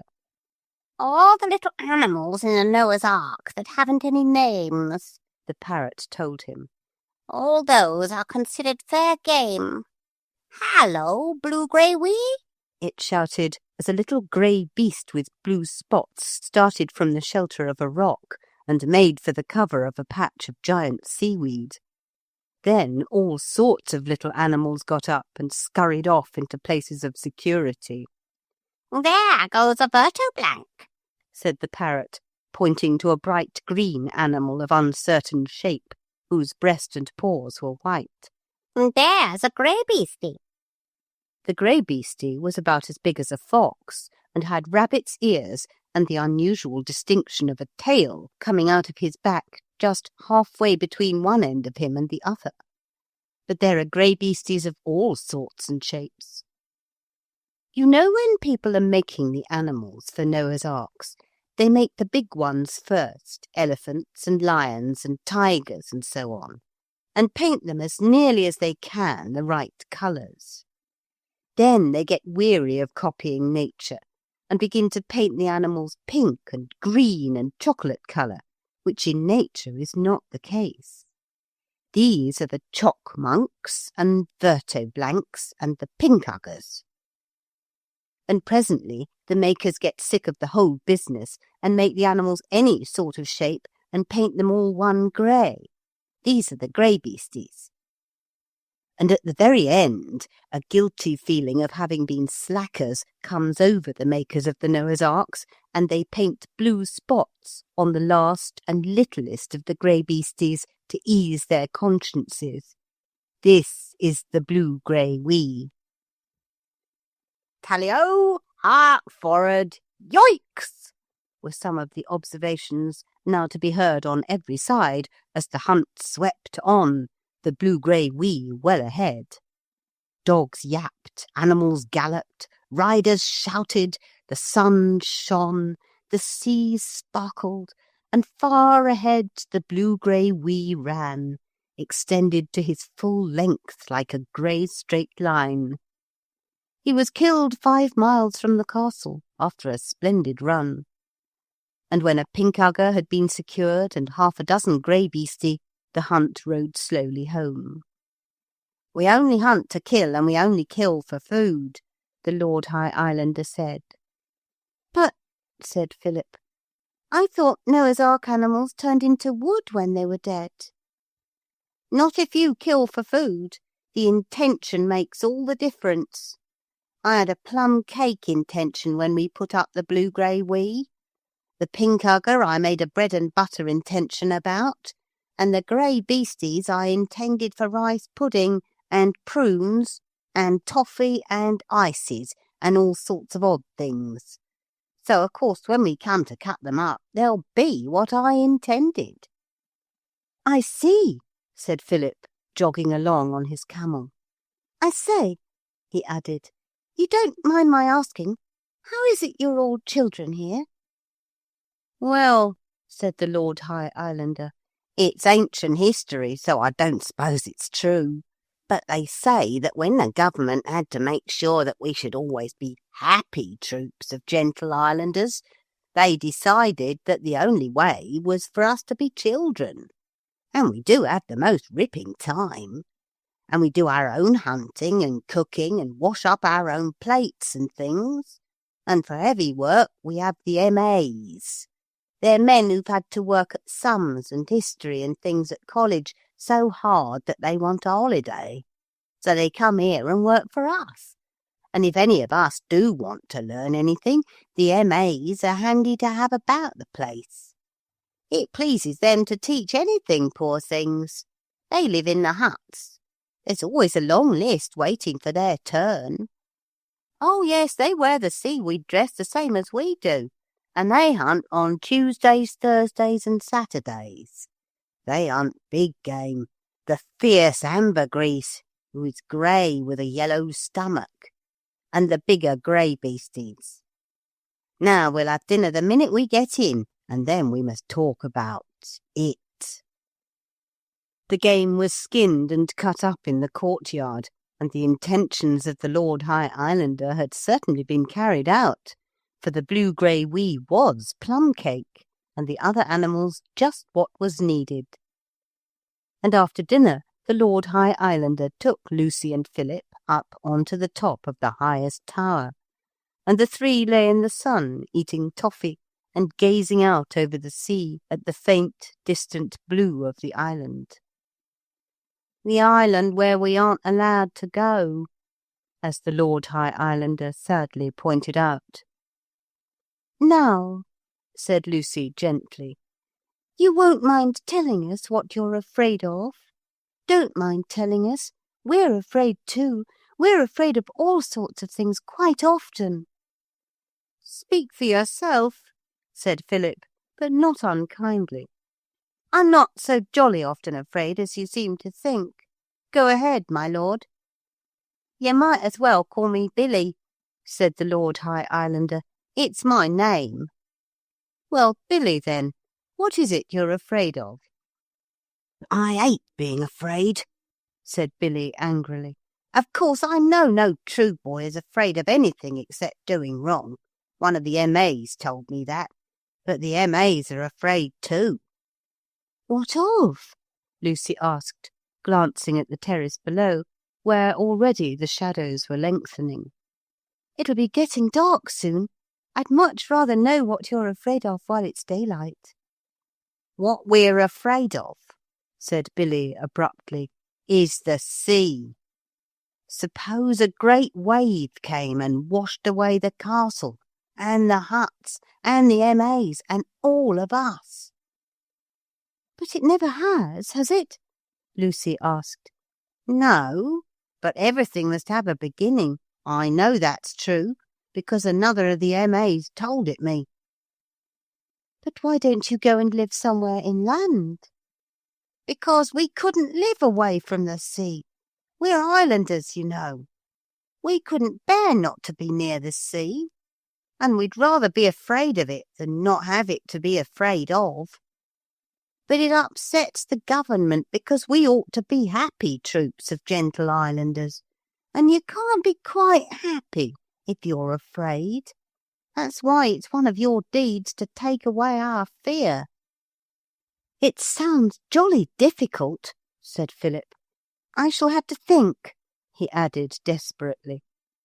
So he lay and thought, with Max and Brenda asleep by his side, and the parrot preening its bright feathers on the parapet of the tower, while Lucy and the Lord High Islander played cat's cradle with a long thread of seaweed. "It's supper time," said Billy at last. "Have you thought of anything?" "Not a single thing," said Philip. "Well, don't swat over it any more," said Billy. "Just stay with us and have a jolly time. You're sure to think of something, or else Lucy will. We'll act charades tonight." They did. The rest of the islanders were an extremely jolly lot, and all the M.A.'s came out of their huts to be audience. It was a charming evening, and ended up with hide-and-seek all over the castle. To wake next morning on a bed of soft, dry, sweet-smelling seaweed, and to know that the day was to be spent in having a good time with the jolliest set of children she had ever met, was delightful to Lucy. Philip's delight was dashed by the knowledge that he must, sooner or later, think. But the day passed most agreeably. They all bathed in the rock pools, picked up shellfish for dinner, played rounders in the afternoon, and in the evening danced to the music made by the M.A.'s, who most of them carried flutes in their pockets, and who were all very flattered at being asked to play. So the pleasant days went on. Every morning Philip said to himself, "Now today I really must think of something." And every night he said, "I really ought to have thought of something." But he never could think of anything to take away the fear of the gentle islanders. It was on the 6th night that the storm came. The wind blew, and the sea roared, and the castle shook to its very foundations. And Philip, awakened by the noise and the shaking, sat up in bed and understood what the fear was that spoiled the happiness of the dwellers by the sea. "Suppose the sea did sweep us all away," he said, "and they haven't even got a boat." And then, when he was quite far from expecting it, he did think of something, and he went on thinking about it so hard that he couldn't sleep any more. And in the morning he said to the parrot, "I've thought of something, and I'm not going to tell the others, but I can't do it all by myself. Do you think you could get Perrin for me?" "I will try with pleasure," replied the obliging bird, and flew off without further speech. That afternoon, just as a picnic tea was ending, a great shadow fell on the party, and next moment the hippogriff alighted, with Mr. Perrin and the parrot on its back. "Oh, thank you," said Philip, and led Mr. Perrin away, and began to talk to him in whispers.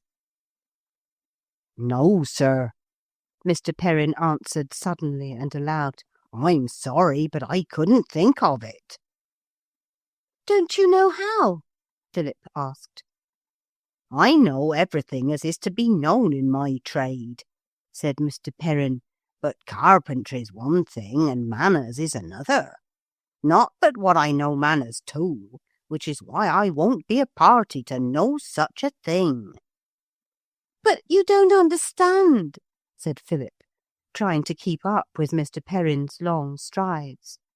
"What I want to do is for you to build a Noah's Ark on the top of the highest tower. Then, when the sea's rough and the wind blows, all the sea dwellers can just get into their ark, and then they'll be quite safe whatever happens." "You said all that afore," said Mr. Perrin, "and I wonder at you, so I do." "I thought it was such a good idea," said poor Philip in gloom. "Oh, the idea's all right," said Mr. Perrin. "There ain't nothing to complain of about the idea." "Then what is wrong?" Philip asked impatiently. "You've come to the wrong shop," said Mr. Perrin slowly. "I ain't the man to take away another chap's job, not if he was to be in the humblest way of business. But when it comes to slapping the government in the face, well there, Master Pip, I wouldn't have thought it of you. It's as much as my place is worth." "Look here," said Philip, stopping short in despair. "Will you tell me straight out why you won't help me?" "I'm not a-going to go building arks at my time of life," said Mr. Perrin. "Mr. Noah'd break his old heart, so he would, if I was to take on his job over his head." "Oh, you mean I ought to ask him?" "Course you ought to ask him. I don't mind lending a hand under his directions, acting as foreman-like, so as to make a good job of it, but it's him you must give your order to." The parrot and the hippogriff between them managed to get Mr. Noah to the castle by noon of the next day. "Would you have minded," Philip immediately asked him, "if I'd had an ark built without asking you to do it?" "Well," said Mr. Noah mildly, "I might have been a little hurt. I have had some experience, you know, my lord." "Why do you call me that?" Philip asked. "Because you are, of course. Your deed of slaying the lions counts 1 to you, and by virtue of it you are now a baron. I congratulate you, Lord Leo," said Mr. Noah. He approved of Philip's idea, and he and Perrin were soon busy making plans, calculating strains, and selecting materials. Then Philip made a speech to the islanders and explained his idea.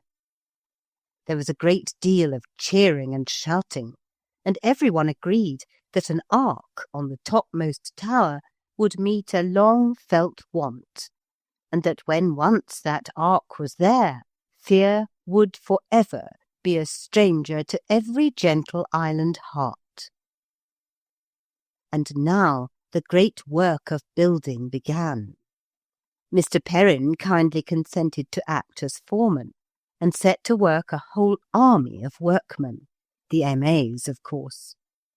And soon the sound of saw and hammer mingled with the plash of waves and cries of seabirds, and gangs of stalwart M.A.'s in their seaweed tunics bent themselves to the task of shaping great timbers and hoisting them to the top of the highest tower, where other gangs, under Mr. Noah's own eye, reared a scaffolding to support the ark while the building went on. The children were not allowed to help, but they loved looking on, and almost felt that if they looked on earnestly enough, they must, in some strange, mysterious way, be actually helping. You know the feeling, I dare say. The hippogriff, who was stabled in the castle, flew up to wherever he was wanted to assist in the hauling. Mr. Noah only had to whisper the magic word in his ear, and up he flew. But what that magic word was the children did not know, though they asked often enough. And now at last the ark was finished, the scaffolding was removed, and there was the great Noah's Ark, planted firmly on the topmost tower. It was a perfect example of the ark builder's craft. Its boat part was painted a dull red, Its sides and ends were blue with black windows, and its roof was bright scarlet, painted in lines to imitate tiles. No least detail was neglected, even to the white bird painted on the roof, which you must have noticed in your own Noah's Ark. A great festival was held, speeches were made, and everyone who had lent a hand in the building, even the humblest M.A., was crowned with a wreath of fresh pink and green seaweed. Songs were sung, and the laureate of the Sea Dwellers, a young M.A. with pale blue eyes and no chin, recited an ode, beginning, Now that we have our noble ark, no more we tremble in the dark, when the great seas and the winds cry out, for we are safe without a doubt. At undue risings of the tide, within our ark we'll safely hide, and bless the names of those who thus have built a painted ark for us. There were 317 more lines, very much like these, and everyone said it was wonderful, and the laureate was a genius, and how did he do it, and what brains, eh, and things like that. And Philip and Lucy had crowns too. The Lord High Islander made a vote of thanks to Philip, who modestly replied that it was nothing really, and anybody could have done it. And a spirit of gladness spread about among the company, so that everyone was smiling and shaking hands with everybody else. And even the M.A.'s were making little polite old jokes, and slapping each other on the back, and calling each other old chap, which was not at all their habit in ordinary life. The whole castle was decorated with garlands of pink and green seaweed, like the wreaths that people were wearing, and the whole scene was the gayest and happiest you can imagine. And then the dreadful thing happened. Philip and Lucy were standing in their seaweed tunics, for of course they had since the first day worn the costume of the country, on the platform in the courtyard. Mr. Noah had just said, Well then, we will enjoy this enjoyable day to the very end and return to the city tomorrow, when a shadow fell on the group. It was the hippogriff, and on its back was someone. Before anyone could see who that someone was, the hippogriff had flown low enough for that someone to catch Philip by his seaweed tunic and to swing him off his feet and onto the hippogriff's back. Lucy screamed. Mr. Perrin said, Here, I say, none of that. And Mr. Noah said, Dear me. And they all reached out their hands to pull Philip back, but they were all too late. I won't go. Put me down, Philip shouted. They all heard that. And also they heard the answer of the person on the hippogriff, the person who had snatched Philip onto its back. Oh, won't you, my lord? We'll soon see about that, the person said. 3 people there knew that voice, 4 counting Philip, 6 counting the dogs. The dogs barked and growled. Mr. Noah said, Drop it. And Lucy screamed, Oh no, it's that pretenderette. The parrot, with great presence of mind, flew up into the air and attacked the ear of the pretenderette, for, as old books say, it was indeed that unprincipled character who had broken from prison and once more stolen the hippogriff. But the pretenderette was not to be caught twice by the same parrot. She was ready for the bird this time, and as it touched her ear, she caught it in her motor veil, which she must have loosened beforehand, and thrust it into a wicker cage that hung ready from the saddle of the hippogriff, who hovered on his wide white wings above the crowd of faces upturned. Now we shall see her face, Lucy thought, for she could not get rid of the feeling that if she could only see the Pretenderette's face, she would recognise it. But the Pretenderette was too wily to look down unveiled.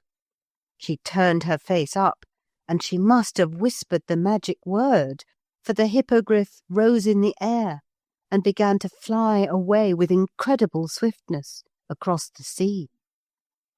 "Oh, what shall I do?" cried Lucy, wringing her hands. You have often heard of people wringing their hands. Lucy, I assure you, really did wring hers. "Oh, Mr. Noah, what will she do with him? Where will she take him? What shall I do? How can I find him again?" "I deeply regret, my dear child," said Mr. Noah, "that I find myself quite unable to answer any single one of your questions." "But can't I go after him?" Lucy persisted. "I am sorry to say," said Mr. Noah, "that we have no boats. The Pretenderette has stolen our one and only hippogriff, and none of our camels can fly." "But what can I do?" Lucy stamped her foot in her agony of impatience. "Nothing, my child," Mr. Noah aggravatingly replied, "except to go to bed and get a good night's rest. Tomorrow we will return to the city and see what can be done. We must consult the oracle." "But can't we go now?" said Lucy, crying. "No oracle is worth consulting till it's had its night's rest," said Mr. Noah. "It is a 3 days' journey. If we started now, see, it is already dusk, we should arrive in the middle of the night. We will start early in the morning." But early in the morning there was no starting from the castle of the dwellers by the sea. There was indeed no one to start, and there was no castle to start from. A young blue-grey wee, peeping out of its hole after a rather disturbed night to see whether any human beings were yet stirring, or whether it might venture out in search of yellow periwinkles, which are its favourite food, started, pricked its spotted ears, looked again, and, disdaining the cover of the rocks, walked boldly out across the beach. For the beach was deserted. There was no one there. No Mr. Noah, no Lucy, no gentle islanders, no M.A.'s. And what is more, there were no huts, and there was no castle. All was smooth, plain, bare, sea-combed beach. For the sea had at last risen. The fear of the dwellers had been justified. Whether the sea had been curious about the ark, no one knows. No one will ever know. At any rate, the sea had risen up and swept away from the beach every trace of the castle, the huts, and the folk who had lived there. A bright parrot with a stream of motor veiling hanging to one claw called suddenly from the clear air to the little blue-grey wee. "What's up?" the parrot asked. "Where's everything got to?" "I don't know, I'm sure," said the little blue-grey wee. "These human things are always coming and going. Have some periwinkles? They're very fine this morning after the storm," it said. Chapter 8. Ups and Downs. We left Lucy in tears, and Philip in the grasp of the hateful Pretenderette, who, seated on the hippogriff, was bearing him away across the smooth blueness of the wide sea. "Oh, Mr. Noah," said Lucy between sniffs and sobs. How can she? You did say the hippogriff could only carry one. One ordinary human being, said Mr. Noah gently. You forget that dear Philip is now an earl. But do you really think he's safe? Lucy asked. Yes, said Mr. Noah. And now, dear Lucy, no more questions. Since your arrival on our shores, I have been gradually growing more accustomed to being questioned, but I still find it unpleasant and fatiguing. Desist, I entreat. So Lucy desisted, and everyone went to bed. And, for crying is very tiring, to sleep. But not for long.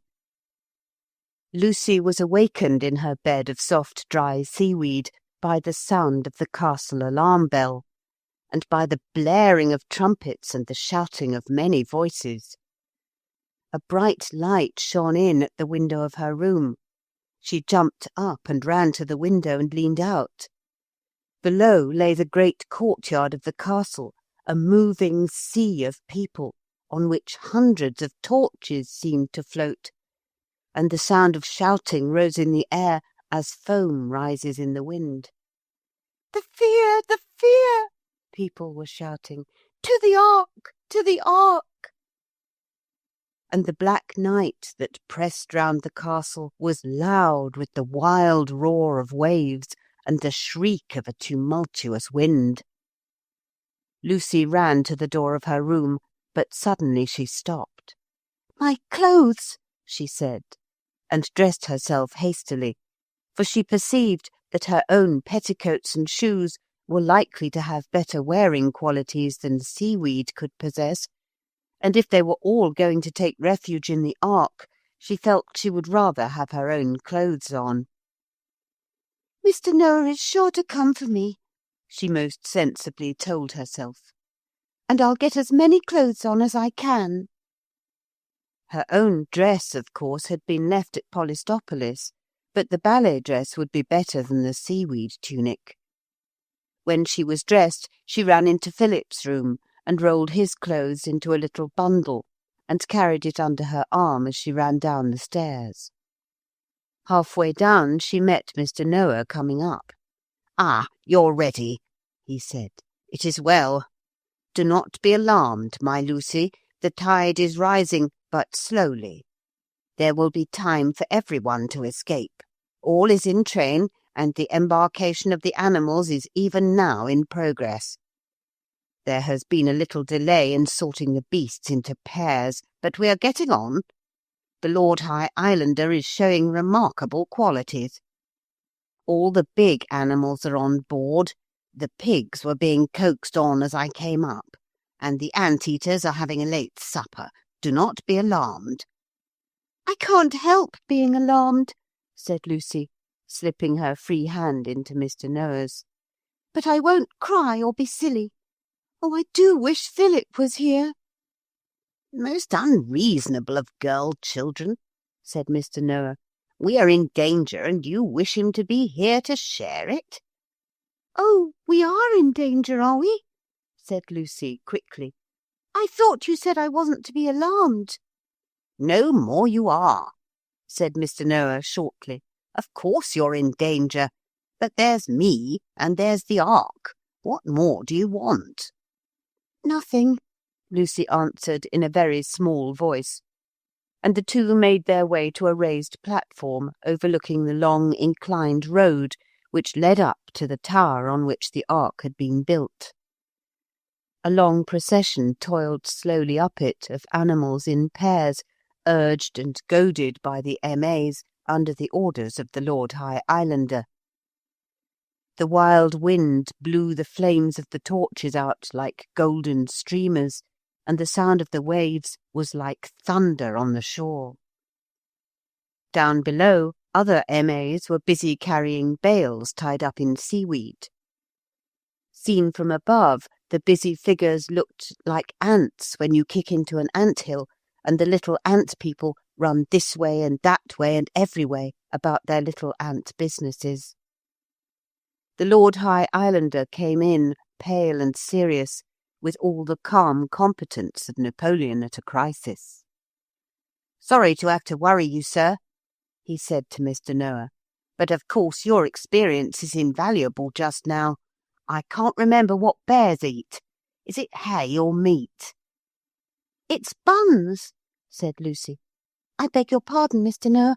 Of course I ought to have waited for you to say." "In my ark," said Mr. Noah, "buns were unknown, and bears were fed entirely on honey, the providing of which kept our pair of bees fully employed. But if you are sure bears like buns, we must always be humane, dear Lucy, and study the natural taste of the animals in our charge." "They love them," said Lucy. "Buns and honey," said the Lord Islander. "And what about bats?" "I don't know what bats eat," said Mr. Noah. "I believe it was settled after some discussion that they don't eat cats. But what they do eat is one of the 11 mysteries. You had better let the bats fast." "They are, sir," said the Lord High Islander. "And all is going well? Shall I come down and lend a personal eye?" "I think I'm managing all right, sir," said the Lord High Islander modestly. "You see, it's a great honour for me. The M.A.'s are carrying in the provisions, the boys are stowing them and also herding the beasts. They're very good workers, sir." "Are you frightened?" Lucy whispered as he turned to go back to his overseeing. "Not I," said the Lord High Islander. "Don't you understand that I've been promoted to be Lord Vice Noah of Polystarchia? And of course the hearts of all Vice Noahs are strangers to fear. But just think what a difficult thing fear would have been to be a stranger to if you and Philip hadn't got us the ark." "It was Philip's doing," said Lucy. "Oh, do you think he's all right?" "I think his heart is a stranger to fear, naturally," said the Lord High Islander, "so he's certain to be all right." When the last of the animals had sniffed and snivelled its way into the ark, it was a porcupine with a cold in its head. The islanders, the M.A.'s, Lucy and Mr. Noah followed. And when everyone was in, the door of the ark was shut from inside by an ingenious mechanical contrivance worked by a more than usually intelligent M.A. You must not suppose that the inside of the ark was anything like the inside of your own Noah's Ark, where all the animals are put in anyhow, all mixed together and wrong way up as likely as not. That, with live animals and live people, would, as you will readily imagine, be quite uncomfortable. The inside of the ark, which had been built under the direction of Mr. Noah and Mr. Perrin, was not at all like that. It was more like the inside of a big Atlantic liner than anything else I can think of. All the animals were stowed away in suitable stalls, and there were delightful cabins for all those for whom cabins were suitable. The islanders and the M.A.'s retired to their cabins in perfect order, and Lucy and Mr. Noah, Mr. Perrin and the Lord High Islander gathered in the saloon, which was large and had walls and doors of inlaid mother-of-pearl and pink coral. It was lighted by glass globes filled with phosphorus, collected by an ingenious process invented by another of the M.A.'s. "And now," said Mr. Noah, "I beg that anxiety may be dismissed from every mind. If the waters subside, they leave us safe. If they rise, as I confidently expect them to do, our ark will float, and we still are safe. In the morning I will take soundings and begin to steer a course. We will select a suitable spot on the shore, land, and proceed to the hidden places where we will consult the oracle.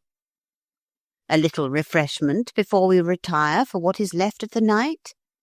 A captain's biscuit would perhaps not be inappropriate.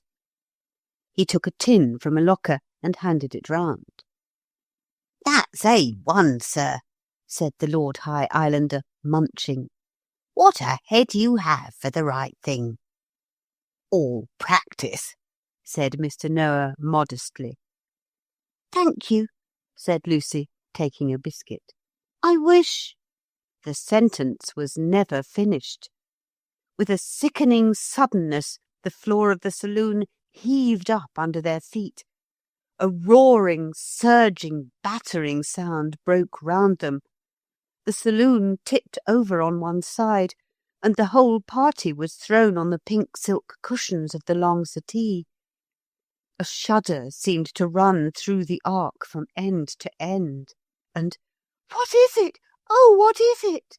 cried Lucy, as the ark heeled over the other way, and the unfortunate occupants were thrown onto the opposite set of cushions. It really was, now, rather like what you imagine the inside of your Noah's Ark must be when you put in Mr. Noah and his family and a few hastily chosen animals and shake them all up together. "It's the sea!" cried the Lord High Islander. "It's the great fear come upon us, and I'm not afraid." He drew himself up as well as he could in his cramped position, with Mr. Noah's elbow pinning his shoulder down and Mr. Perrin's boot on his ear. With a shake and a shiver, the ark righted itself, and the floor of the saloon got flat again. "It's all right," said Mr. Perrin, resuming control of his boot. "Good workmanship, it do tell. She ain't shipped a drop, Mr. Noah, sir." "It's all right," said Mr. Noah, taking his elbow to himself and standing up rather shakily on his yellow mat. We're afloat on the dark rolling tide. The ark's watertight and the crew are inside.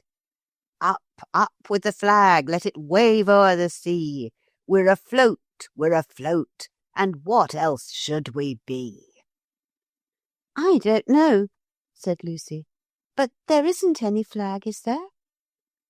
The principle's the same, said Mr. Noah, but I'm afraid we didn't think of a flag. I did, said Mr. Perrin. It's only a Jubilee hanky. He drew it slowly from his breast pocket. A cotton Union Jack it was.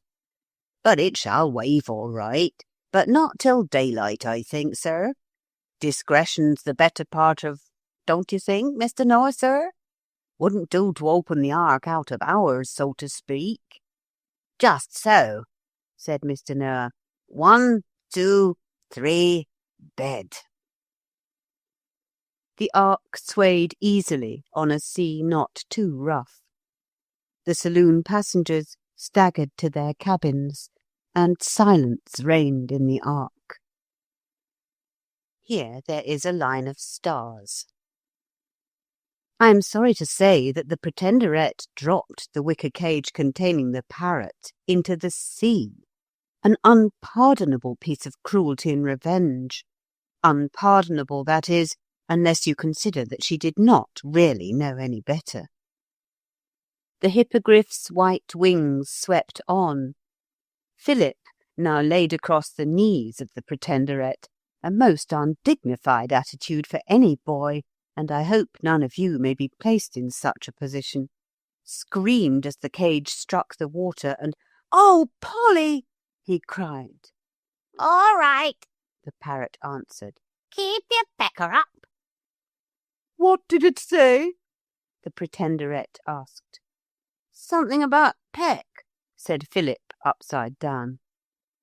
Ah, said the Pretenderette with satisfaction.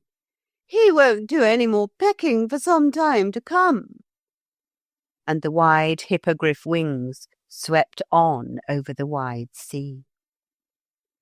Polly's cage fell and it floated alone till the dawn, when with wheelings and waftings and cries the gulls came from far and near to see what this new strange thing might be that bobbed up and down in their waters in the light of the newborn day. "Hello," said Polly in bird talk, clinging upside down to the top bars of the cage. "Hello yourself," replied the eldest gull. "What's up? And who are you? And what are you doing in that unnatural lobster pot?" "I conjure you," said the parrot earnestly. "I conjure you by our common birdhood to help me in my misfortune." "No gull who is a gull can resist that appeal," said the master of the seabirds. "What can we do, brother bird?"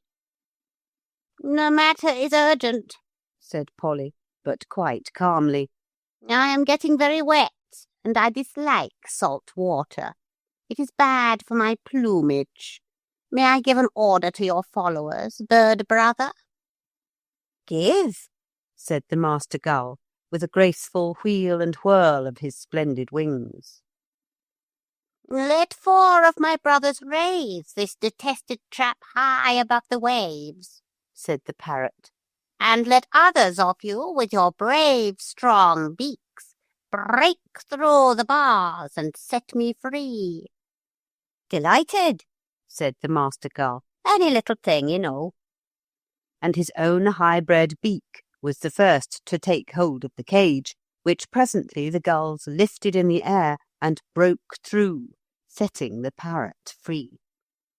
"Thank you, brother birds," the parrot said, shaking wet wings and spreading them. "One good turn deserves another. The beach yonder was white with cockles but yesterday." "Thank you, brother bird," they all said, and flew fleetly cocklewards. And that was how the parrot got free from the cage, and went back to the shore to have that little talk with the blue-grey wee, which I told you about in the last chapter. Here is another line of stars. The Ark was really very pleasant by daylight, with the sun shining in at its windows. The sun shone outside as well, of course, and the Union Jack waved cheerfully in the wind. Breakfast was served on the terrace at the end of the Ark. You know, that terrace where the boat part turns up. It was a very nice breakfast, and the sea was quite smooth, a quite perfect sea. This was rather fortunate, for there was nothing else. Sea on every side of the Ark. No land at all. "However shall we find the way?" Lucy asked the Lord High Islander, "with nothing but sea?"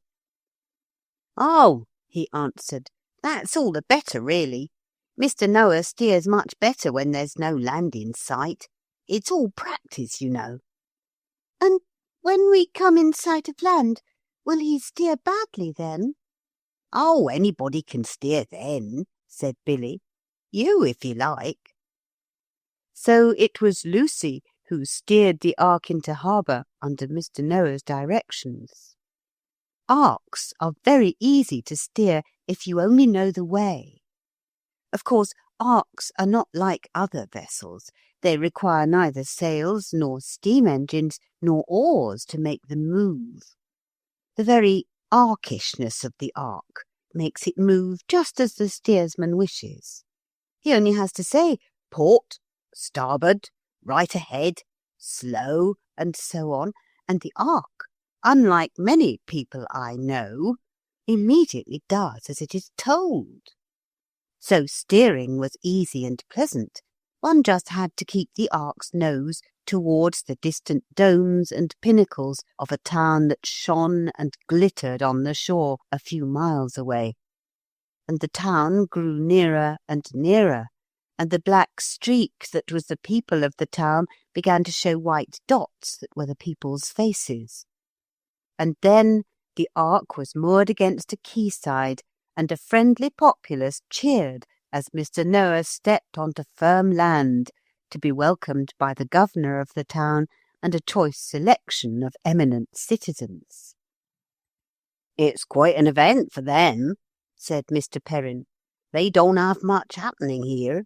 A very lazy lot they be, almost as bad as somnolentier." What makes them lazy? Lucy asked. It's owing to the onions and potatoes growing wild in these parts, I believe, said the Lord High Islander. They get enough to eat without working, and the onions make them sleepy.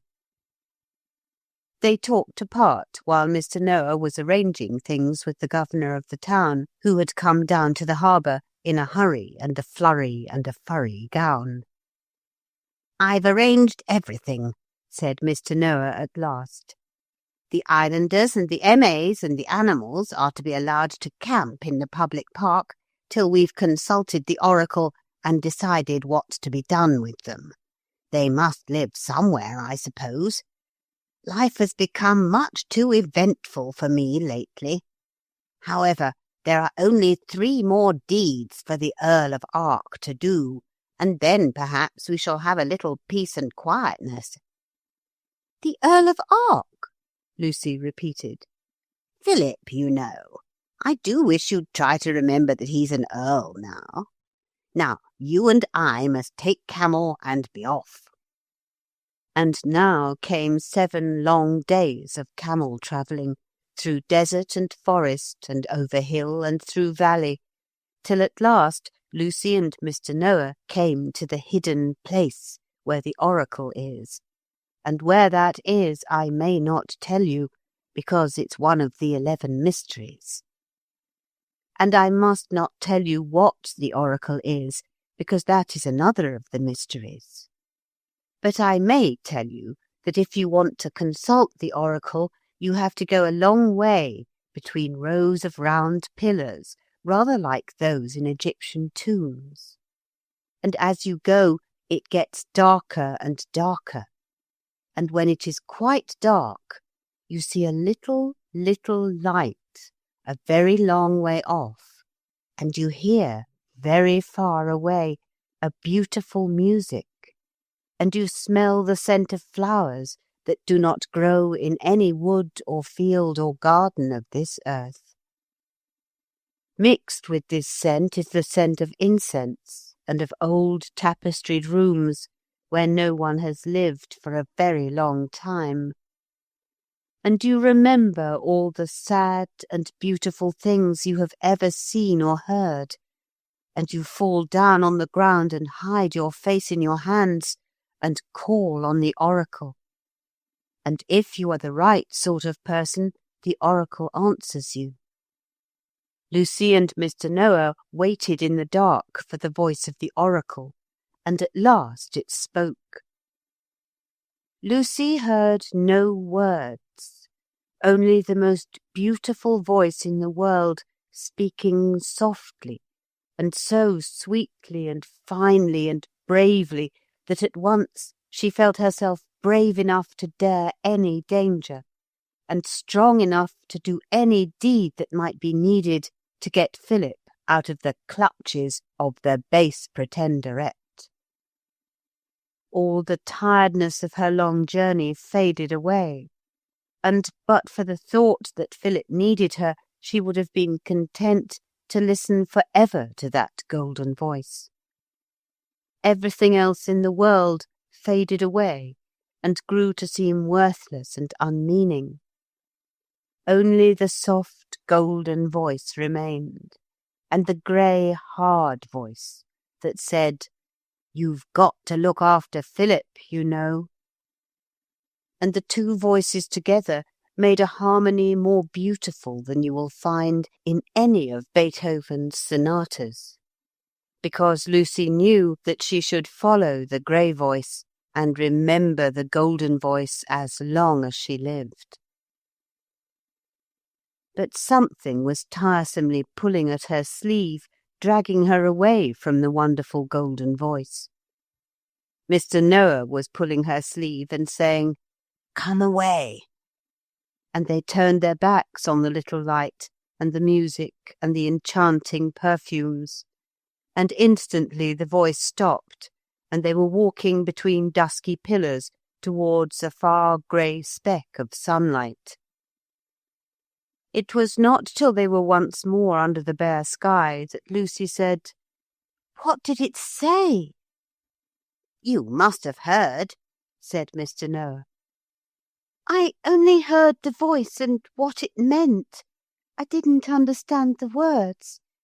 But the voice was like dreams and everything beautiful I've ever thought of. I thought it a wonderfully straightforward, business-like oracle, said Mr. Noah briskly, and the voice was quite distinct, and I remember every word it said. Which just shows how differently the same thing may strike two people. What did it say? Lucy asked, trotting along beside him, still clutching Philip's bundle, which through all these days she had never let go. And Mr. Noah gravely recited the following lines.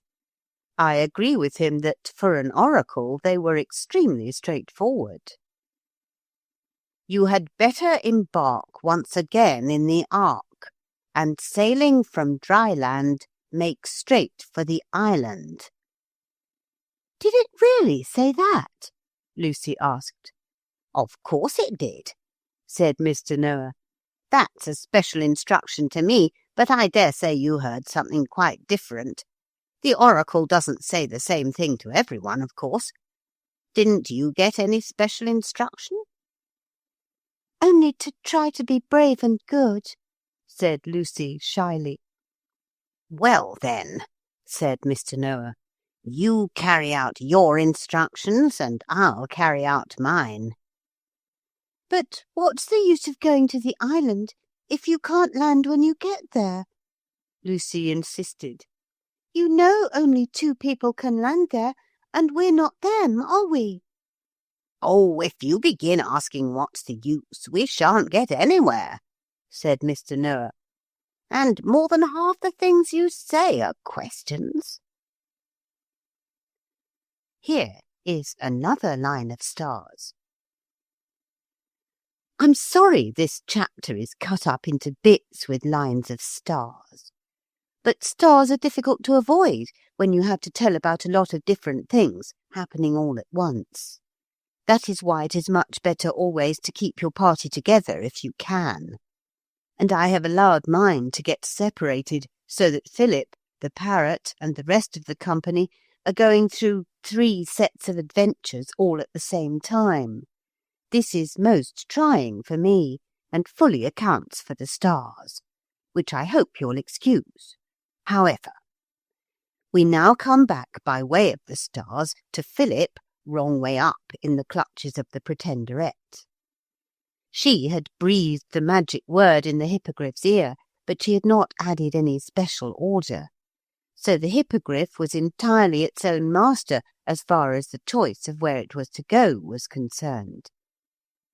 It tossed its white mane, after circling 3 times between air and sky, made straight for the island where you mayn't go. The Pretenderette didn't know that it was the island where you mayn't go, and as they got nearer, and she could see plainly its rainbow-coloured sands, its palms and its waterfalls, its cool green thickets, and many tinted flowers and glowing fruits, it seemed to her that she might do worse than land there and rest for a little while. For even the most disagreeable people get tired sometimes, and the Pretenderette had had a hard day of it. So she made no attempt to check the Hippogriff or alter its course. And when the Hippogriff was hovering but a few inches from the grass of the most beautiful of the island glades, she jerked Philip roughly off her knee, and he fell all in a heap on the ground. With great presence of mind, our hero, if he isn't a hero by now, he never will be, picked himself up and bolted into the bushes. No rabbit could have bolted more instantly and fleetly. I'll teach you, said the furious Pretenderette, preparing to alight. She looked down to find a soft place to jump on. And then she saw that every blade of grass was a tiny spear of steel, and every spear was pointed at her. She made the Hippogriff take her to another glade, more little steel spears. to the rainbow sands, but on looking at them she saw that they were quivering quicksands. Wherever green grass had grown, the spears now grew, and wherever the sand was, it was a terrible trap of quicksand. She tried to dismount in a little pool, but fortunately for her, she noticed in time that what shone in it so silvery was not water, but white-hot molten metal. "What a nasty place," said the Pretenderette. "I don't know that I could have chosen a nastier place to leave that naughty child in. He'll know who's master by the time I send to fetch him back to prison. Here, you, get back to Polistopolis as fast as you can. See? Please, I mean," she added, and then she spoke the magic word. Philip was peeping through the bushes close by, and he heard that magic word. I dare not tell you what it is. And he saw for the first time the face of the Pretenderette. And he trembled and shivered in his bushy lurking place, for the Pretenderette was the only really unpleasant person Philip had ever met in the world. It was Lucy's nurse, the nurse with the grey dress and the big fat feet, who had been so cross to him and had pulled down his city. How on earth, Philip wondered to himself, did she get here? And how on earth shall I get away from her? He had not seen the spears and the quicksands and the molten metal, and he was waiting unhappily for her to alight, and for a game of hide-and-seek to begin, which he was not at all anxious to play. Even as he wondered, the hippogriff spread wings and flew away, and Philip was left alone on the island. But what did that matter? It was much better to be alone than with that Pretenderette. And for Philip there were no white-hot metal and spears and snares of quicksand, only dewy grass and sweet flowers and trees and safety and delight. "If only Lucy were here," he said. When he was quite sure that the Pretenderette was really gone, he came out and explored the island. It had on it every kind of flower and fruit that you can think of, all growing together. There were gold oranges and white orange flowers, pink apple blossom and red apples, cherries and cherry blossom, strawberry flowers and strawberries, all growing together, wild and sweet. At the back of his mind, Philip remembered that he had, at some time or other, heard of an island where fruit and blossoms grew together at the same time, but that was all he could remember. He passed through the lovely orchards and came to a lake. It was frozen. And he remembered that in the island he had heard of, there was a lake ready for skating even when the flowers and fruit were on the trees. Then he came to a little summer house built all of porcupine quills like Helen's pen box. And then he knew. All these wonders were on the island that he and Helen had invented long ago. The island that she used to draw maps of. "It's our very own island," he said. And a glorious feeling of being at home glowed through him, warm and delightful. "We said no one else might come here. That's why the Pretenderette couldn't land, and why they called it the island where you mayn't go. I'll find the bun tree and have something to eat, and then I'll go to the boathouse and get out the lightning loose and go back for Lucy. I do wish I could bring her here, but of course I can't without asking Helen." The Lightning Loose was the magic yacht Helen had invented for the island. He soon found a bush whose fruit was buns, and a jam-tart tree grew near it. You have no idea how nice jam-tarts can taste till you have gathered them yourself, fresh and sticky, from the tree. They are as sticky as horse-chestnut buds, and much nicer to eat. As he went towards the boat-house, he grew happier and happier, recognizing one after the other all the places he and Helen had planned and marked on the map. He passed by the marble and gold house with King's Palace painted on the door.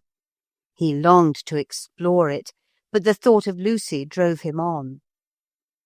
As he went down a narrow, leafy woodland path towards the boat-house, he passed the door of the dear little thatched cottage labelled Queen's Palace, which was the house Helen had insisted that she liked best for her very own. "How pretty it is! I wish Helen was here," he said. "She helped to make it. I should never have thought of it without her. She ought to be here." With that, he felt very lonely all of a sudden, and very sad. And as he went on, wondering whether in all this magic world there might not somehow be some magic strong enough to bring Helen there to see the island that was their very own, and to give her consent to his bringing Lucy to it, he turned a corner in the woodland path and walked straight into the arms of Helen. Chapter 9. On the Lightning Loose. "But how did you get here?" said Philip in Helen's arms on the island. "I just walked out at the other side of a dream," she said. "How could I not come when the door was open and you wanted me so?" And Philip just said, "Oh, Helen." He could not find any other words, but Helen understood. She always did. "Come," she said, "shall we go to your palace or mine? I want my supper, and we'll have our own little blue and white tea set. Yes, I know you've had your supper, but it'll be fun getting mine, and perhaps you'll be hungry again before we've got it." They went to the thatched cottage that was Helen's palace, because Philip had had almost as much of large buildings as he wanted for a little while. The cottage had a wide chimney and an open hearth, and they sat on the hearth and made toast, and Philip almost forgot that he had ever had any adventures, and that the toast was being made on a hearth whose blue wood smoke curled up among the enchanting treetops of a magic island. And before they went to bed, he had told her all about everything. "Oh, I am so glad you came," he said over and over again. "It is so easy to tell you here, with all the magic going on. I don't think I ever could have told you at the Grange, with the servants all about, and Mr. Graham, and all the things as not magic as they could possibly be. Oh, Helen, where is Mr. Graham? Won't he hate your coming away from him?" "He's gone through a dream door too," she said, "to see Lucy. Only he doesn't know he's really gone. He'll think it's a dream, and he'll tell me about it when we both wake up." "When did you go to sleep?" said Philip. "At Brussels. That telegram hasn't come yet."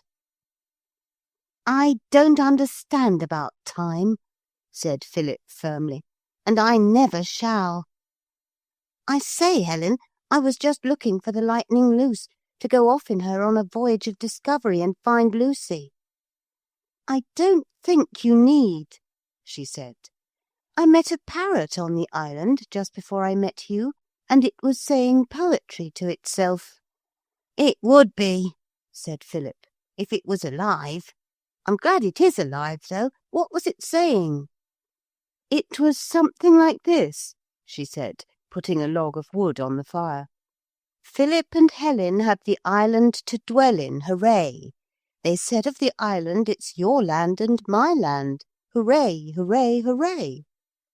And till the ark comes out of the dark, there those two may stay for a happy while and enjoy their island until the giving day, hooray!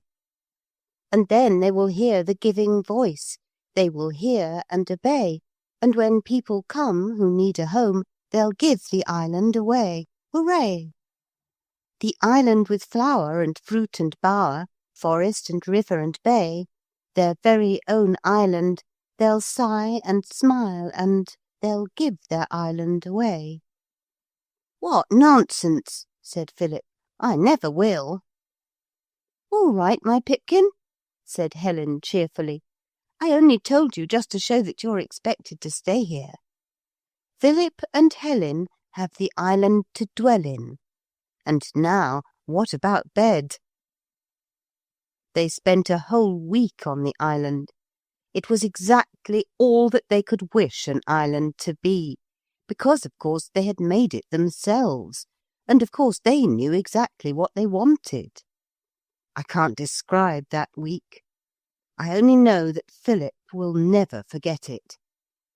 Just think of all the things you could do on a magic island if you were there with your dearest dear, and you'll know how Philip spent his time. He enjoyed every minute of every hour of every day, and best thing of all, that week made him understand, as nothing else could have done, that Helen still belonged to him, and that her marriage to Mr. Graham had not made her any the less Philip's very own Helen. And then came a day when Philip, swinging in a magnolia tree, looked out to sea and cried out, "A sail! A sail! Oh, Helen, here's the ark! Now it's all over.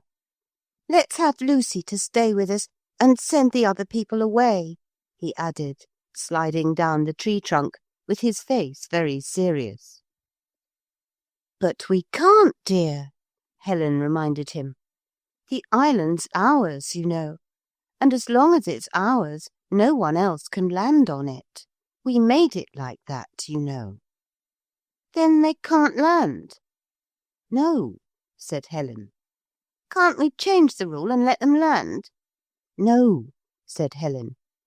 "Oh, it is a pity," Philip said, "because the island is the place for islanders, isn't it?"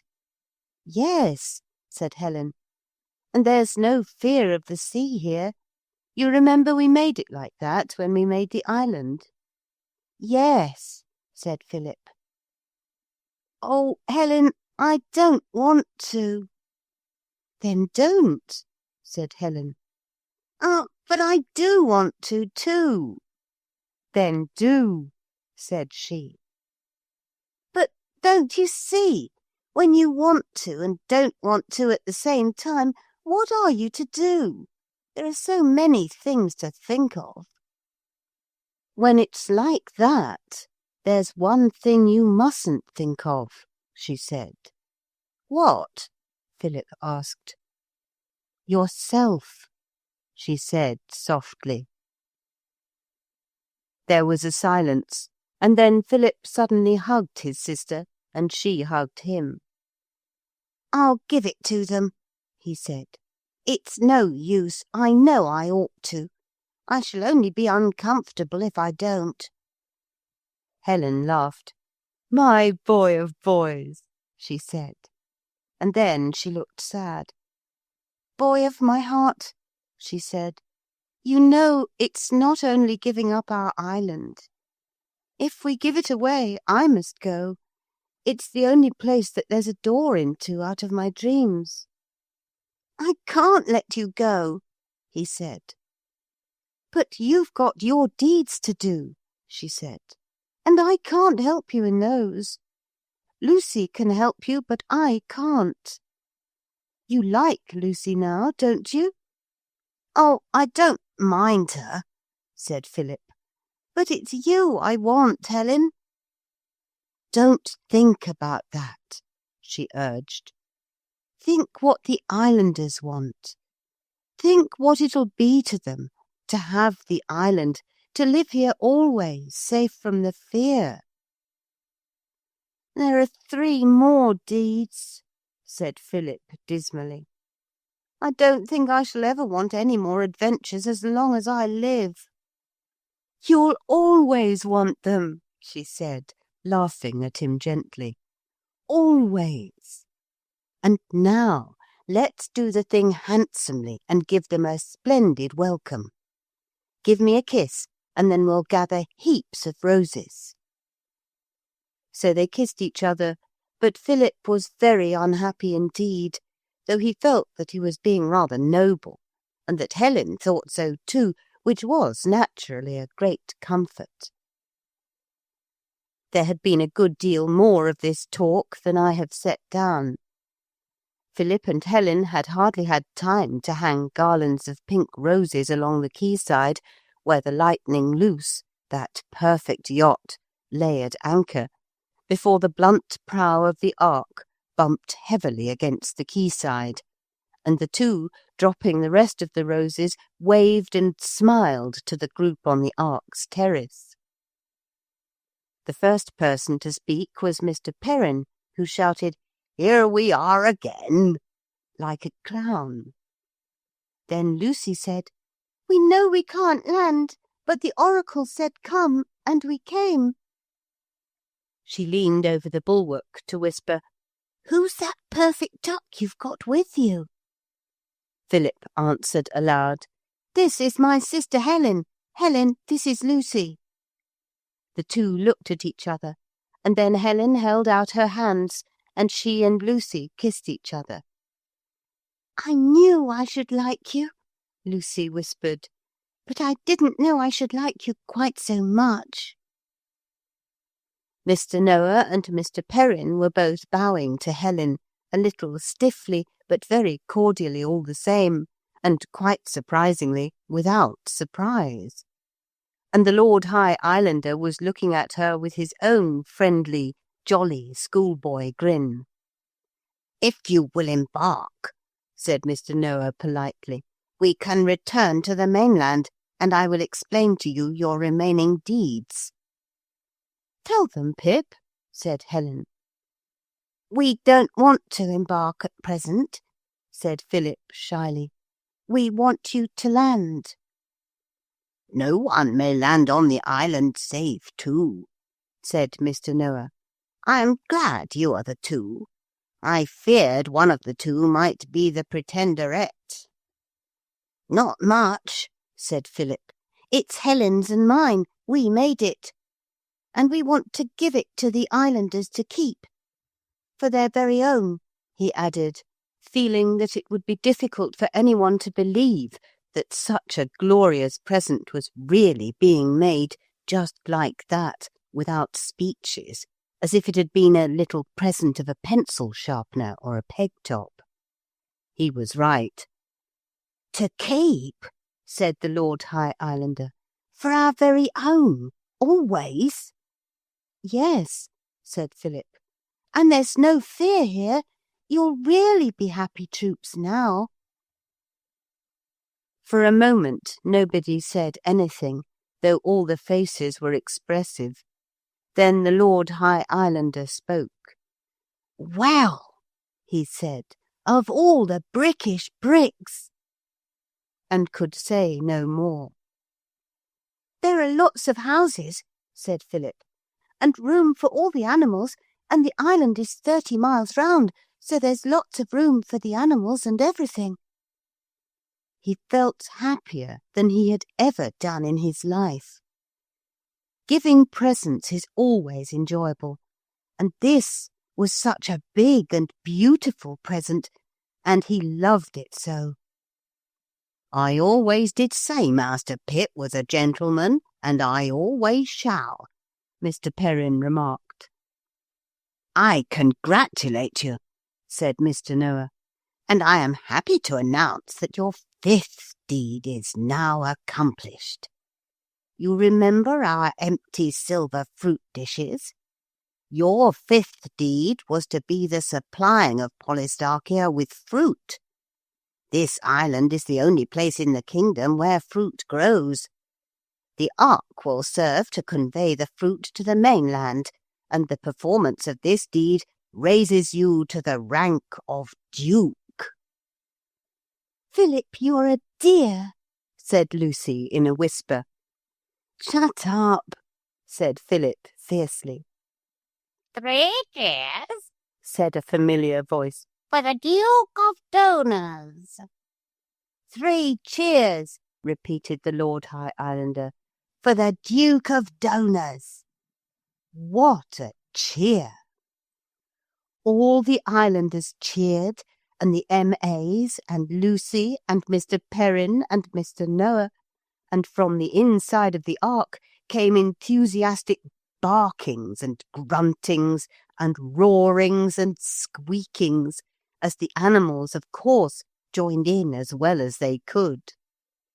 Thousands of gulls, circling on white wings in the sun above, added their screams to the general chorus. And when the sound of the last cheer died away, a little near familiar voice said, "Well done, Philip. I'm proud of you." It was the parrot, who, perched on the rigging of the Lightning Loose, had started the cheering.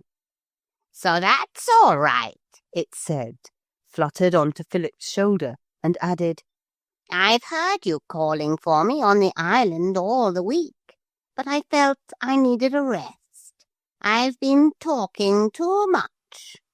And that pretenderette, and that cage. I assure you I needed a little time to get over my adventures." "We have all had our adventures," said Mr. Noah gently, and Helen said, "Won't you land and take possession of the island? I'm sure we are longing to hear each other's adventures." "You first," said Mr. Noah to the Lord High Islander, who stepped ashore very gravely. When Helen saw him come forward, she suddenly kissed Philip, and as the Lord High Islander's foot touched the shore of that enchanted island, she simply and suddenly vanished. "Oh," cried Philip, "I wish I hadn't." And his mouth trembled as girls' mouths do if they are going to cry.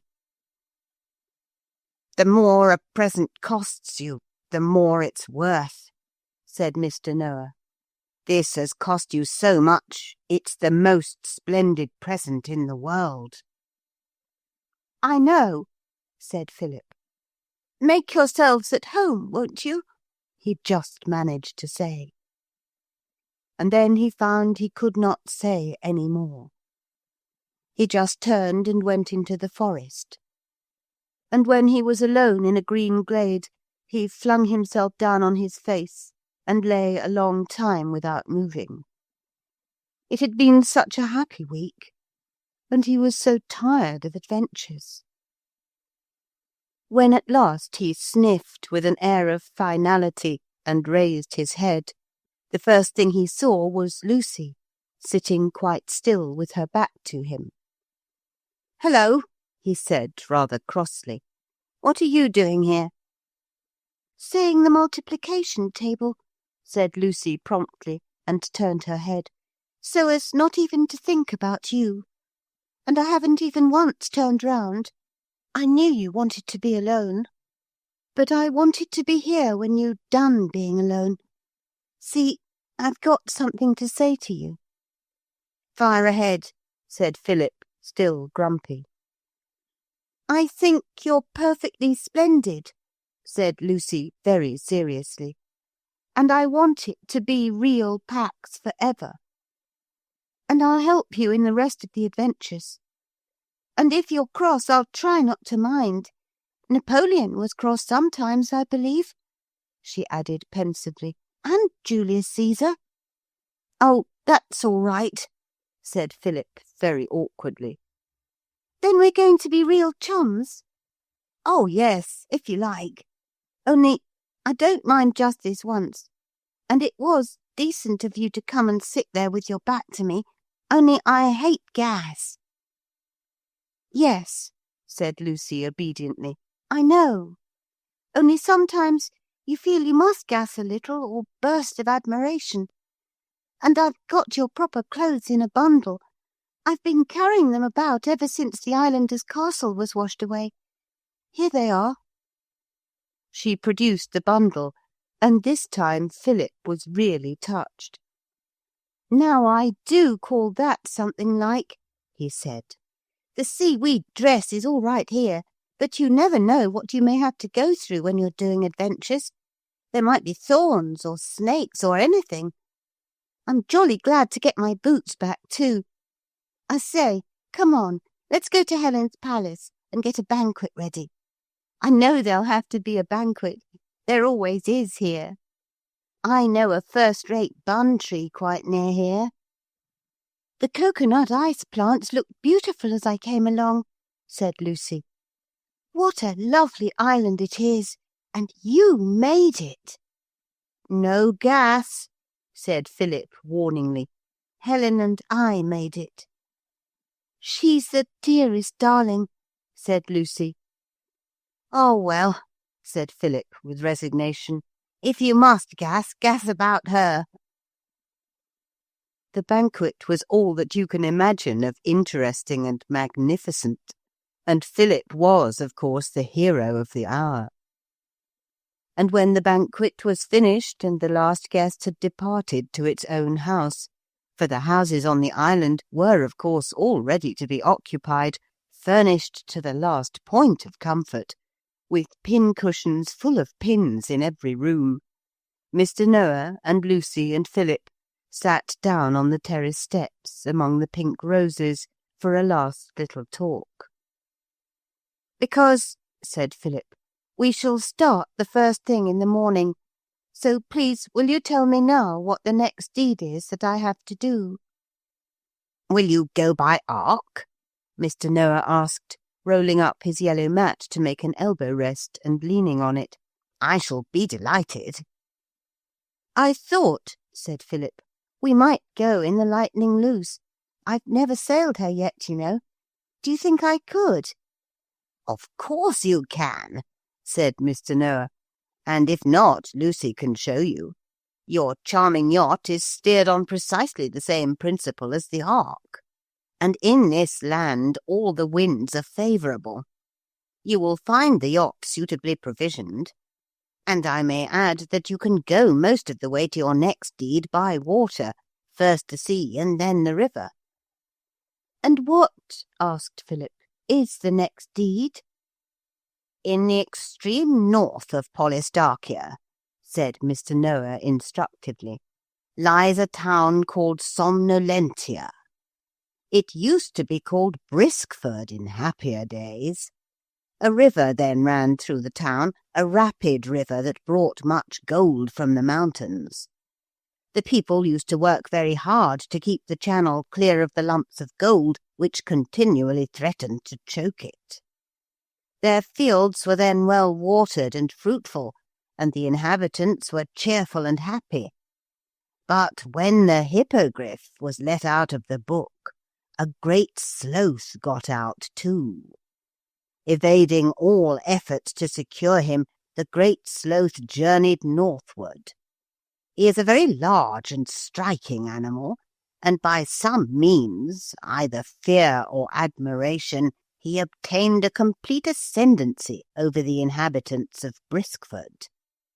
He induced them to build him a temple of solid gold, and while they were doing this, the riverbed became choked up, and the stream was diverted into another channel far from the town. Since then, the place is fallen into decay. The fields are parched and untilled. Such water as the people need for drinking is drawn by great labour from a well. Washing has become shockingly infrequent. Are we to teach the dirty chaps to wash? Asked Philip in disgust. Do not interrupt, said Mr. Noah. You destroy the thread of my narrative. Where was I? Washing infrequent, said Lucy. But if the fields are dried up, what do they live on? pineapples," replied Mr. Noah, "which grow freely and do not need much water. Gathering these is the sole industry of this degraded people. Pineapples are not considered a fruit, but a vegetable," he added hastily, seeing another question trembling on Philip's lips. "Whatever of their waking time can be spared from the gathering and eating of the pineapples is spent in singing choric songs in honour of the great Sloth, and even this time is short, for such is his influence on the somnolentians that when he sleeps, they sleep too.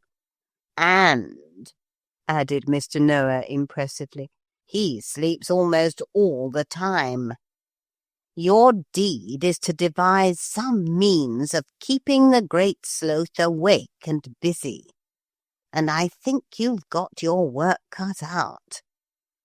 When you've disposed of the great Sloth, you can report yourself to me here. I shall remain here for some little time. I need a holiday. The parrot will accompany you. It knows its way about as well as any bird in the land. Good night, and good luck. You will excuse my not being down to breakfast."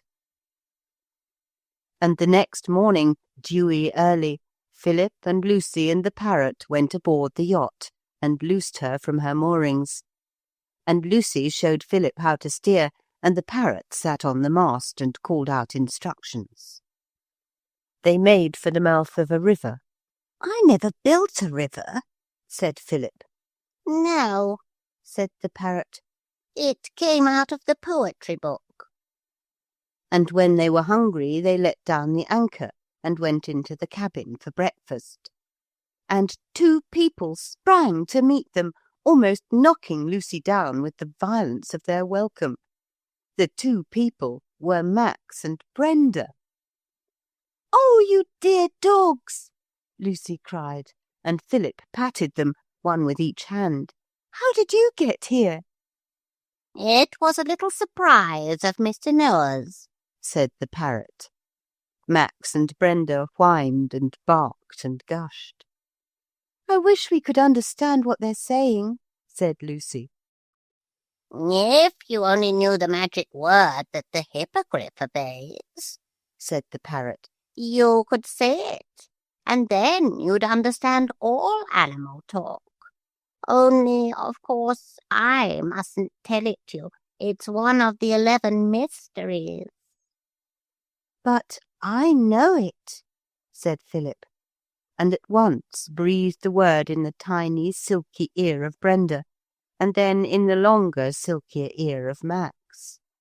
And instantly, "Oh, my dears," they heard Brenda say in a softly shrill, excited voice, "oh, my dearie dears, we are so pleased to see you. I'm only a poor little faithful doggy. I'm not clever, you know. But my affectionate nature makes me almost mad with joy to see my dear master and mistress again."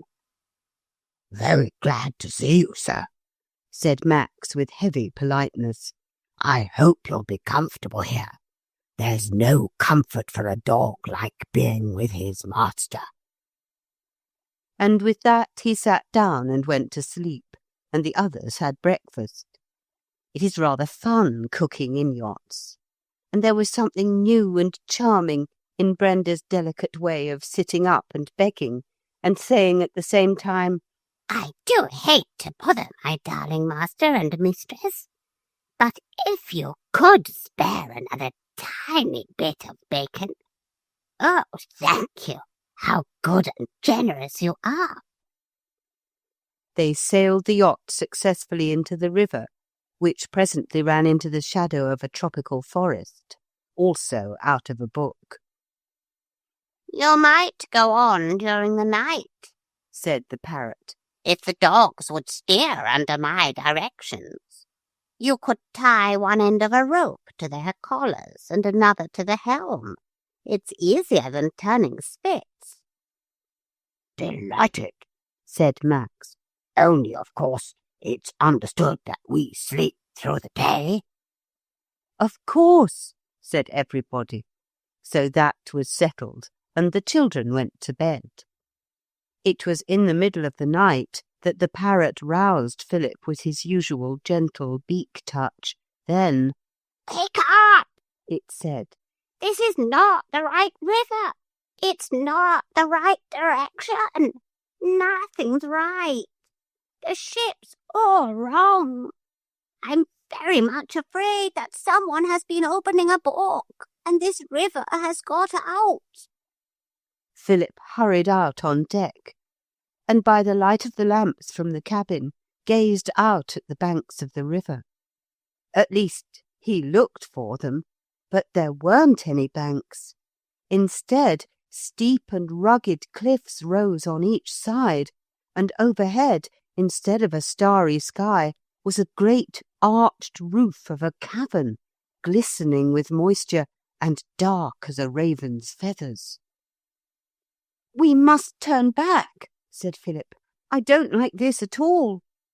"Unfortunately," said the parrot, "there is no room to turn back, and the lightning loose is not constructed for going backwards." "Oh dear," whispered Brenda. "I wish we hadn't come. Dear little dogs ought to be taken comfortable care of, and not be sent out on nasty ships that can't turn back when it's dangerous." My dear, said Max with slow firmness. dear little dogs can't help themselves now, so they had better look out for chances of helping their masters. "But what can we do then?" said Philip impatiently. "I fear," said the parrot, "that we can do nothing but go straight on. If this river is in a book, it will come out somewhere. No river in a book ever runs underground and stays there." "I shan't wake Lucy," said Philip. "She might be frightened." "You needn't," said Lucy. "She's awake, and she's no more frightened than you are." You hear that? said Max to Brenda. You take example by her, my dear. "But if we are going the wrong way, we shan't reach the Great Sloth," Lucy went on. "Sooner or later, one way or another, we shall come to him," said the parrot. "and time is of no importance to a great sloth." It was now very cold, and our travellers were glad to wrap themselves in the flags of all nations with which the yacht was handsomely provided. Philip made a sort of tabard of the Union Jack and the old royal arms of England with the lilies and leopards. And Lucy wore the Japanese flag as a shawl. She said the picture of the sun on it made her feel warm. But Philip shivered under his complicated crosses and lions as the lightning loose swept on over the dark tide between the dark walls and under the dark roof of the cavern. "Cheer up," said the parrot. "Think what a lot of adventures you're having that no one else has ever had. Think what a lot of things you'll have to tell the other boys when you go to school." "The other boys wouldn't believe a word of it," said Philip in gloom. "I wouldn't, unless I knew it was true." "What I think is," said Lucy, watching the yellow light from the lamps rushing ahead along the roof, "that we shan't want to tell people. It'll be just enough to know it ourselves and talk about it, just Philip and me together." "Well, as to that," the parrot was beginning doubtfully, when he broke off to exclaim, "Do my claws deceive me? Or is there a curious vibration and noticeable acceleration of velocity?" "Eh?" said Philip, which is not manners, and he knew it. "He means," said Max stolidly, "aren't we going rather fast and rather wobbly?" We certainly were. The Lightning Loose was going faster and faster along that subterranean channel. and every now and then gave a lurch and a shiver. "Oh, Whined Brenda. this is a dreadful place for dear little dogs." Philip, said Lucy in a low voice, I know something is going to happen, something dreadful. We are friends, aren't we? Yes, said Philip firmly. Then I wish you'd kiss me. I can like you just as much without that, said Philip uneasily. Kissing people, it's silly, don't you think? Nobody's kissed me since Daddy went away, she said, except Helen. And you don't mind kissing Helen. She said you were going to adopt me for your sister. Oh, all right, said Philip, and put his arm round her and kissed her. She felt so little and helpless and bony in his arm that he suddenly felt sorry for her, kissed her again more kindly, and then, withdrawing his arm, thumped her hearteningly on the back. Be a man, he said in tones of comradeship and encouragement. I'm perfectly certain nothing's going to happen. We're just going through a tunnel, and presently we shall just come out into the open air again, with the sky and the stars going on as usual. He spoke this standing on the prow beside Lucy, and as he spoke she clutched his arm. Oh, look, she breathed. Oh, listen. He listened, and he heard a dull, echoing roar that got louder and louder. And he looked. The light of the lamps shone ahead on the dark, gleaming water, and then, quite suddenly, it did not shine on the water, because there was no longer any water for it to shine on, only great, empty, black darkness. A great hole ahead into which the stream poured itself. And now they were at the edge of the gulf.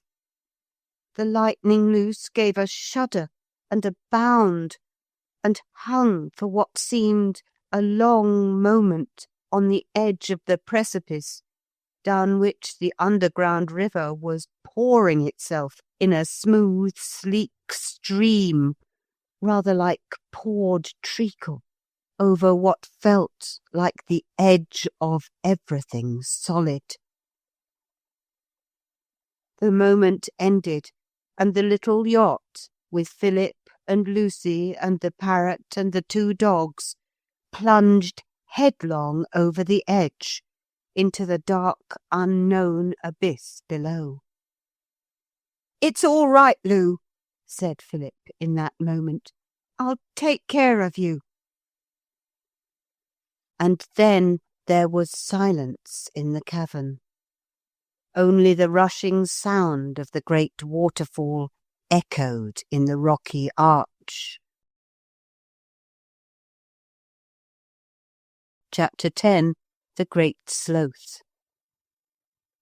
You have heard of Indians shooting rapids in their birch-bark canoes, and perhaps you have yourself sailed a toy boat on a stream and made a dam of clay, and waited with more or less patience till the water rose nearly to the top, and then broken a bit of your dam out and made a waterfall and let your boat drift over the edge of it. You know how it goes slowly at first, then hesitates and sweeps on more and more quickly. Sometimes it upsets, and sometimes it shudders and strains and trembles and sways to one side and to the other, and at last rights itself and makes up its mind and rushes on down the stream, usually to be entangled in the clump of rushes at the stream's next turn. This is what happened to that good yacht, the Lightning Loose. She shot over the edge of that dark, smooth subterranean waterfall, hung a long, breathless moment between still air and falling water, slid down like a flash, dashed into the stream below, shuddered, reeled, righted herself, and sped on. You have perhaps been down the water chute at Earl's Court. It was rather like that. It's all right, said Philip in a rather shaky whisper. She's going on all right. Yes, said Lucy, holding his arm very tight. Yes, I'm sure she's going on all right. Are we drowned? said a trembling squeak. Oh, Max, are we really drowned? I don't think so, Max replied with caution. And if we are, my dear, we cannot undrown ourselves by screams. Far from it, said the parrot, who had for the moment been rendered quite speechless by the shock. And you know, a parrot is not made speechless just by any little thing. So we might just as well try to behave, it said. The lamps had certainly behaved, and behaved beautifully. Through the wild air of the fall, the wild splash as the lightning loose struck the stream below, the lamps had shone on, seemingly undisturbed. An example to us all, said the parrot. Yes, but, said Lucy, what are we to do? When adventures take a turn one is far from expecting, one does what one can, said the parrot. And what's that? Nothing, said the parrot. Philip has relieved Max at the helm and is steering a straight course between the banks, if you can call them banks. There is nothing else to be done. There plainly wasn't. The lightning loose rushed on through the darkness.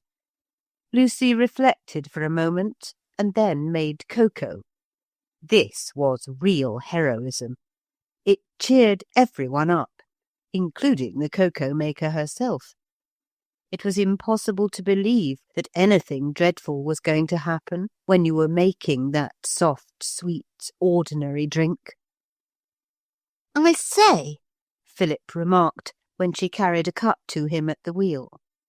I've been thinking. All this is out of a book. Someone must have let it out. I know what book it's out of, too. And if the whole story got out of the book, we're all right. Only we shall go on for ages and climb out at last 3 days' journey from Trieste. I see, said Lucy, and added that she hated geography.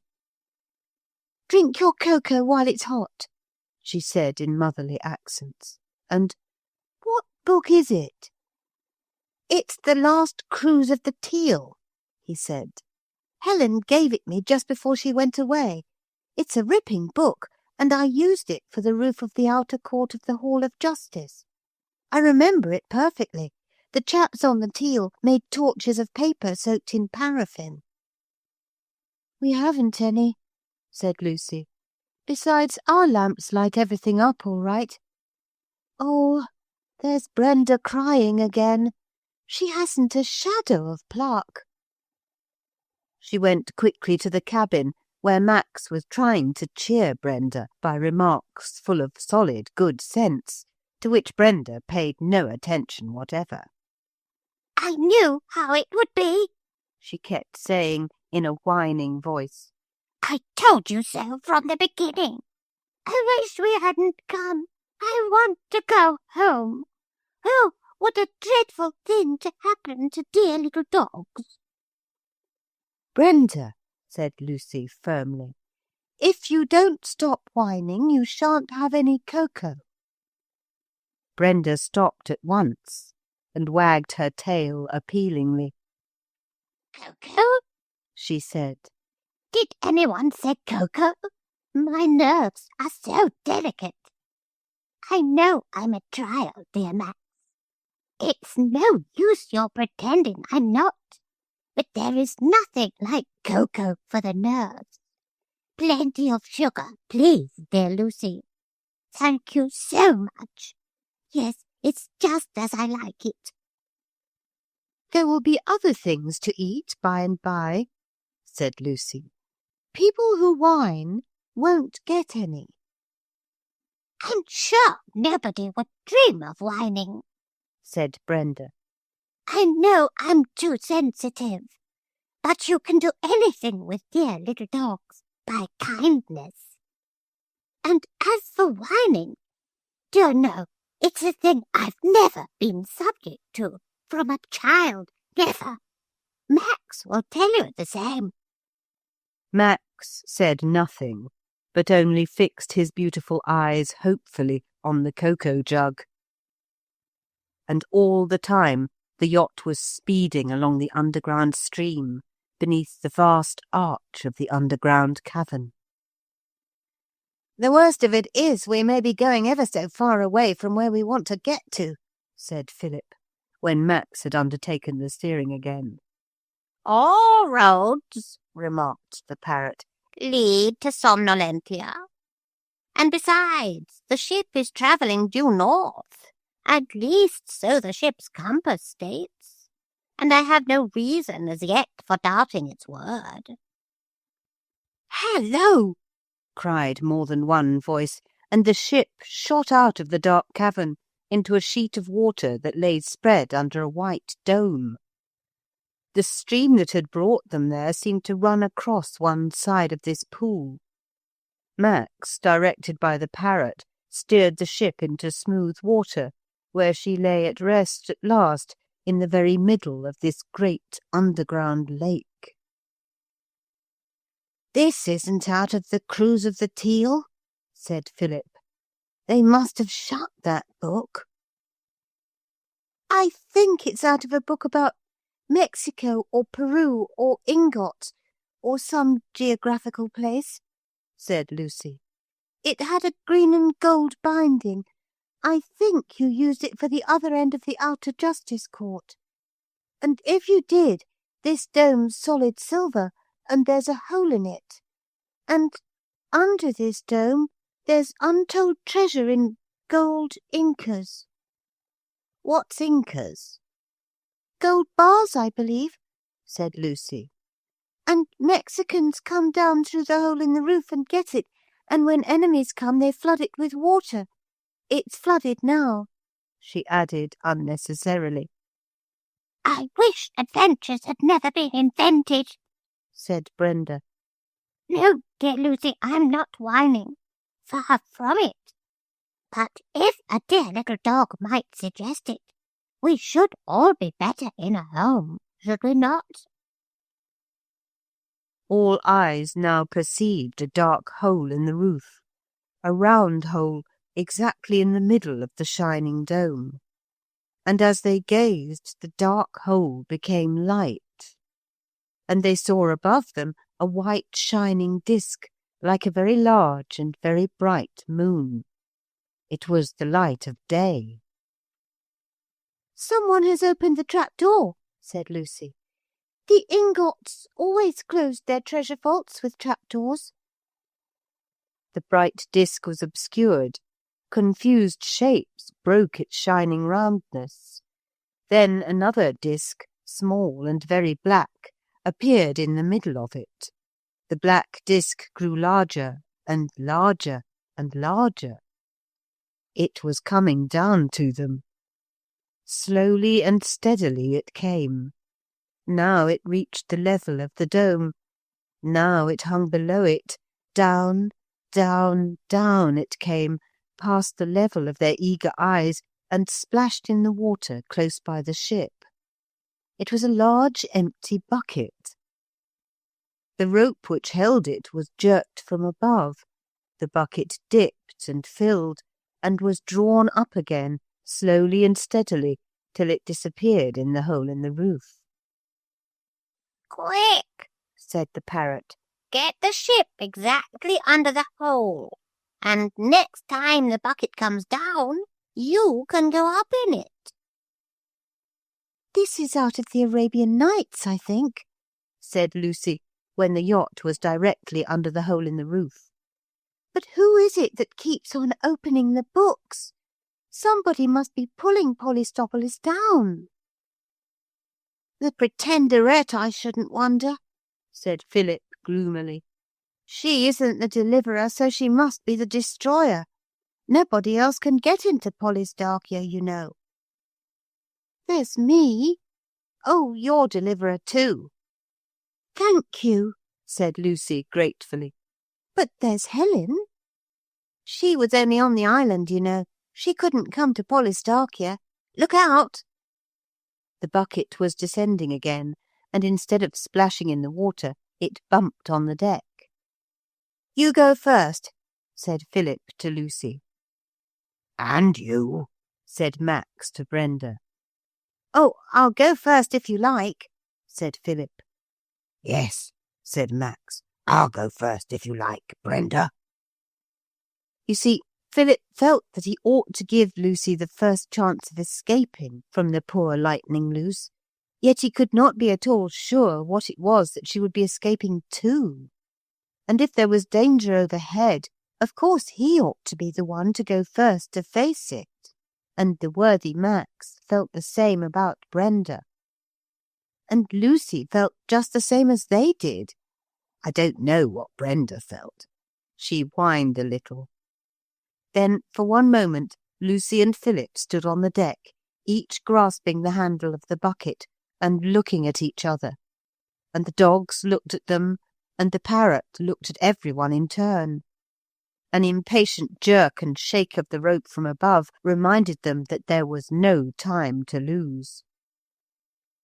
Lucy decided that it was more dangerous to go than to stay, just at the same moment when Philip decided that it was more dangerous to stay than to go.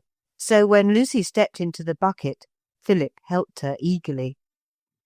Max thought the same as Philip, and I'm afraid Brenda agreed with them. At any rate, she leapt into Lucy's lap and curled her long length round just as the rope tightened and the bucket began to go up. Brenda screamed faintly, but her scream was stifled at once. I'll send the bucket down again the moment I get up, Lucy called out. And a moment later, it feels awfully jolly, like a swing. And so saying, she was drawn up into the hole in the roof of the dome. Then a sound of voices came down the shaft, a confused sound. The anxious little party on the Lightning Loose could not make out any distinct words. They all stood staring up, expecting, waiting for the bucket to come down again. I hate leaving the ship, said Philip. You shall be the last to leave her, said the parrot consolingly. That is, if we can manage about Max without your having to sit on him in the bucket if he gets in first. But how about you? Said Philip. A little arrogantly, the parrot unfolded half a bright wing. Oh, said Philip, enlightened and reminded. Of course, and you might have flown away at any time, and yet you stuck to us. I say, you know, that was jolly decent of you. Not at all, said the parrot with conscious modesty. But it was, Philip insisted. You might have... Hello! cried Philip. The bucket came down again with a horrible rush. They held their breaths and looked to see the form of Lucy hurtling through the air. But no, the bucket swung loose a moment in mid-air, then it was hastily drawn up, and a hollow metallic clang echoed through the cavern. Brenda! The cry was wrung from the heart of the sober, self-contained Max. My wings and claws! Exclaimed the parrot. Oh, bother! Said Philip. There was some excuse for these expressions of emotion. The white disk overhead had suddenly disappeared. Someone up above had banged the lid down, and all the manly hearts were below in the cave, and brave Lucy and helpless Brenda were above in a strange place, whose dangers those below could only imagine. I wish I'd gone, said Philip. Oh, I wish I'd gone. Yes, indeed, said Max with a deep sigh. I feel a little faint, said the parrot. If someone would make a cup of cocoa. Thus did the excellent bird seek to occupy their minds in that first moment of disaster. And it was well that the captain and crew were thus saved from despair, for before the kettle boiled, the lid of the shaft opened about a foot, and something largish, roundish, and lumpish fell heavily and bounced upon the deck of the Lightning Loose. It was a pineapple, fresh, ripe, and juicy. On its side was carved in large letters of uncertain shape the one word, "Wait." It was good advice, and they took it. Really, I do not see what else they could have done in any case, and they ate the pineapple, and presently everyone felt extremely sleepy. Waiting is one of those things that you can do as well asleep as awake, or even better, said the parrot. 40 winks will do us all the good in the world. He put his head under his wing where he sat on the binnacle. May I turn in alongside you, sir? Max asked. I shan't feel the dreadful loneliness so much then. So Philip and Max curled up together on the deck, warmly covered with the spare flags of all nations, and the 40 winks lasted for the space of a good night's rest, about 10 hours, in fact. So 10 hours waiting was got through quite easily. But there was more waiting to do after they woke up, and that was not so easy. When Lucy, sitting in the bucket with Brenda in her lap, felt the bucket lifted from the deck and swung loose in the air, it was as much as she could do to refrain from screaming. Brenda did scream, as you know, but Lucy stifled the sound in the folds of her frock. Lucy bit her lips, made a great effort, and called out that remark about the bucket swing, just as though she were quite comfortable. It was very brave of her, and helped her to go on being brave. The bucket drew slowly up and up and up, and passed from the silver dome into the dark shaft above. Lucy looked up. Yes, it was daylight that showed at the top of the shaft, and the rope was drawing her up towards it. Suppose the rope broke? Brenda was quite quiet now. She said afterwards that she must have fainted. And now the light was nearer and nearer. Now Lucy was in it, for the bucket had been drawn right up, and hands were reached out to draw it over the side of what seemed like a well. At that moment Lucy saw in a flash what might happen if the owners of the hands, in their surprise, let go the bucket and the windlass. She caught Brenda in her hands and threw the dog out onto the dry ground, and threw herself across the well parapet. Just in time, for a shout of surprise went up, and the bucket went down, clanging against the well sides. The hands had let go. Lucy clambered over the well side slowly, and when her feet stood on firm ground, she saw that the hands were winding up the bucket again, and that it came very easily. "Oh, don't," she said. "Let it go right down. There are some more people down there." Sorry, but it's against the rules. The bucket only goes down this well 40 times a day, and that was the 40th time. They pulled the bucket in and banged down the lid of the well. Someone padlocked it and put the key in his pocket. And Lucy and he stood facing each other. He was a little round-headed man in a curious stiff red tunic, and there was something about the general shape of him and his tunic which reminded Lucy of something, only she could not remember what. Behind him stood 2 others, also red-tunicked and round-headed. Brenda crouched at Lucy's feet and whined softly, and Lucy waited for the strangers to speak. "You shouldn't do that," said the red-tunicked man at last. "It was a great shock to us, your bobbing up as you did. It will keep us awake at night, just remembering it." "I'm sorry," said Lucy. "You should always come into strange towns by the front gate," said the man. "Try to remember that, will you? Good night." "But you're not going off like this," said Lucy. "Let me write a note and drop it down to the others. Have you a bit of pencil and paper?" "No," said the strange people, staring at her. "Haven't you anything I can write on?" Lucy asked them. "There's nothing here but pineapples," said one of them at last.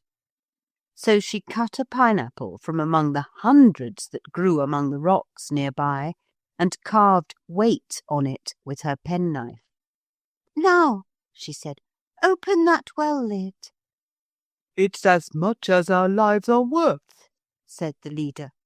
"No, it isn't," said Lucy. "There's no law against dropping pineapples into the well. You know there isn't. It isn't like drawing water. And if you don't, I shall set my little dog at you. She is very fierce." Brenda was so flattered that she showed her teeth and growled. "Oh, very well," said the stranger. "Anything to avoid fuss." When the well lid was padlocked down again, Lucy said, "What country is this?" though she was almost sure, because of the pineapples, that it was Somnolentia. And when they had said that word, she said, "Now, I'll tell you something. The deliverer is coming up that well next time you draw water. He is coming to deliver you from the bondage of the great Sloth." "It is true," said the red round-headed leader, "that we are in bondage, and the great Sloth wearies us with the singing of choric songs when we long to be asleep. But none can deliver us. There is no hope. There is nothing good but sleep, and of that we have never enough." "Oh dear," said Lucy despairingly. "Aren't there any women here? They always have more sense than men." "What you say is rude as well as untrue," said the red leader. "But to avoid fuss, we will lead you and your fierce dog to the huts of the women, and then perhaps you will allow us to go to sleep." The huts were poor and mean, little fenced-in corners in the ruins of what had once been a great and beautiful city with gardens and streams. But now the streams were dry, and nothing grew in the gardens but weeds and pineapples. But the women, who all wore green tunics of the same stiff shape as the men's, were not quite so sleepy as their husbands. They brought Lucy fresh pineapples to eat, and were dreamily interested in the cut of her clothes and the begging accomplishments of Brenda. And from the women she learned several things about the Somnolentians. They all wore the same shaped tunics, only the colours differed. The women's were green, the drawers of water wore red, the attendants of the great Sloth wore black, and the pineapple gatherers wore yellow. And as Lucy sat at the door of the hut and watched the people in these four colours going lazily about among the ruins, she suddenly knew what they were, and she exclaimed, "I know what you are. You're Halma men." Instantly every man within earshot made haste to get away, and the women whispered, "Hush! It is death to breathe that name." "But why?" Lucy asked. "Halma was the great captain of our race," said the woman, "and the great Sloth fears that if we hear his name, it will rouse us and we shall break from bondage and become once more a free people." Lucy determined that they should hear that name pretty often, But before she could speak it again, the woman sighed, and remarking, "The great Sloth sleeps," fell asleep then and there over the pineapple she was peeling. A vast silence settled on the city, and next moment Lucy also slept. She slept for hours. It took her some time to find the keeper of the padlock key, and when she had found him, he refused to use it. Nothing would move him, not even the threat of the fierceness of Brenda. At last, almost in despair, Lucy suddenly remembered a word of power. "I command you to open the well and let down the bucket," she said. "I command you by the great name of Halma."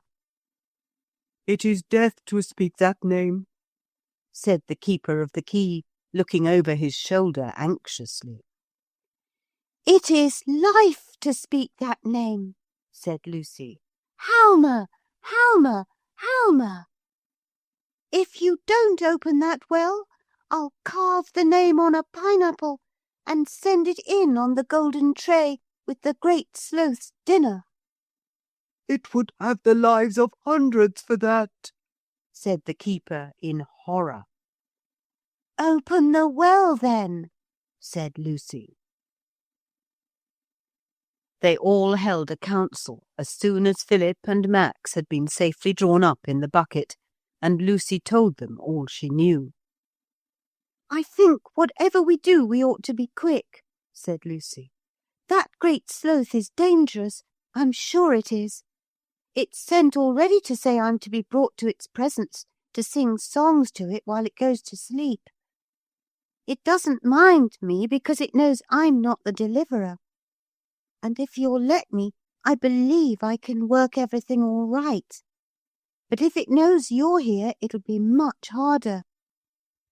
The degraded Halma men were watching them from a distance in whispering groups.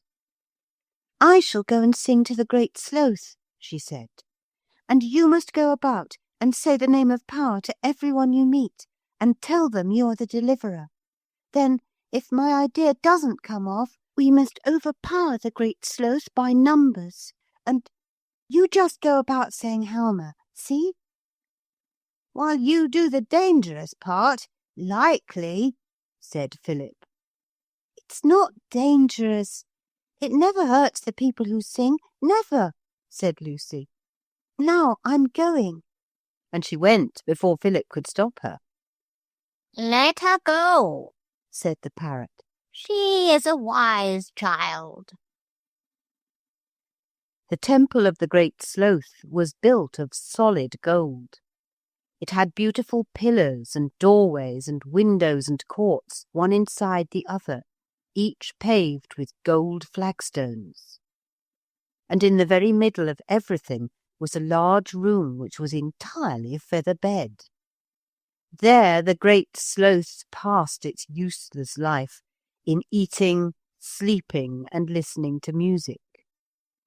Outside the Moorish arch that led to this inner room, Lucy stopped and began to sing.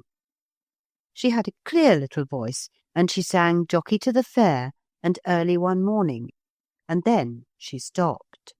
And a great, sleepy, slobbery voice came out of the room and said, "Your songs are in very bad taste. Do you know no sleepy songs?" "Your people sing you sleepy songs," said Lucy. "What a pity they can't sing to you all the time." "You have a sympathetic nature," said the great Sloth, and it came out and leaned on the pillar of its door and looked at her with sleepy interest. It was enormous, as big as a young elephant, and it walked on its hind legs like a gorilla. It was very black indeed. "It is a pity," it said. but they say they cannot live without drinking, so they waste their time in drawing water from the wells." "Wouldn't it be nice," said Lucy, "if you had a machine for drawing water? Then they could sing to you all day, if they chose." "If I chose," said the great Sloth, yawning like a hippopotamus. "I am sleepy. Go." "No," said Lucy. And it was so long since the great Sloth had heard that word that the shock of the sound almost killed its sleepiness. "What did you say?" it asked, as if it could not believe its large ears. "I said no," said Lucy. "I mean that you are so great and grand, you have only to wish for anything and you get it." "Is that so?" said the great Sloth dreamily, and like an American. "Yes," said Lucy with firmness. "You just say, 'I wish I had a machine to draw up water for 8 hours a day.' That's the proper length for a working day. Father says so." "Say it all again and slower," said the creature. "I didn't quite catch what you said." Lucy repeated the words. "If that's all," said the great Sloth. "now say it again, very slowly indeed." Lucy did so, and the great Sloth repeated after her, "I wish I had a machine to draw up water for 8 hours a day." "Don't," it said angrily, looking back over its shoulder into the feather-bedded room. "don't, I say. Where are you shoving to? Who are you? What are you doing in my room? Come out of it." Something did come out of the room, pushing the great Sloth away from the door. And what came out was the vast feather bed in enormous rolls and swellings and bulges. It was being pushed out by something so big and strong that it was stronger than the great Sloth itself, and pushed that mountain of lazy sloth flesh half across its own inner courtyard. Lucy retreated before its advancing bulk and its extreme rage. "Push me out of my own feather bedroom, would it?" said the Sloth, now hardly sleepy at all. "You wait till I get hold of it, whatever it is." The whole of the feather bed was out in the courtyard now, and the great Sloth climbed slowly back over it into its room to find out who had dared to outrage its slothful majesty. Lucy waited, breathless with hope and fear, as the great Sloth blundered back into the inner room of its temple. It did not come out again. There was a silence, and then a creaking sound, and the voice of the great Sloth saying, "No, no, no, I won't. Let go, I tell you." Then more sounds of creaking, and the sound of metal on metal. She crept to the arch and peeped round it. The room that had been full of feather bed was now full of wheels and cogs and bands and screws and bars. It was full, in fact, of a large and complicated machine, and the handle of that machine was being turned by the Great Sloth itself. "Let me go," said the Great Sloth, gnashing its great teeth. "I won't work." "You must," said a purring voice from the heart of the machinery. "You wished for me, and now you have to work me 8 hours a day. It is the law." It was the machine itself which spoke. "I'll break you," said the Sloth. "I am unbreakable," said the machine with gentle pride. "This is your doing," said the Sloth, turning its furious eyes on Lucy in the doorway. "You wait till I catch you." And all the while it had to go on turning that handle. "Thank you," said Lucy politely. "I think I will not wait, and I shall have 8 hours' start," she added. Even as she spoke, a stream of clear water began to run from the pumping machine. It slid down the gold steps and across the golden court. Lucy ran out into the ruined square of the city, shouting, "Halma! Halma! Halma! To me, Halma's men!" And the men, already excited by Philip, who had gone about saying that name of power without a moment's pause all the time Lucy had been in the Golden Temple, gathered round her in a crowd. "Quick," she said, "the Great Sloth is pumping water up for you. He will pump for 8 hours a day. Quick, dig a channel for the water to run in. The Deliverer," she pointed to Philip, "has given you back your river." Some ran to look out old rusty half-forgotten spades and picks, but others hesitated and said, "The Great Sloth will work for 8 hours, and then it will be free to work vengeance on us." "I will go back," said Lucy, "and explain to it that if it does not behave nicely, you will all wish for machine guns, and it knows now that if people wish for machinery, they have to use it. It will be awake now for 8 hours, and if you all work for 8 hours a day, you'll soon have your city as fine as ever. And there's one new law. Every time the clock strikes, you must all say Halma aloud, every one of you, to remind yourselves of your great destiny, and that you are no longer slaves of the Great Sloth." She went back and explained machine guns very carefully to the now hard-working Sloths.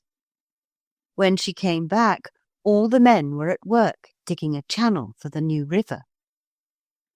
The women and children crowded round Lucy and Philip. "Ah," said the oldest woman of all, "now we shall be able to wash in water. I've heard my grandmother say water was very pleasant to wash in. I never thought I should live to wash in water myself." "Why?" Lucy asked. "What do you wash in?" "Pineapple juice," said a dozen voices. "when we do wash." "But that must be very sticky," said Lucy. "It is," said the oldest woman of all. "very." Chapter 11. The Night Attack. The Halma men were not naturally lazy. They were, in the days before the coming of the Great Sloth, a most energetic and industrious people. Now that the Sloth was obliged to work 8 hours a day, the weight of its constant and catching sleepiness was taken away, and the people set to work in good earnest. I did explain, didn't I, that the great Sloth's sleepiness really was catching, like measles. So now the Halma men were as busy as ants. Some dug the channel for the new stream, some set to work to restore the buildings, while others weeded the overgrown gardens and ploughed the deserted fields. The head Halma man painted in large letters on a column in the marketplace these words: "This city is now called by its ancient name of Briskford. Any citizen found calling it Somnolentia will not be allowed to wash in water for a week."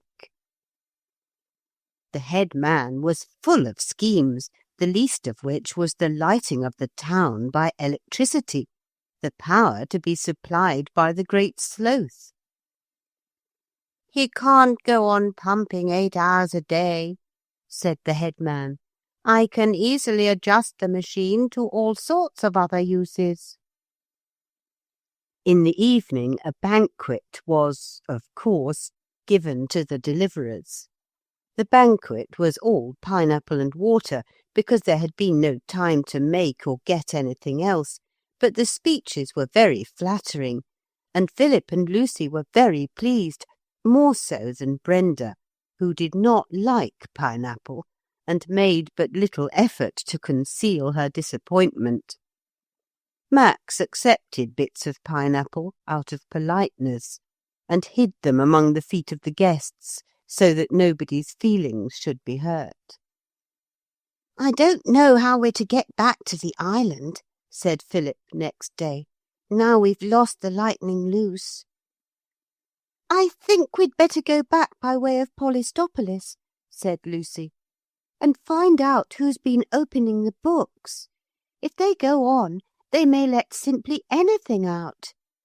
And if the worst comes to the worst, perhaps we could get someone to help us to open the teal book again and get the teal out to cross to the island in." "Lou," said Philip with feeling, "you're clever, really clever.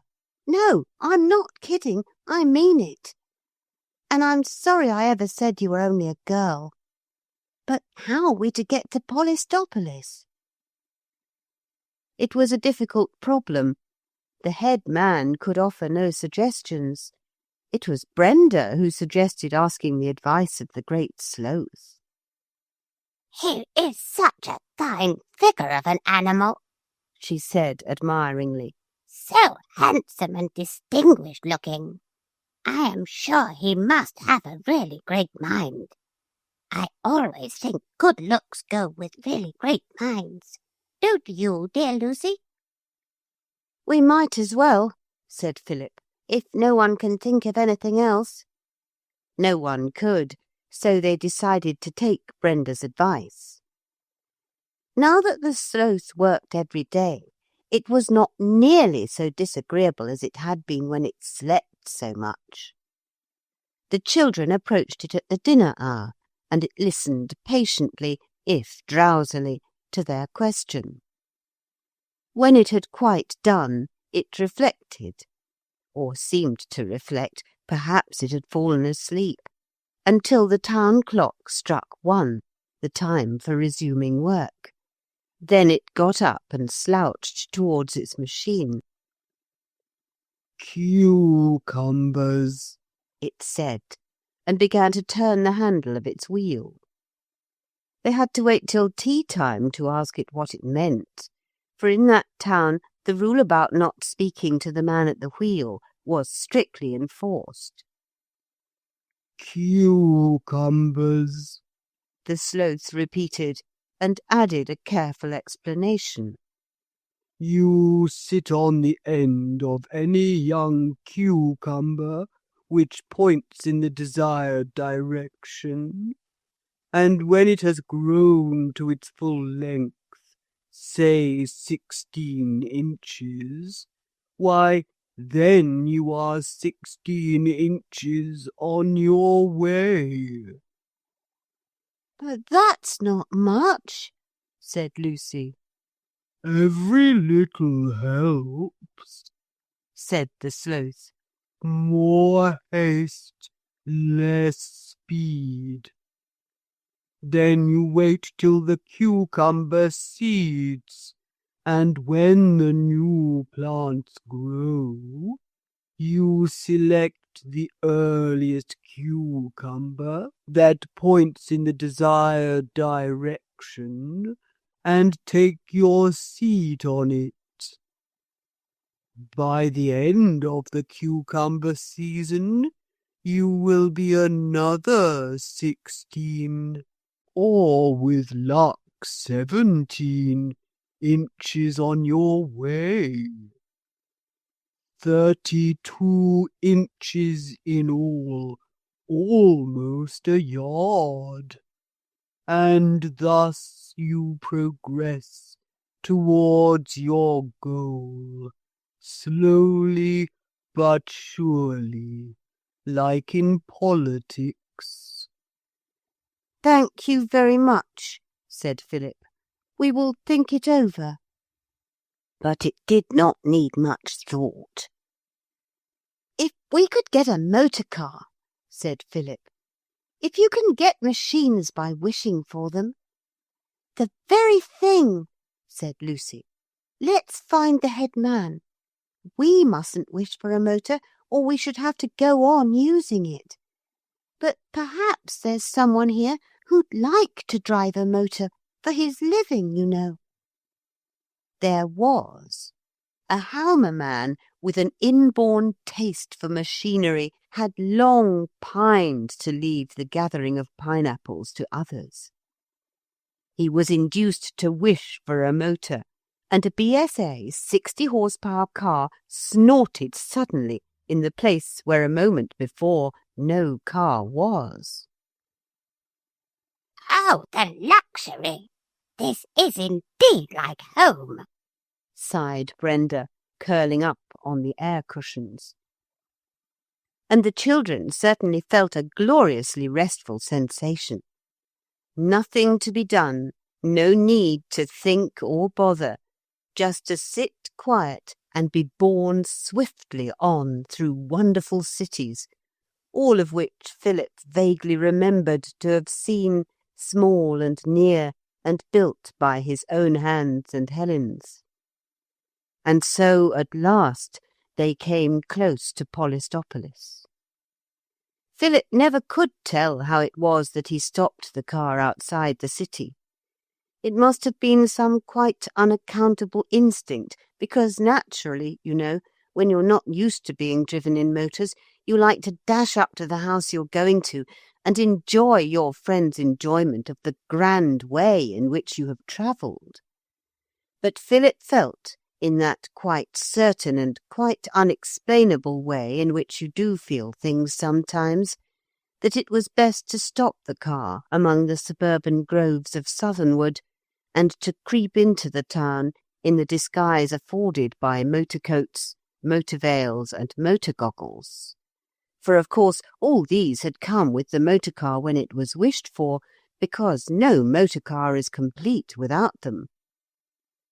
They said goodbye warmly to the Halma motorman and went quietly towards the town, Max and Brenda keeping to heel in the most praiseworthy way, and the parrot nestling inside Philip's jacket, for it was chilled by the long rush through the evening air.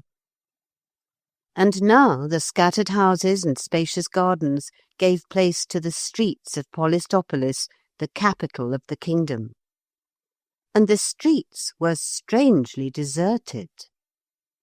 The children both felt, in that quite certain and unexplainable way, that it would be unwise of them to go to the place where they had slept the last time they were in that city. The whole party was very tired. Max walked with drooping tail, and Brenda was whining softly to herself from sheer weariness and weak-mindedness. The parrot alone was happy, or at least contented, because it was asleep. At the corner of a little square planted with southernwood trees in tubs, Philip called a halt. "Where shall we go?" he said. "Let us put it to the vote." And even as he spoke, he saw a dark form creeping along in the shadow of the houses. "Who goes there?" Philip cried with proper spirit, and the answer surprised him, all the more that it was given with a kind of desperate bravado. "I go here. I, Plumbeus, captain of the old guard of Polistopolis." "Oh, it's you!" cried Philip. "I am glad. You can advise us. Where can we go to sleep? Somehow or other I don't care to go to the house where we stayed before." The captain made no answer. He simply caught at the hands of Lucy and Philip, dragged them through a low-arched doorway, and as soon as the long lengths of Brenda and Max had slipped through, closed the door. "Safe," he said in a breathless way, which made Philip feel that safety was the last thing one could count on at that moment. "Now speak low. Who knows what spies may be listening? I am a plain man. I speak as I think. You came out of the unknown.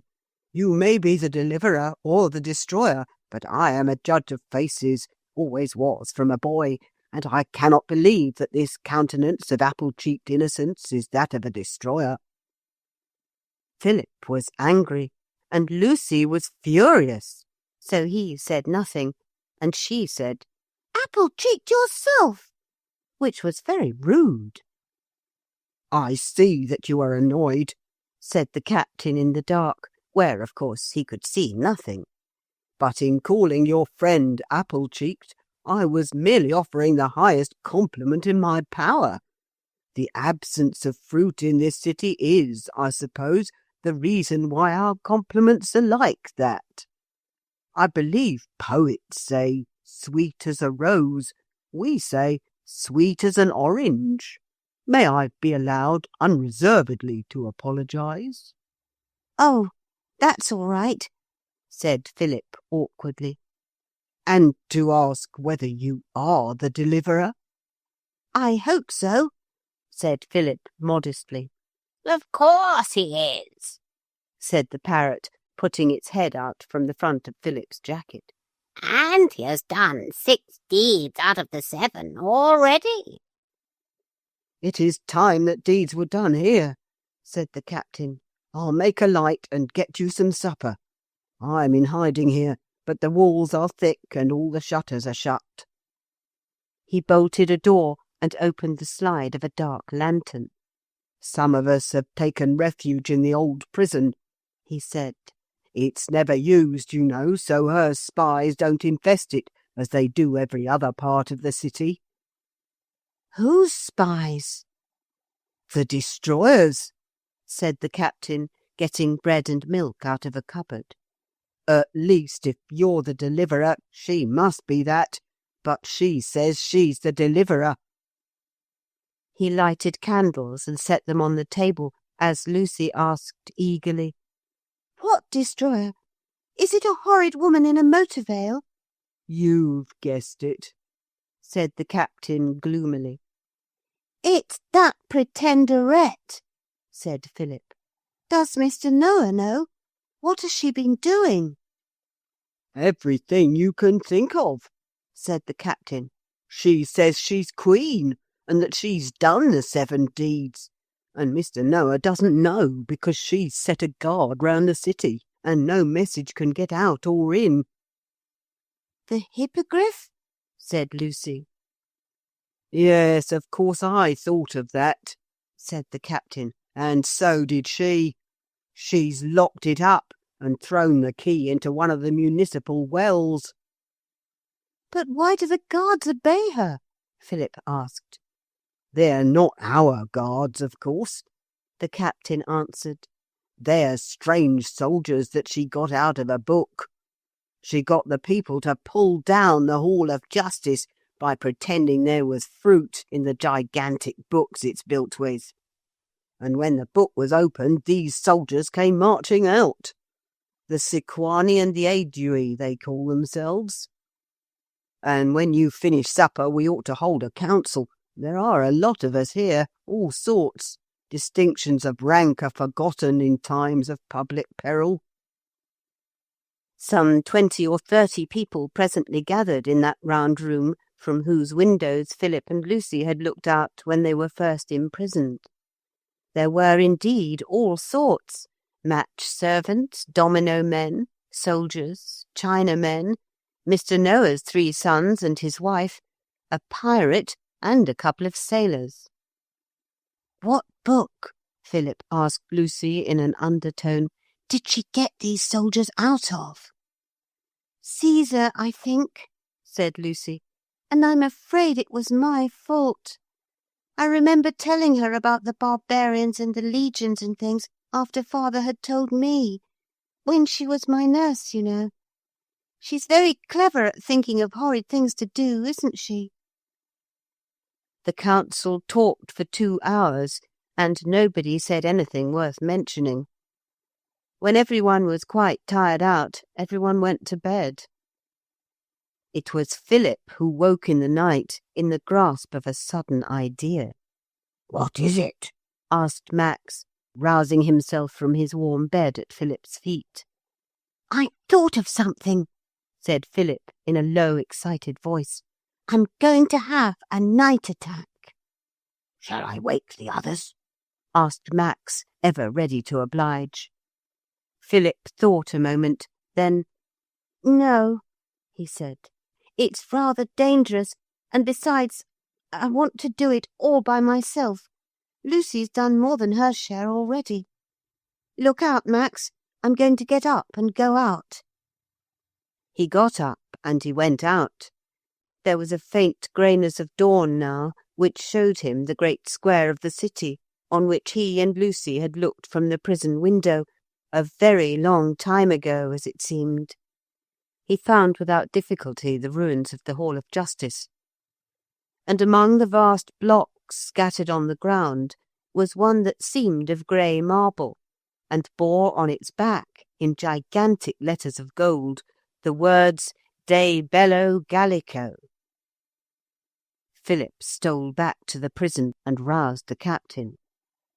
I want 20 picked men, he said, without boots, and at once. He got them, and he led them to the ruins of the Justice Hall. Now, he said, raise the cover of this book, only the cover, not any of the pages. The men set their shoulders to the marble slab that was the book's cover and heaved it up. And as it rose on their shoulders, Philip spoke softly, urgently. Caesar, he said, Caesar.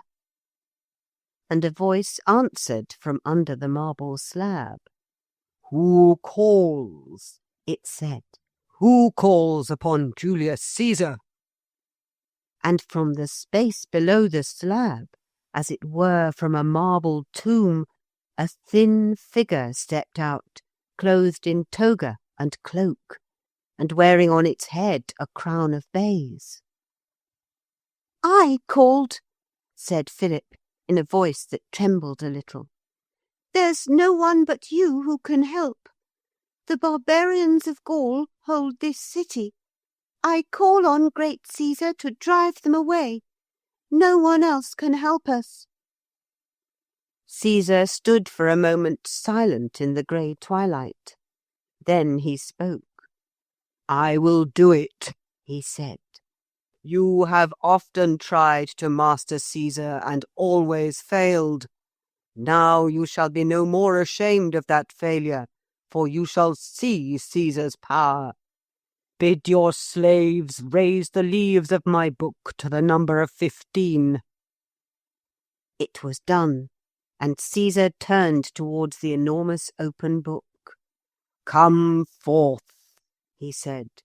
Come forth, my legions. Then something in the book moved suddenly, and out of it, as out of an open marble tomb, came long lines of silent armed men, ranged themselves in ranks, and passing Caesar, saluted.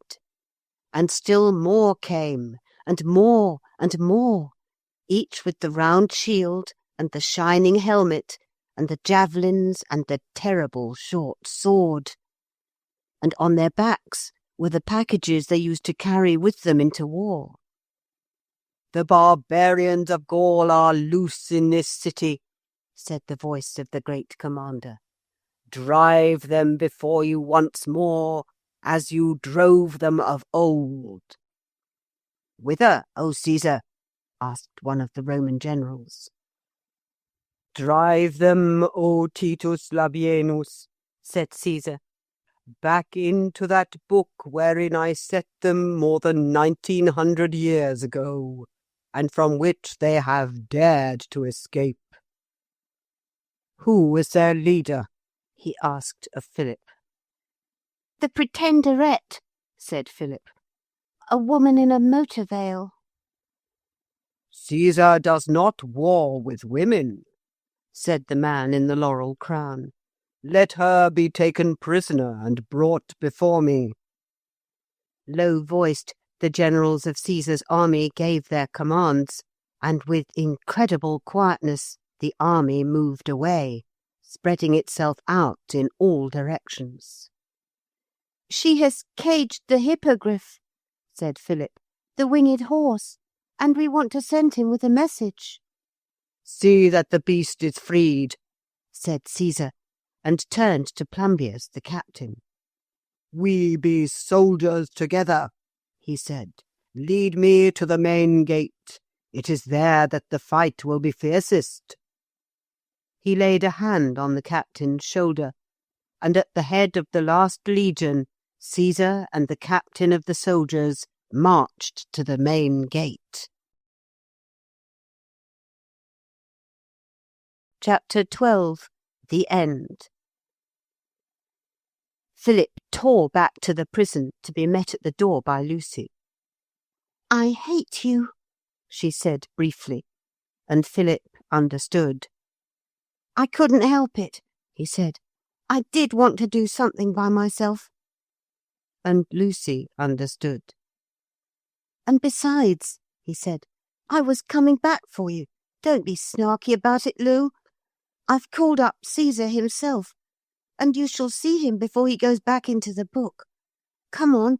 If we're sharp, we can hide in the ruins of the Justice Hall and see everything. I noticed there was a bit of the gallery left standing. Come on. I want you to think what message to send by the hippogriff to Mr. Noah." "Oh, you needn't trouble about that," said Lucy in an offhand manner. "I sent the parrot off ages ago." "And you never told me? Then I think that's quits, don't you?" Lucy had a short struggle with herself. You know those unpleasant and difficult struggles, I am sure, and said, "Righto." And together they ran back to the Justice Hall. The light was growing every moment, and there was now a sound of movement in the city.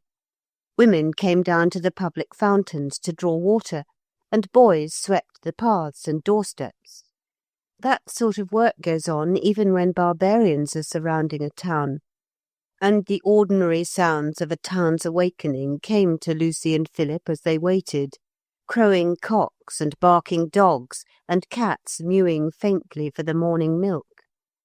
But it was not for those sounds that Lucy and Philip were waiting.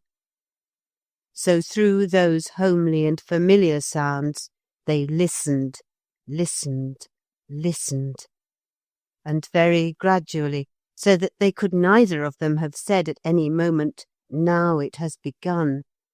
Yet, quite beyond mistake, the sound for which they listened was presently loud in their ears, and it was the sound of steel on steel, the sound of men shouting in the breathless moment between sword-stroke and sword-stroke, the cry of victory and the wail of defeat, and presently the sound of feet that ran. And now a man shot out from a side street, and ran across the square towards the Palace of Justice, where Lucy and Philip were hidden in the gallery. And now another and another, all running hard and making for the ruined hall as hunted creatures make for cover. Rough, big, blonde, their long hair flying behind them, and their tunics of beast skins flapping as they ran, the barbarians fled before the legions of Caesar. The great marble-covered book that looked like a marble tomb was still open, its cover and 15 leaves propped up against the tall broken columns of the gateway of the Justice Hall. Into that open book leapt the first barbarian, leapt and vanished, and the next after him, and the next, and then by 2s and 3s and 6s and 7s they leapt in and disappeared, amid gasping and shouting and the nearing sound of the bucina and the trumpets of Rome. Then from all quarters of the city the Roman soldiers came trooping, and as the last of the barbarians plunged headlong into the open book, the Romans formed into ordered lines and waited while a man might count 10. Then, advancing between their ranks, came the spare form and thin face of the man with the laurel crown. 12,000 swords flashed in air and wavered a little like reeds in the breeze, then steadied themselves, and the shout went up from 12,000 throats, "Ave Caesar!"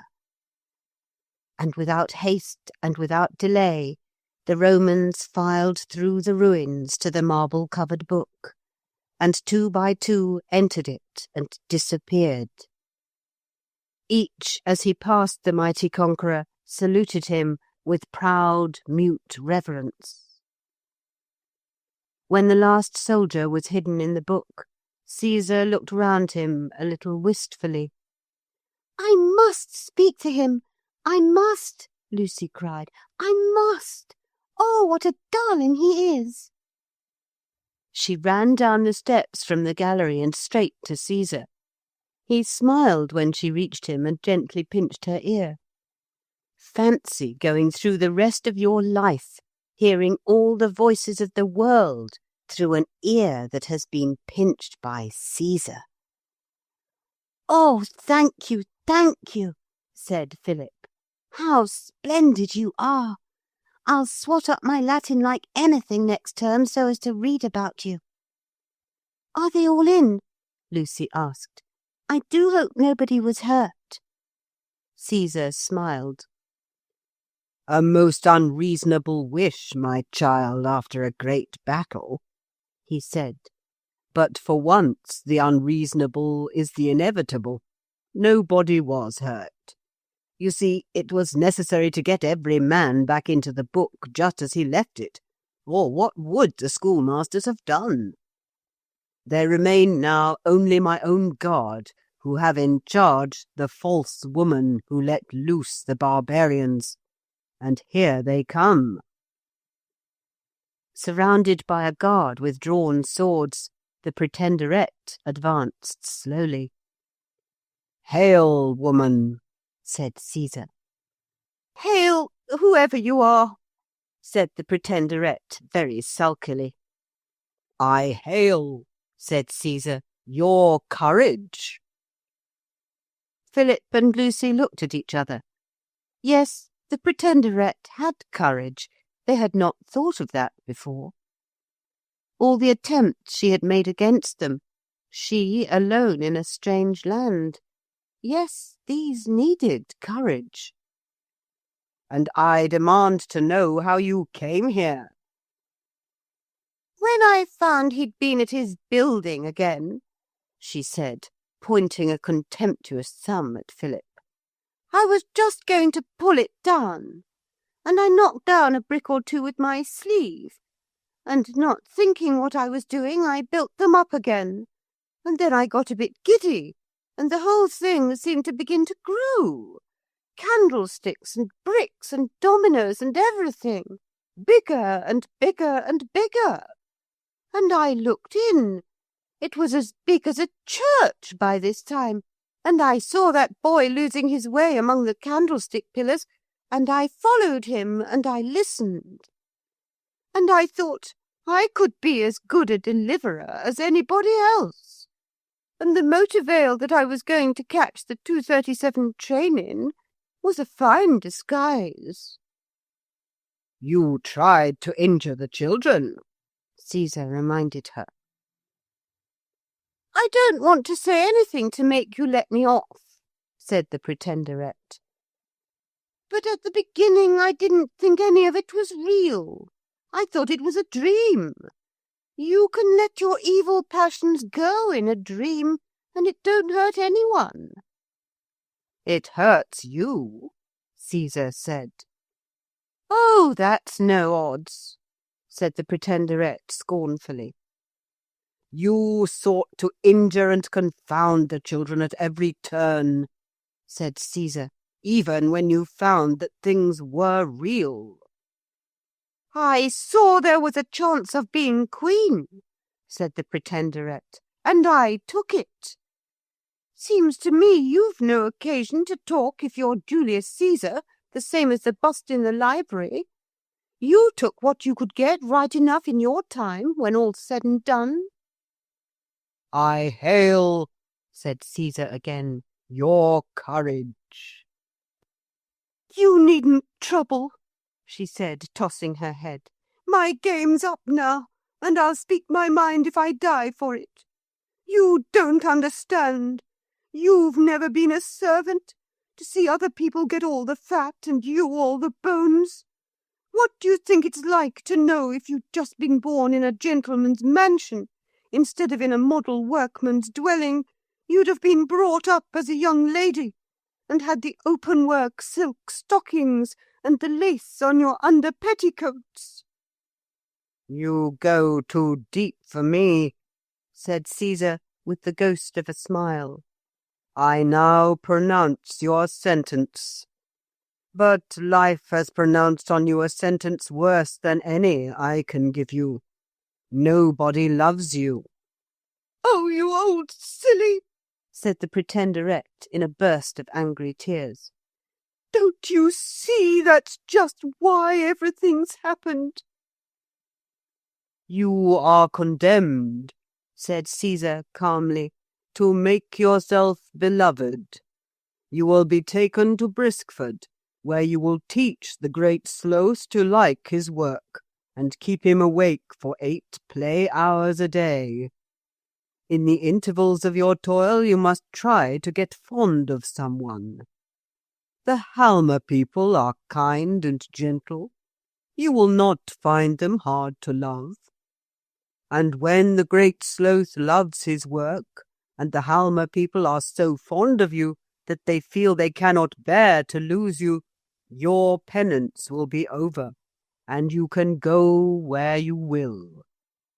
You know well enough, said the Pretenderette, still tearful and furious, that if that ever happened, I shouldn't want to go anywhere else. Yes, said Caesar slowly, I know. Lucy would have liked to kiss the Pretenderette and say she was sorry, but you can't do that when it is all other people's fault and they aren't sorry. And besides, before all these people, it would have looked like showing off. You know, I'm sure, exactly how Lucy felt. The Pretenderette was led away, and now Caesar stood facing the children, his hands held out in farewell. The growing light of early morning transfigured his face, and to Philip it suddenly seemed to be most remarkably like the face of that man, Mr. Peter Graham, whom Helen had married. He was just telling himself not to be a duffer, when Lucy cried out in a loud, cracked-sounding voice, "Daddy! Oh, Daddy!" and sprang forward. And at that moment the sun rose above the city wall, and its rays gleamed redly on the helmet and the breastplate, and the shield and the sword of Caesar. The light struck at the children's eyes like a blow. Dazzled, they closed their eyes, and when they opened them, blinking and confused, Caesar was gone, and the marble book was closed forever. 3 days later, Mr. Noah arrived by elephant, and the meeting between him and the children is, as they say, better imagined than described. Especially as there is not much time left now for describing anything. Mr. Noah explained that the freeing of Polistopolis from the Pretenderette and the barbarians counted as the 7th deed, and that Philip had now attained the rank of king, the deed of the great Sloth having given him the title of Prince of Pineapples. His expression of gratitude and admiration were of the warmest, and Philip felt that it was rather ungrateful of him to say, as he couldn't help saying, "Now I've done all the deeds, mayn't I go back to Helen?" "All in good time," said Mr. Noah. "I will at once set about the arrangements for your coronation." The coronation was an occasion of unexampled splendour. There was a banquet, of course, and fireworks, and all the guns fired salutes, and the soldiers presented arms, and the ladies presented bouquets.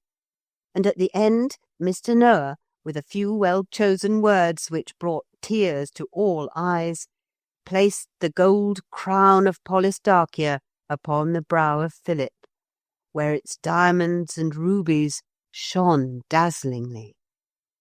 There was an extra crown for Lucy, made of silver and pearls and pale silvery moonstones. You have no idea how the Polistarchians shouted. "And now," said Mr. Noah when it was all over, "I regret to inform you that we must part. Polistarchia is a republic, and of course in a republic kings and queens are not permitted to exist. Partings are painful things, and you had better go at once." He was plainly very much upset. "This is very sudden," said Philip. And Lucy said, "I do think it's silly. How shall we get home, all in a hurry like this?" "How did you get here?" "By building a house and getting into it." "Then build your own house. Oh, we have models of all the houses you were ever in. The pieces are all numbered. You only have to put them together." He led them to a large room behind the Hall of Public Amusements, and took down from a shelf a stout box labelled The Grange. On another box Philip saw Laburnum Cottage. Mr. Noah, kneeling on his yellow mat, tumbled the contents of the box out on the floor, and Philip and Lucy set to work to build a house with the exquisitely finished little blocks and stones and beams and windows and chimneys. "I cannot bear to see you go," said Mr. Noah. "Goodbye, goodbye. Remember me sometimes." We shall never forget you," said the children, jumping up, hugging him. Goodbye, said the parrot who had followed them in. "Goodbye, goodbye," said everybody. "I wish the lightning loose was not lost," Philip, even at this parting moment, remembered to say. "She isn't," said Mr. Noah. "She flew back to the island directly you left her. Sails are called wings, are they not? White wings that never grow weary, you know. Relieved of your weight, the faithful yacht flew home like any pigeon." "Hooray!" said Philip. "I couldn't bear to think of her rotting away in a cavern." "I wish Max and Brenda had come to say goodbye," said Lucy. "It is not needed," said Mr. Noah mysteriously. And then everybody said goodbye again, and Mr. Noah rolled up his yellow mat, put it under his arm again, and went for ever. The children built the Grange, and when the beautiful little model of that house was there before them, perfect, they stood still a moment, looking at it. "I wish we could be 2 people each," said Lucy, "and one of each of us go home, and one of each of us stay here. Oh!" she cried suddenly, and snatched at Philip's arm, for a slight, strange giddiness had suddenly caught her. Philip, too, swayed a little uncertainly, and stood a moment with his hand to his head. The children gazed about them, bewildered and still a little giddy. The room was gone. The model of the Grange was gone. Over their heads was blue sky. Under their feet was green grass. And in front stood the Grange itself, with its front door wide open, and on the steps Helen and Mr. Peter Graham. That telegram had brought them home. You will wonder how Lucy explained where she had been when she was lost. She never did explain. There are some things, as you know, that cannot be explained. But the curious thing is that no one ever asked for an explanation. The grown-ups must have thought they knew all about it, which, of course, was very far from being the truth. When the 4 people on the doorstep of the Grange had finished saying how glad they were to see each other, that day on the steps, when Philip and Lucy came back from Polistarchia, Helen and Mr. Peter Graham came back from Belgium, Helen said, "And we've brought you each the loveliest present. Fetch them, Peter, there's a dear." Mr. Peter Graham went to the stable-yard, and came back, followed by 2 long tan dachshunds, who rushed up to the children, frisking and fawning in a way they well knew. "Why, Max! Why, Brenda!" cried Philip. "Oh, Helen, are they for us?" "Yes, dear, of course they are," said Helen. "But how did you know their names?" That was one of the things which Philip could not tell then. But he told Helen the whole story later, and she said it was wonderful, and how clever of him to make all that up, and that when he was a man he would be able to be an author and to write books. "And do you know," she said, "I did dream about the island. Quite a long dream, only when I woke up I could only remember that I'd been there and seen you. But no doubt I dreamed about Mr. Noah and all the rest of it as well, only I forgot it." And Max and Brenda, of course, loved everyone. Their characters were quite unchanged, only the children had forgotten the language of animals, so that conversation between them and the dogs was forever impossible. But Max and Brenda understand every word you say. Anyone can see that. You want to know what became of the red-headed, steely-eyed nurse, the Pretenderette, who made so much mischief and trouble? Well, I suppose she is still living with the Halma folk, teaching the great Sloth to like his work, and learning to be fond of people, which is the only way to be happy. At any rate, no one that I know of has ever seen her again anywhere else. The End of The Magic City by Edith Nesbit.